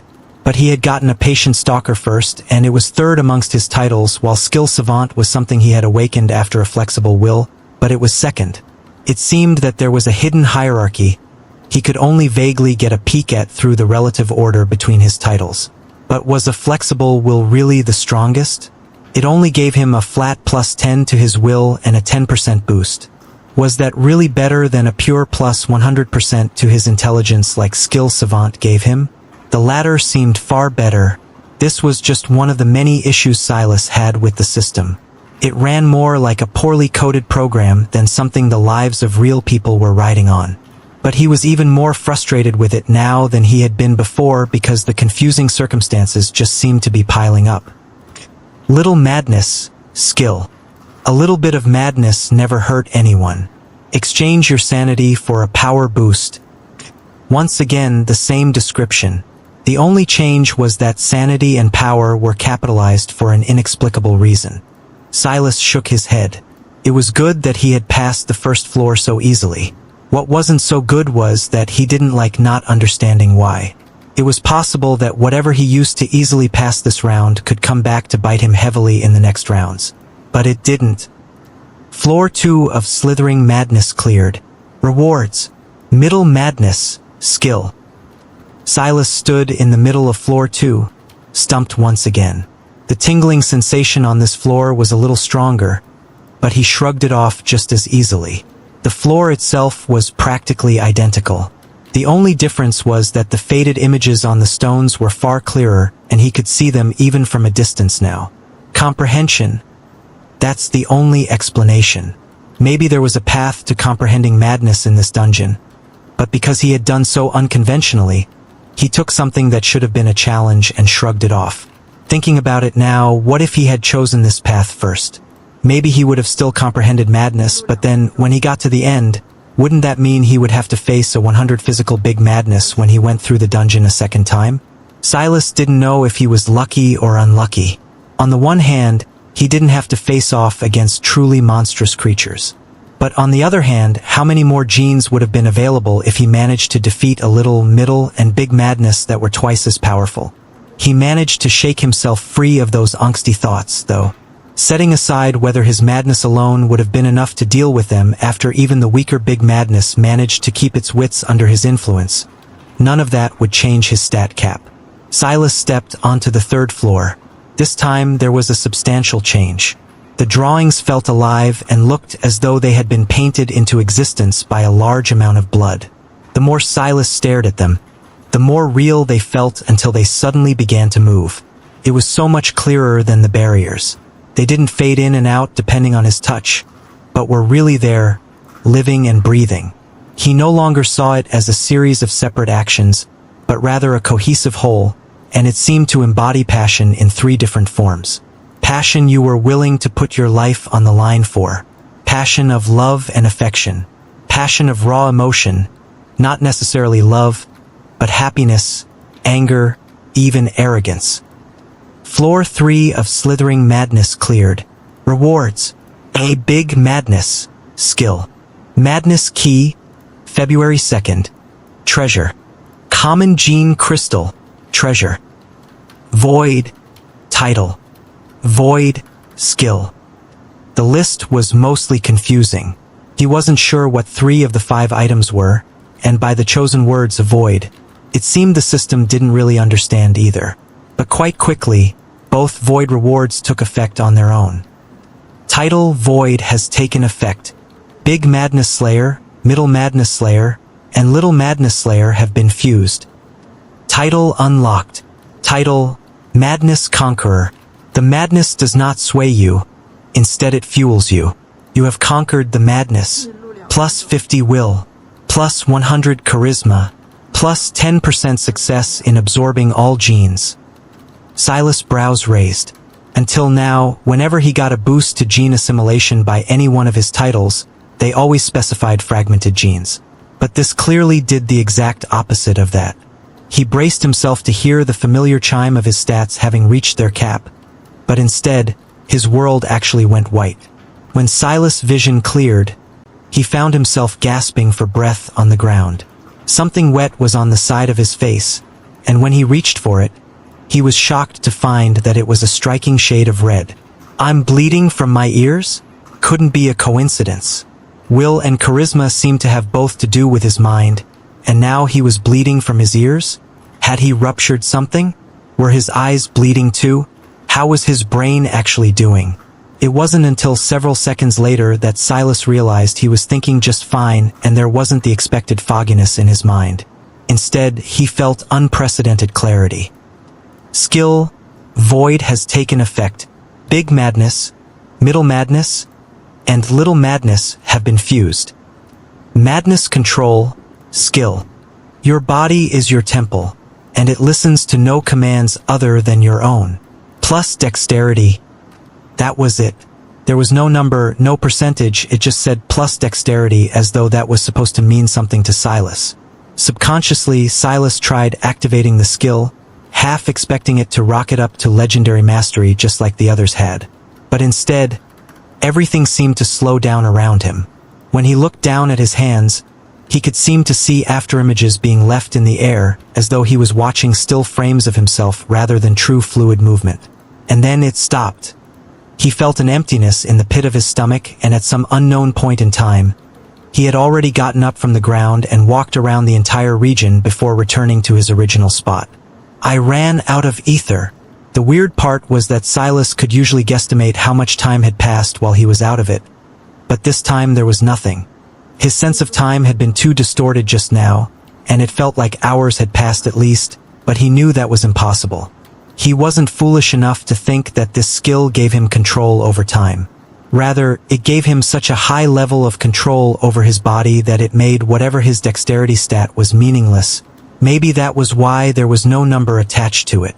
This skill could raise his dexterity to whatever it needed to be for him to unearth his full potential and then some. Equals sad face bonus chapter for 50 golden tickets equals. This must be what his grandfather meant by not all skills were created equal. He had just lost 3 legendary mastery skills, and he didn't even know if he should miss them at all. That didn't even mention the fact Madness Control wasn't even at common mastery yet. Silas turned his attention to the final 2 rewards. Common Gene Crystal. F. Treasure. One's genetic code is a universe within the universe. Endless and vast, the number of meandering paths it can take are uncountable. Use this common gene crystal and begin to forge your own path. Capacity 50. Capacity of 50? Forge your own path. Suddenly, the answer hit Silas like a bolt of lightning, and he understood. Until now, no matter what kind of beast he killed, he always received genes of the same kind, one of the 4 basic physical stats. Could it be that this gene crystal allowed him to take those genes and combine them into something like the Grimblade lineage? And since it had the prefix of common, the capacity should refer to 50 common genes. Then, Silas' eyes narrowed. He felt that his guesses were pretty close to the mark, but what of it? What could he do with this information? Did he just have to randomly pour genes in and hope it popped out something good? And could he use it more than once? The description didn't seem to say anything about a limit to how many times he could use it. So did that mean he could experiment? He needed more information, but there was just far too little. He could only turn toward the final item, hoping that it would give him something to bet on. With slow movements, he brought the 2 halves of the madness key together, but he couldn't even take action before they snapped forward. forming a loop of twine around their handles and wrapping around his neck. Madness Key. Treasure. A key leading to a fortune of madness. Detects other madness disciples and enlightens your path. Contains small spatial world within.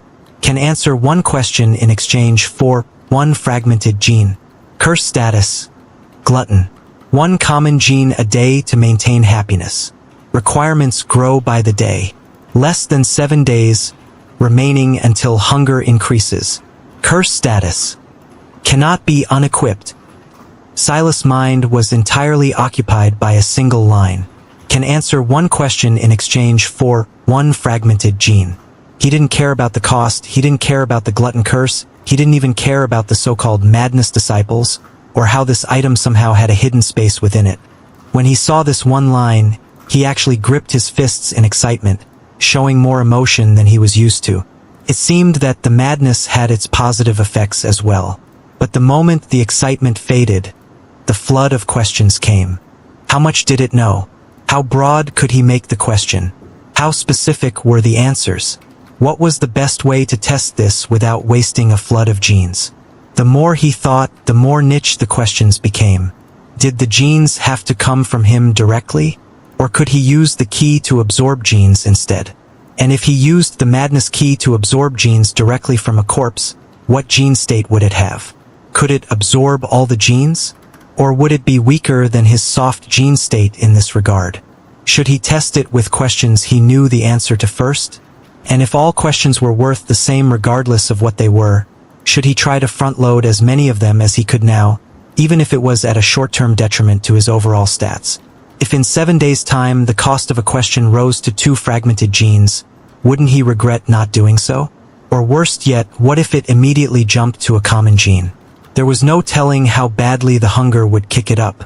He had so many burning questions and ideas on how to best optimize this madness key that he felt his mind might explode. Eventually, he calmed himself down. Without a calm mind, he would only end up harming himself. This matter also helped to put a great deal into perspective. He was nearing his 3rd day in this world, and yet it was already messing with his mind so much. He should have been able to take this in stride, but he felt real excitement at seeing this treasure. It wasn't just that either.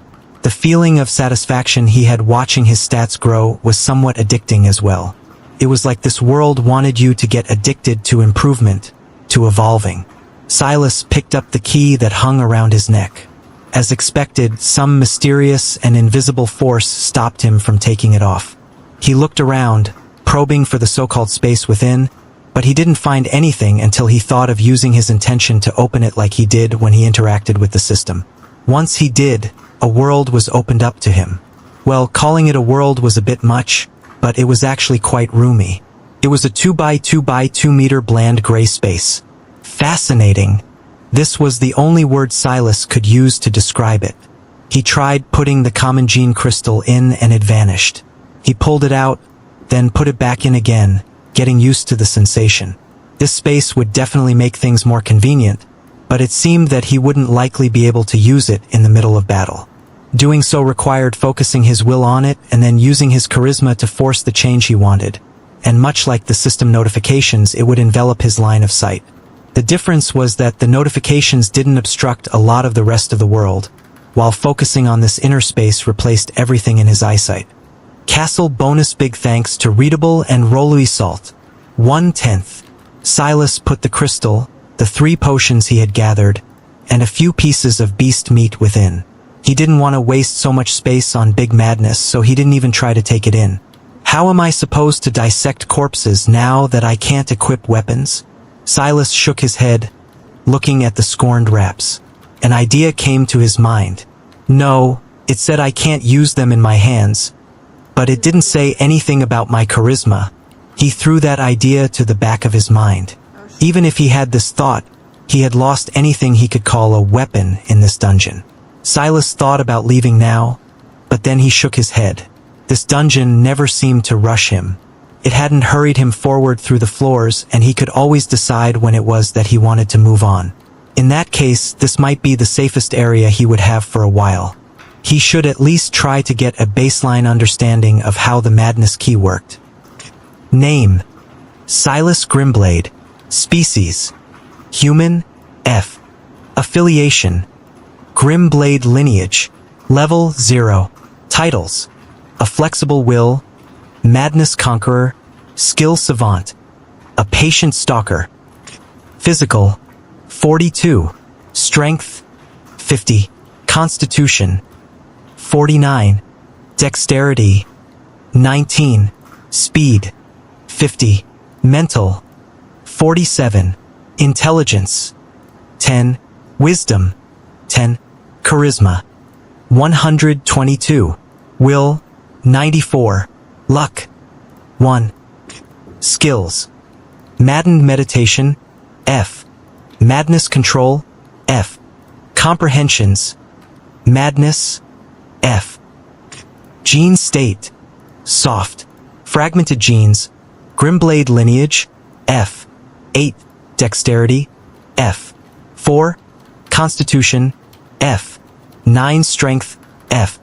Common genes: 3. Speed. F. 2. Strength. F. 2. Constitution. F. Gene talents: Blade aura, mutated weakened. Sudden burst, dormant. F. Looking at his stat screen, Silas decided that the best gene to use would probably be strength. He had a buffer of 4 fragmented strength genes that were lying dormant right now due to having reached his genetic limit. He wanted to test the waters, but he also didn't want to waste his genes either. A dungeon was ultimately a controlled environment. There was no telling how much harder it would be to gather these genes on the outside, so he had to be frugal. Let's pick a question that's been bugging me. It should be difficult enough, not too broad, but not too narrow either. Let's see. How does this work? Silas touched the key, and once again used his intention. He focused on his fragmented strength gene before he asked his question. As for the common gene that he needed to give up every day to keep it happy, the treasure hadn't said anything about it, so he assumed he had a buffer period. Why does the system feel incomplete? Silas was quite used to using search engines, as he had spent most of his life in academia. This question was, objectively, a horrible one to type in. His word choice wasn't too specific, and it was mostly driven by his intention.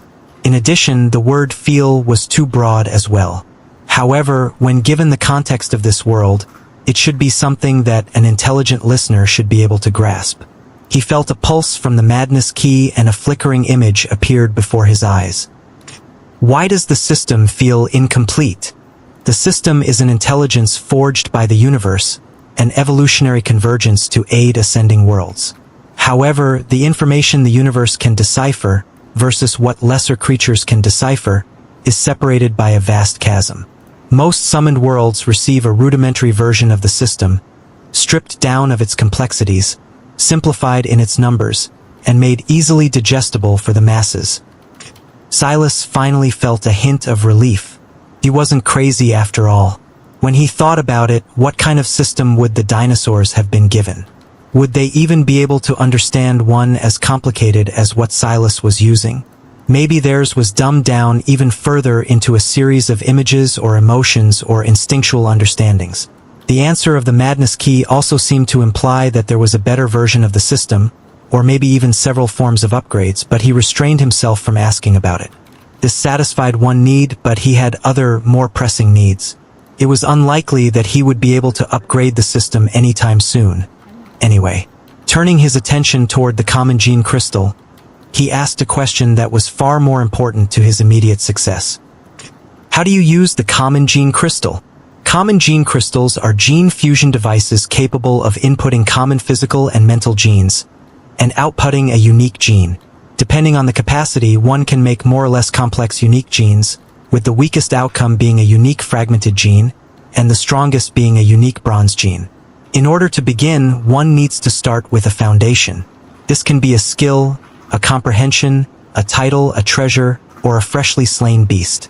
With this foundation, the gene crystal will enter a state of dormancy. Upon awaking, it will provide an evolution tree and gene requirements to meet the target goal depending on the path taken. These gene requirements will list the number and combination of genes necessary to successfully fuse the unique gene. A gene crystal can be used more than once, but its durability is variable. The closer to its gene capacity you go, the more durability it will lose per use. Chance of succeeding in absorbing a gene crystal-created unique gene is also variable. Gene crystal can be sacrificed for an improved success rate dependent on capacity. At 10 capacity, there will be a 50% chance of success. At 50 capacity, there will be a 90% chance. Silas' eyes lit up. After 2 questions, he was starting to get a bit of a better understanding. It seemed that his question didn't need to be too specific to get him a wide range of information. But what would happen if he purposely made it too broad? How do I complete the summoned ascension? Become strong. Castle bonus big thanks to Readable and Rolui Salt. February 10th. It was just 2 words and it felt like quite a waste of a fragmented gene. Silas had already fallen from 9 fragmented strength genes to just 6, but the more he stared at the answer, the more he felt that it was appropriate. There really was nothing else to it. Even if he gathered up all the knowledge in the world, it wouldn't change this answer. Why is my flexible will title ranked above my Madness Conqueror title? Titles are separated into 2 forms, fixed titles and growth titles. Fixed titles only function within one's grade. Upon promoting from F grade to E grade, all fixed titles will be rendered useless. Growth titles are not restricted by this limitation, and there will be a quest associated with an upgrade. This will be a one-time quest in most cases, though there are some titles that will provide an opportunity to secure a weaker title upon a first failure. There are likewise some rare quests that might prove an opportunity to upgrade a title in the future. A Flexible Will is a growth title and Madness Conqueror is also a growth title. However, the evolution branches and potential of a Flexible Will are much higher. It has the potential to be a legendary title, though it is currently only common, while Madness Conqueror can only be gold, though it is currently silver. Silas' brows raised, finally understanding. He should have asked about the Madness Disciples honestly, but this had been really bothering him for a long while. Even so, he still spent another fragmented gene, causing his strength to fall from 50 to 49. Who are the Madness Disciples? The Madness Covenant is a... The notification glitched. Question has touched upon a taboo. Glutton curse activated. Hunger has increased. Silas' eyes narrowed. The timer of less than 7 days fell to just less than 3 days. He had lost 4 days because he dared to ask the wrong question. How many other pitfalls like this were there? The Madness Covenant is a mysterious organization, one shrouded by mystery. Madness Disciples are a contingent of geniuses who have grasped the madness, but this is only the beginning. For the right to claim a seat at the altar, they battle across the vastness of the universe, hoping to one day join this order of madmen. The Madness Covenant, altar, was that information worth the price? Silas wasn't sure. This was why he had been hesitant to use one of his opportunities on this question, because he expected that something like this might happen just given the path things had taken normally. But there was no use in crying over spilt milk. It's time to leave. Silas double-checked everything. Then, completely naked again aside from the scorned wraps and the madness key around his neck, he moved his thoughts toward exiting. From dryness, Silas was immediately assaulted by a sharp chill. His senses were on high alert, and madness was already activated. He was taking no chances. He was already at a huge disadvantage beneath the water. As expected, the region around the dungeon were completely consumed by large concentrations of ether and large aquatic beasts. Orinoco Crocodile, F. Level 0. Physical, 37. Mental, 1. Will, 6. Amazon Piranha, F. Level 0. Physical, 24. Mental, 0. Will, 2. Silas immediately found himself surrounded, but just as quickly, the scene went wild. He felt almost immediately that it might have been a mistake to activate his madness like this. With the sheer number of creatures around him, even if their wills were too low to target him in specific, it was only a matter of probability and time that one eventually would. Plus, he felt that, with his madness influencing so many at once, it had diluted considerably. He sensed a notification, but he directly ignored it for the time being.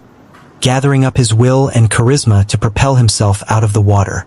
His telekinesis wasn't strong enough to lift something as heavy as his body, but it could certainly help him to swim faster. In his slight panic, Silas had forgotten something. His current stats simply couldn't be compared to what they had been in the past. Even if the water was a debuff, he could still outmaneuver these creatures. Silas still felt that dexterity weighed a little heavier in the water, but with his telekinesis, it simply didn't matter. He shot out of the water so fast that he appeared almost a meter above the surface before he started falling back down. But by this point, he had already reached near the shore. His eyes landed on the sheer number of beasts in the surroundings, and he made a break for it. Silas took a breath and exhaled, pressing his wet back against a tree. Seeing the scene around the dungeon, he knew he made the right decision to enter it when he did. Now that the dungeon had been cleared, though, the ether would slowly disperse and this region should go back to normal with time. I received a notification earlier, Silas thought, suddenly remembering. He used his intention to check on it. Quest received. Plight of Castlemaine, bronze. 2 S's. Silas raised an eyebrow but didn't put too much stock in it. There could be any number of reasons why it was like this. Rudimentary village, Castlemaine, is recruiting temporary adventurers from the surroundings to wage war. As the first established city of the 7th Summoned Ascension, its status is special and the opportunities are plentiful. Fragmented reward requirements. Do not allow Castlemaine to fall. Common reward requirements. Repel rudimentary Knoll Village 019. Kill 5 gnolls. Bronze reward requirements. Conquer rudimentary Knoll Village 019 City Steel. Castle bonus. Big thanks to Readable and Rolly Salt. March 10th. Name: Silas Grimblade. Species: Human, F. Affiliation: Grimblade Lineage. Level 0. Titles: A Flexible Will, Madness Conqueror, Skill Savant, A Patient Stalker. Physical: 42. Strength: 49. Constitution: 49. Dexterity: 19. Speed: 50. Mental: 47. Intelligence: 10. Wisdom: 10. Charisma: 122. Will: 94. Luck: 1. Skills: Maddened Meditation, F. Madness Control, F. Comprehensions, Madness, F. Gene State, Soft. Fragmented Genes, Grimblade Lineage, F. 8. Dexterity, F. 4. Constitution, F. 4. Strength, F. Common Genes, 3. Speed, F. 2. Strength, F. 2. Constitution, F. Gene Talents: Blade Aura, Mutated Weakened. Sudden Burst, Dormant, F. Silas moved through the dense forest with swift feet. Both his stamina and speed were exceptional now. The only unfortunate part was that his dexterity was lacking. He thought about it and felt that topping up his dexterity stat first would be smart. After accepting the quest, he had a ticking timer of about 3 days to make it there. There was a virtual sort of compass that appeared at the side of his vision, showing him where he needed to go. With his current speed, not to mention his confidence in facing the creatures he might face, he felt it would only take him a few hours to cover that distance. From the stats of the creatures in the lake, Silas had a general understanding of how strong the challenges he might face would be. Simply put, they were weaker than him. As such, it was best to take advantage of them now and reach his species' limits before considering anything else. While he was looking for dexterity builds to target, though, he didn't expect that he would run into an old enemy first. Titanoboa, F. Level 0. Physical: 39. Mental: 3. Will: 11. Its stats were much higher than the last time Silas had seen it. It was hard to tell if it was the exact same creature, but even in the past, Titanoboas so large should have been rare. He didn't know much about the spawn rates in this world, but his gut feeling was likely to be correct. The titanoboa was a much browner color than it had been when Silas last saw it. It blended in so well with the bark that Silas had almost missed it. However, at the moment he was about to rush by, he had felt like a hand was almost trying to feel around in his mind. He had frowned and looked around before his eyes landed on the beast. Did it just try to look at my stats? This was a +1 for Silas' theory about the system. Clearly, there was a version of it that all creatures could understand, even if their sentience was limited. Silas remembered that the first time he used the system to check an animal's stats, it had mentioned something about his mental overwhelming them, allowing the scan to succeed. Was this what people would feel when it failed? All of Silas' earlier confidence was forcefully flushed out of him. If he ran past that tree carelessly and the titanoboa timed its fall, he would be entangled in something he might not be able to get out of. Although the physical of the extinct snake was only 39, there was no doubt that it was heavily skewed towards strength and constitution. The titanoboa hissed, retreating back into the tree. Silas was stirred, and he used his charisma to reach out into the world. With a strong tug, he pulled down on the branches the titanoboa was using to hold itself up. It didn't need much help. The branches were under a lot of strain due to the snake's weight, and pulling them down was only helped by the monstrous creature. However, the branches of these trees, just given the fact they could uphold the snake in the first place, were extraordinary. Silas didn't want to break them, though. He just wanted to take advantage of the snake's movement to throw it off balance. The titanoboa managed to keep much of its balance, but its long tail fell downward. Its muscles reacted quickly, and it began to pull itself back up, but not before Silas rushed by, taking hold of the end of its tail and pulling down with all his strength. The titanoboa was already in a state of trying to regain its steadiness, and this action of Silas pushed it over the edge, sending it rocketing toward the ground. A dull boom echoed as Silas leapt out of the way, his green irises flashing with a focused light. The titanoboa snapped its head at Silas. In that moment, Silas could almost feel the rage in its eyes. He sidestepped it.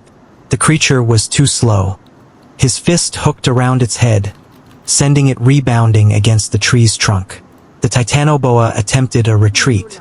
One of its eyes was already half closed after hitting against the tough bark. Plus, the fall from so high above hadn't come without its own share of damage. It was disoriented, and its flight responses were on high alert. Unfortunately, its body was too big. Silas slipped out of the way of its swinging tail, not bothered by the thunderous bang that echoed behind him as it hit a tree instead. His fist found its way to the head of the titanoboa once again.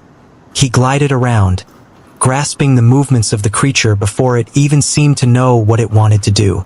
He could feel that his will was feeling the world around him in a way that his eyes couldn't.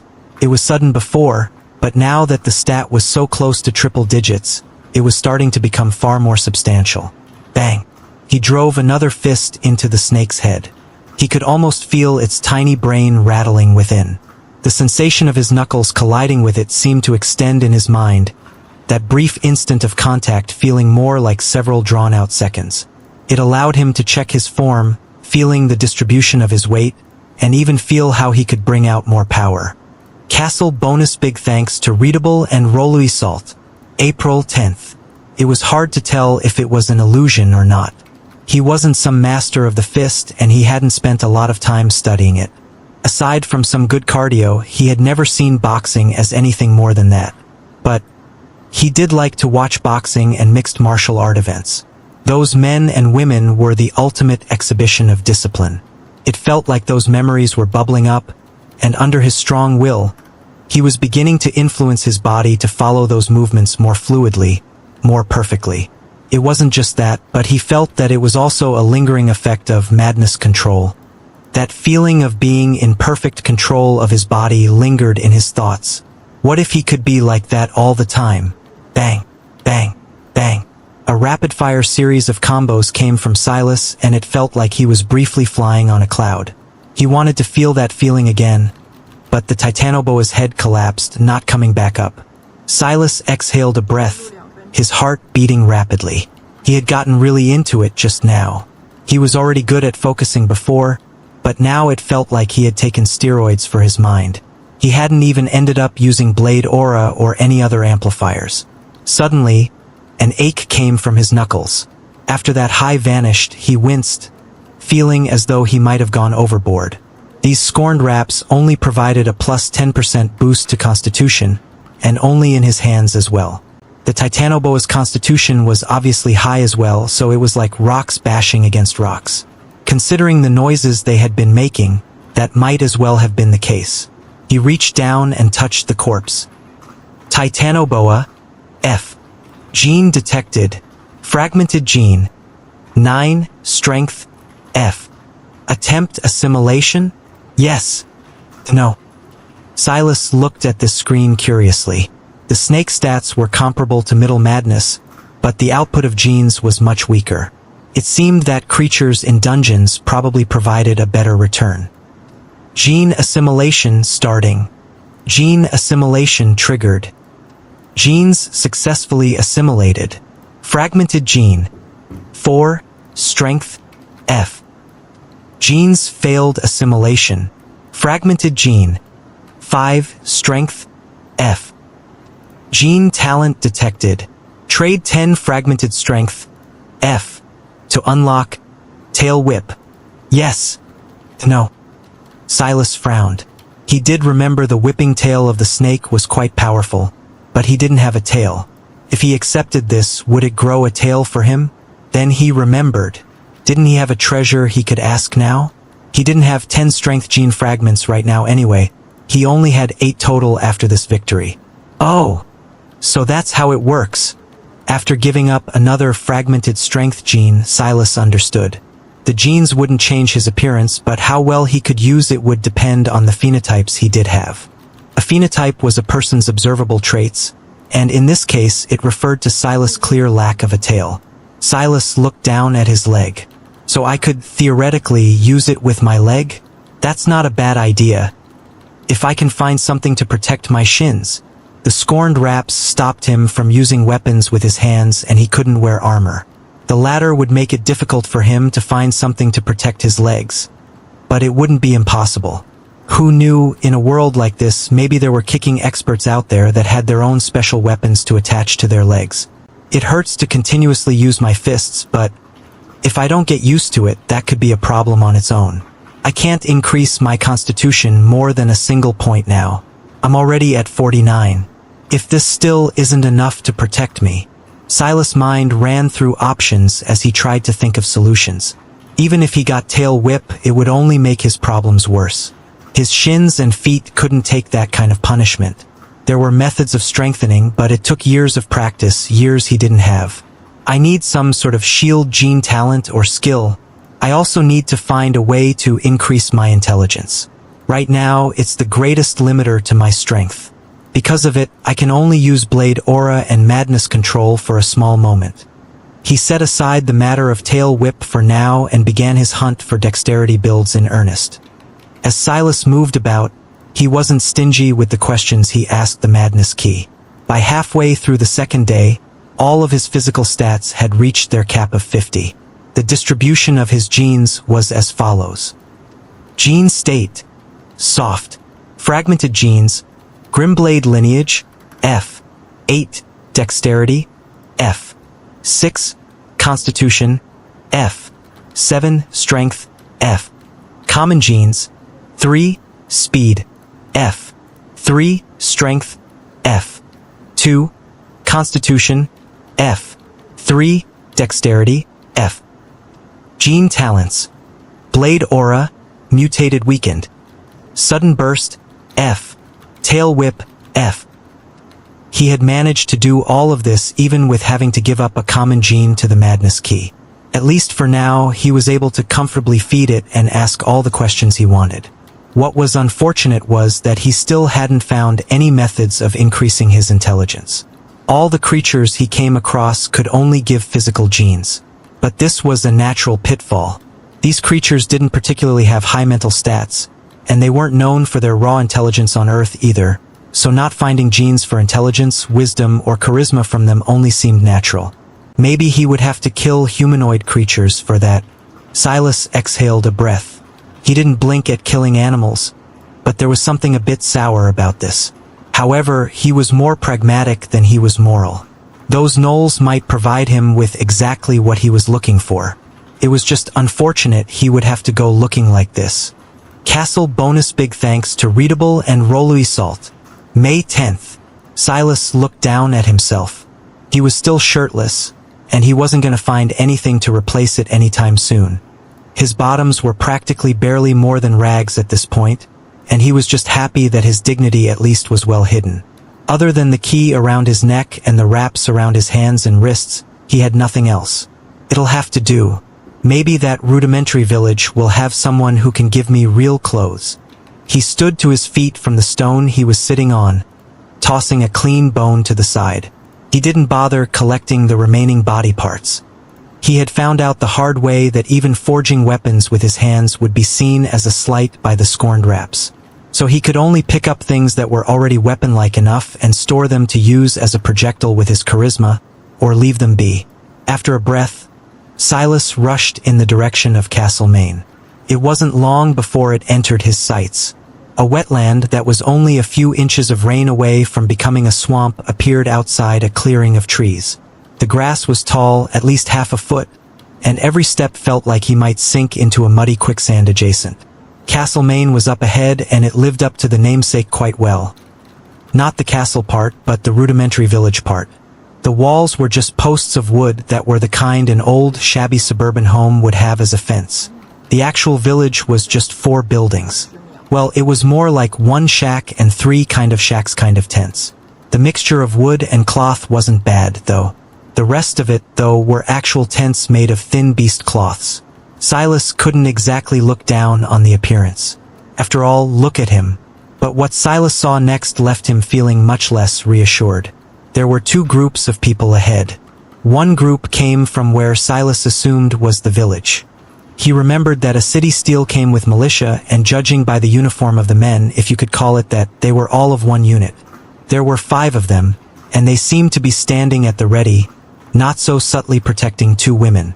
Across from them were 3 people, 2 men and a woman. They stood somewhat together, but from just a casual observation Silas could tell that they had likely accepted a quest just like he had. That was because they weren't a unified front like the first group at all. The trouble wasn't this. The atmosphere still looked somewhat harmonious, and there weren't any fights that were about to break out. The issue was what they were wearing. How? Was the only thought Silas could have. They weren't exactly dressed like noblemen and women, but they were dressed much less shabbily than himself, and they even had weapons to boot. Lauren Mitchell, Level 1. Physical, 31. Mental, 17. Will, 13. Alex Reynolds, Level 1. Physical, 37. Mental, 13. Will, 9.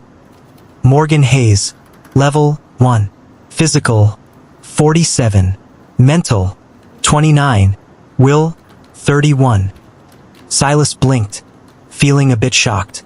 He hadn't even run into an option to progress his level, but these people already had. What was more interesting than that was the fact their mentals were so high. He had 122 charisma, yet that man, Morgan Hayes, only had 18 less mental than him. Silas was immediately curious about what his stat distribution was. He turned his attention to the militiamen. Marcus Tanner, Level 2. Physical, 42. Mental, 22. Will, 12. A Level 2? He checked the other militiamen, and they basically all had the same exact stats and the like. Silas had been so distracted by everything else that he had forgotten to ask the Madness Key about how to level up. He didn't want to for now, but it was probably best that he knew what to avoid so he didn't accidentally ruin his own plans. How do you level up? Creatures that have ascended beyond level 0 will have a gene core within them. This gene core can be used to absorb their genes and convert it into a higher form of ether known as pure ether. Absorbing pure ether can elevate the state of your body and increase your strength. This is known as cultivation by many.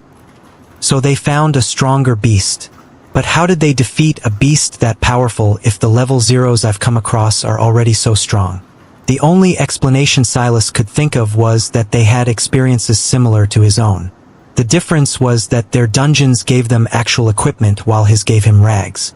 However, Silas wasn't completely disappointed. Just by their stats, he had come out ahead.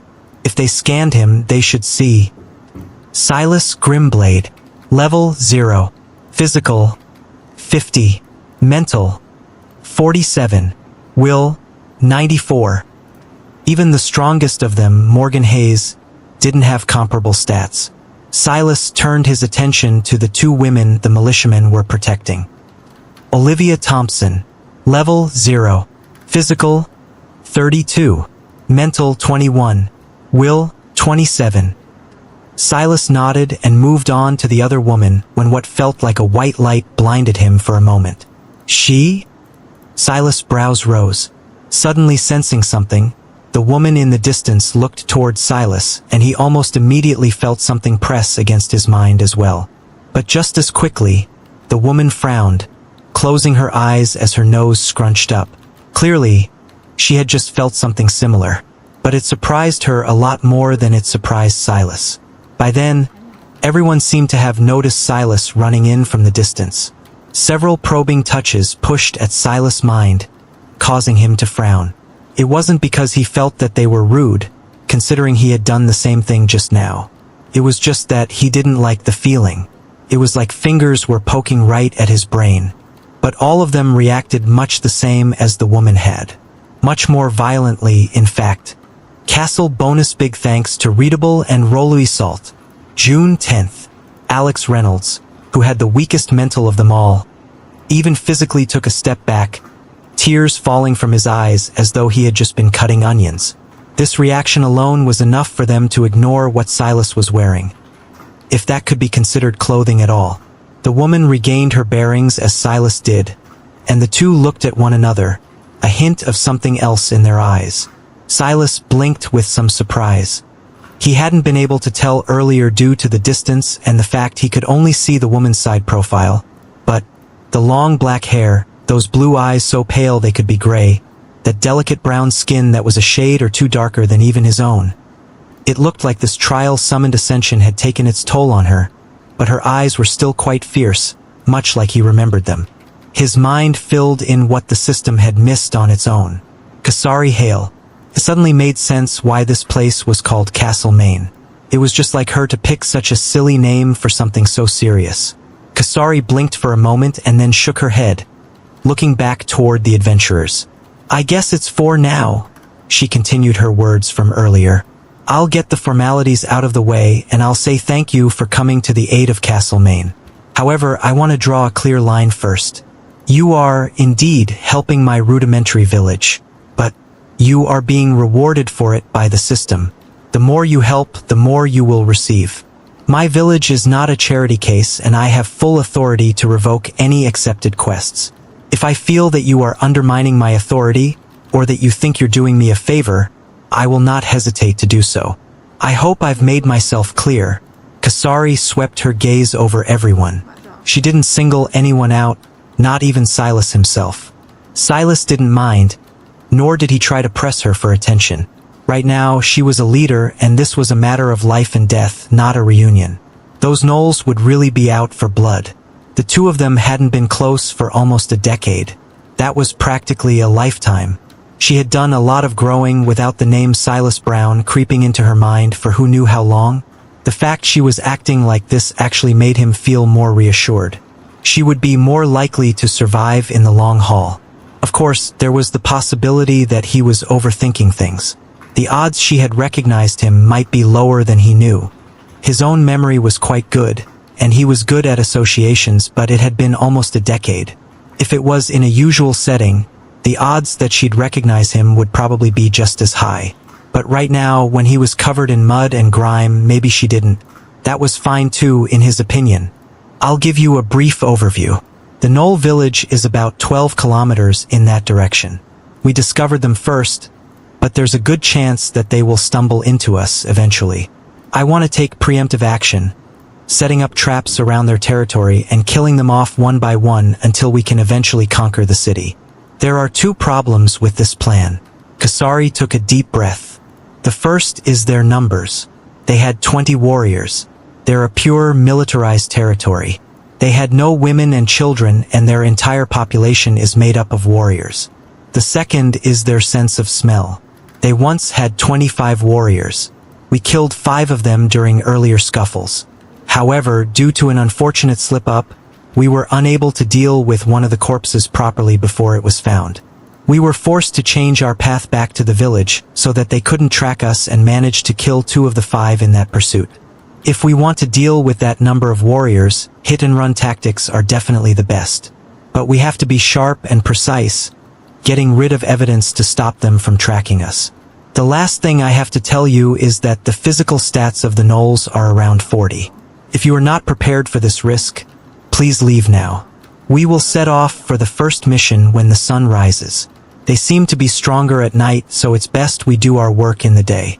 I will provide food and accommodations. Please make yourselves at home. I will also say just one more thing.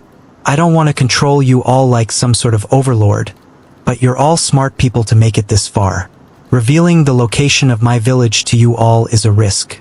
During the duration of this quest, none of you may leave. After saying this, Kasari gave everyone a final chance to leave before leaving the rest up to Marcus, the first militiaman that Silas scanned. They were led to a large tent outfitted with bunk beds enough to allow 16 people to rest here comfortably. She must have been expecting more people, or she prepped for the future. The 4 quest takers separated without much of a word, taking up 4 corners as though they all had their own tacit understanding of the situation. Well, all of them but one. Alex threw a sack he was holding to the side and slid back into the thin wooden cot with a sigh. I really can't do this," he suddenly said in a not-so-subtle voice. "I get the whole brooding and silent thing you guys got going on. Protect yourselves from potential mass murderers and all, but don't you think we could do better if we actually, talked?" Castle bonus big thanks to Readable and Rolly Salt. 7 out of 10.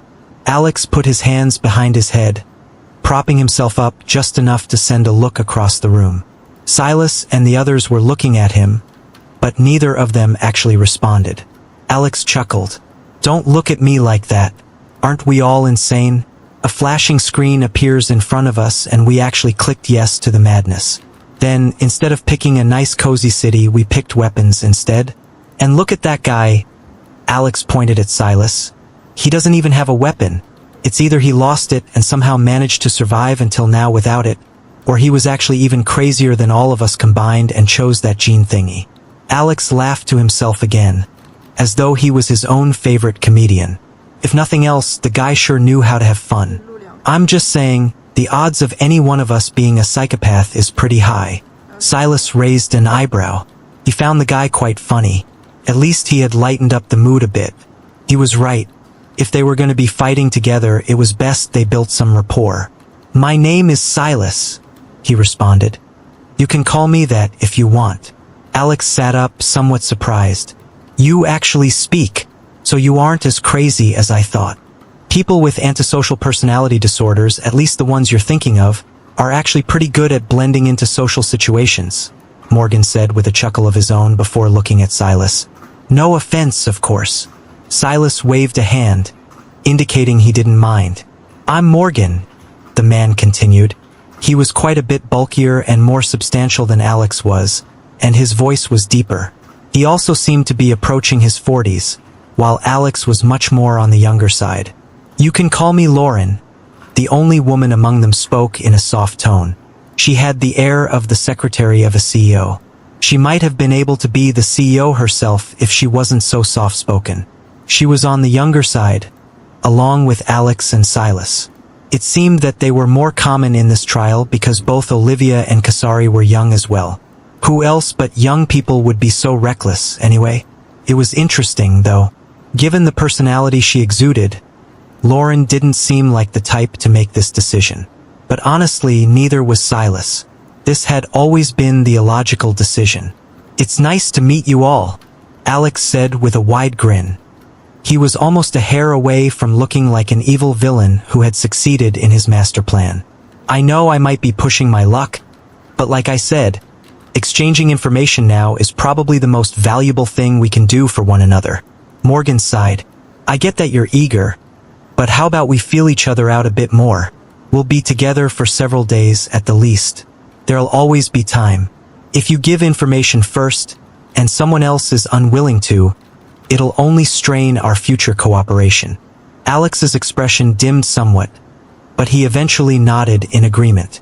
Soon, he was back to his chipper self. In that case, let's talk about something else to liven the atmosphere. Did you guys see those two bombshells? Especially the tall one. She was giving me Dami Mommy vibes. Morgan covered his face with a palm, and Lauren surprisingly laughed. Alex grinned a bit lasciviously. You swing that way too, Lauren? Put on the spot. Lauren flushed a bit but maintained her composure. No, but I know a beautiful woman when I see one. I wouldn't be so careless with how you speak, though. This is her village, after all. Their militia is powerful. Alex brought a fist to his palm. That's something else I was wondering about. Those militiamen don't quite seem like us. At least I don't think she recruited them the normal way. I was looking at the city steal option before we all hopped in, and it said you got 5 militiamen for a common city steal. Where do you think those people come from? Can the system just create people? Alex whispered the last of those words as though he was scared others might hear him. Silas looked at Alex with a bit of contemplation in his eyes. This man was definitely smarter than he pretended to be, or at the very least, his candor and openness didn't shroud it. I was thinking about the same thing, Silas interjected. If the system can bring back extinct creatures, there's no reason for it to not be able to create humans from scratch too. Alex looked horrified when he realized Silas' words were reasonable. Morgan sighed. We're too used to pretending we're above all the other animals on Earth when really we're just another one of them, especially to the people of this summoned ascension thing. Especially? Lauren asked. Well, just think about it, Morgan continued. All this gene stuff, fragmented, common, bronze, up to legendary. I won't go into too many details, but they clearly don't rank humans very highly on their lists. They fell into silence. Silas knew what Morgan meant by he wouldn't go into details. Doing so would probably expose what secrets he did have. Silas himself entered with a fragmented gene, and he was already one of the better ones. Just look at how valuable the Bronze City Steel was to the Grimblade family. They treated it like some holy treasure and were having their 3 candidates use this trial as a place to duke it out for its ownership. This went to show just how heavy the prefix bronze weighed in this world, and yet there were so many ranks above it. Whoever had set up this summoned ascension probably didn't treat humans much differently from the animals Silas had killed on his way here. Castle bonus big thanks to Readable and Rolui Salt. August 10th. Kasari sat in her chair with a sigh, Olivia coming in not long after her. The insides were quite shabby, and she would have preferred to just stay in a large tent instead. But now there were too many things she had to balance, including public perception. The militiamen weren't the only things the city steel had spawned. There were real people that actually depended on her now. This world just picked her up and plopped her down in the middle of nowhere, then expected her to forge a path ahead for herself. Honestly, she had leaned toward picking the gene state booster as well. But she figured that she was a woman and had a weaker body, so it would be better if she went this route. She never expected that her physical would have been balanced out with that of the men. If she had known that would happen, she would have never picked this route. Silas' strength had started off at just 5, which meant he was around the 50 to 60th percentile in terms of strength. Just due to the existence of women alone, this should have been more unlikely than not. He didn't exactly train for strength, he focused on cardio and the like. But as a tall man of his stature, his strength shouldn't have been so weak. If he had a conversation with Kasari, though, he would understand why that was. Most women were at an innate disadvantage in this world, so the system took it upon itself to balance that out, evenly distributing not just strength but all the physical stats. The fighting hasn't even started yet and you're already sighing. Olivia spoke with a smile. Between the 2 women, Kasari was definitely the taller one. By at least a half head at that. Olivia was a bit fairer, but much like everyone on Earth, they both had a tanned richness to them. What was more interesting was their outerwear. Most of the village's funds went to outfitting them and the militiamen, so they wore good leather armor and they both had weapons sheathed at their waist. As the city lord, though, Kasari didn't do much fighting. As for Olivia, she was much more active. Could be said that they were both very lucky to run into one another. These last 3 months had brought them much closer. Kasari didn't actually have any closer friends, just a bunch of quasi-friendships. But this situation had really pushed her and Olivia together. If Silas knew that it had been so long, though, it was hard to say how he'd react. "It's just continuous," Kasari muttered. "We just dealt with the goblin village. Then this one popped up out of nowhere. And we're still no closer to upgrading from rudimentary village to a higher level. Is that really all it is?" Olivia raised an eyebrow. "Aren't you usually the positive one while I'm doom and gloom?" Kasari muttered something under her breath before she sighed. "I dunno. Maybe I'm a bit annoyed. Just met someone I haven't thought about in a long time." "Someone?" Olivia frowned. "There wasn't anyone to meet here unless... Oh, one of the quest takers? You knew one of them?" "Yeah, the shirtless one." "Ah, you always ruin my fun." Kasari was speechless. "Didn't you just say you're the doom and gloom?" "Well, yeah. Why wouldn't I be when there's no dick around here?" Kasari burst into a fit of laughter, suddenly feeling a lot better. "There are plenty of men in the village." Olivia found a stool and sat on it as defiantly as she could. "Yeah, but are they real?" Kasari's gray-blue eyes flickered with something. She could feel the weight of that question. It was something almost existential they were all going through right now. "Forget all of that. Is he marked territory?" "You can have him if you want him," Kasari laughed, shaking her head. "Don't give me that, I want details. No dick. No romance novels to binge. I'm going crazy here. You're really so interested in a man covered in all that dirt and grime? Get it together, Olivia." "Ho ho," Olivia chortled. "That had a little extra spice to it. Didn't end well?" Kasari rolled her eyes. "It ended just fine. We are cordial." "So no," Olivia nodded with assurance.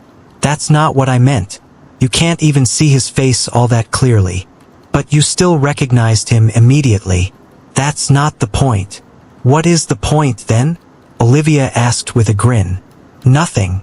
Well, I couldn't see his face all that well, I can't lie. But I saw his body." Kasari rolled her eyes again. "Everyone's a warrior now. There'll be six-packs and broad shoulders abound. You need to up your standards now." "Yeah, but it won't make them taller and it won't fix what's down there. Did you not see how loose his pants were? He was swinging that thing everywhere." Olivia spoke, her grin becoming eviler. "Now tell me when to stop." Olivia held her hands out, facing her palms toward each other. Then she began to slowly bring them apart. "Olivia!" Kasari grabbed her wrists before she could continue. "Cass!" Olivia called out with a hearty laughter. "I only saw it once, alright? I don't even remember it." Kasari muttered, clearly not even believing her own words. "Only once? Only an idiot would believe that." Kasari sighed. "Fine, fine." Olivia scooted forward on her stool, seemingly excited that she had finally wrung the details out of Kasari. "We were 17. We never went that far." "Oh? A childhood friend? This is even more juicy than I thought." "Should have probably stayed that way." Kasari shook her head. "We only dated for 2 months and... he broke up with me." "What?" Olivia stood to her feet as though she was horrified. She looked Kasari up and down. "Bullshit," Olivia concluded. Kasari smiled at that. "It's the truth. He didn't even get a taste and he left? I don't even know what to say." Olivia snorted. "His loss. I'm sure there was a long line waiting to follow up." "That's not the worst of it." Kasari cringed a bit at the memory. 可以录2分钟，马上还有10秒。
可以录2。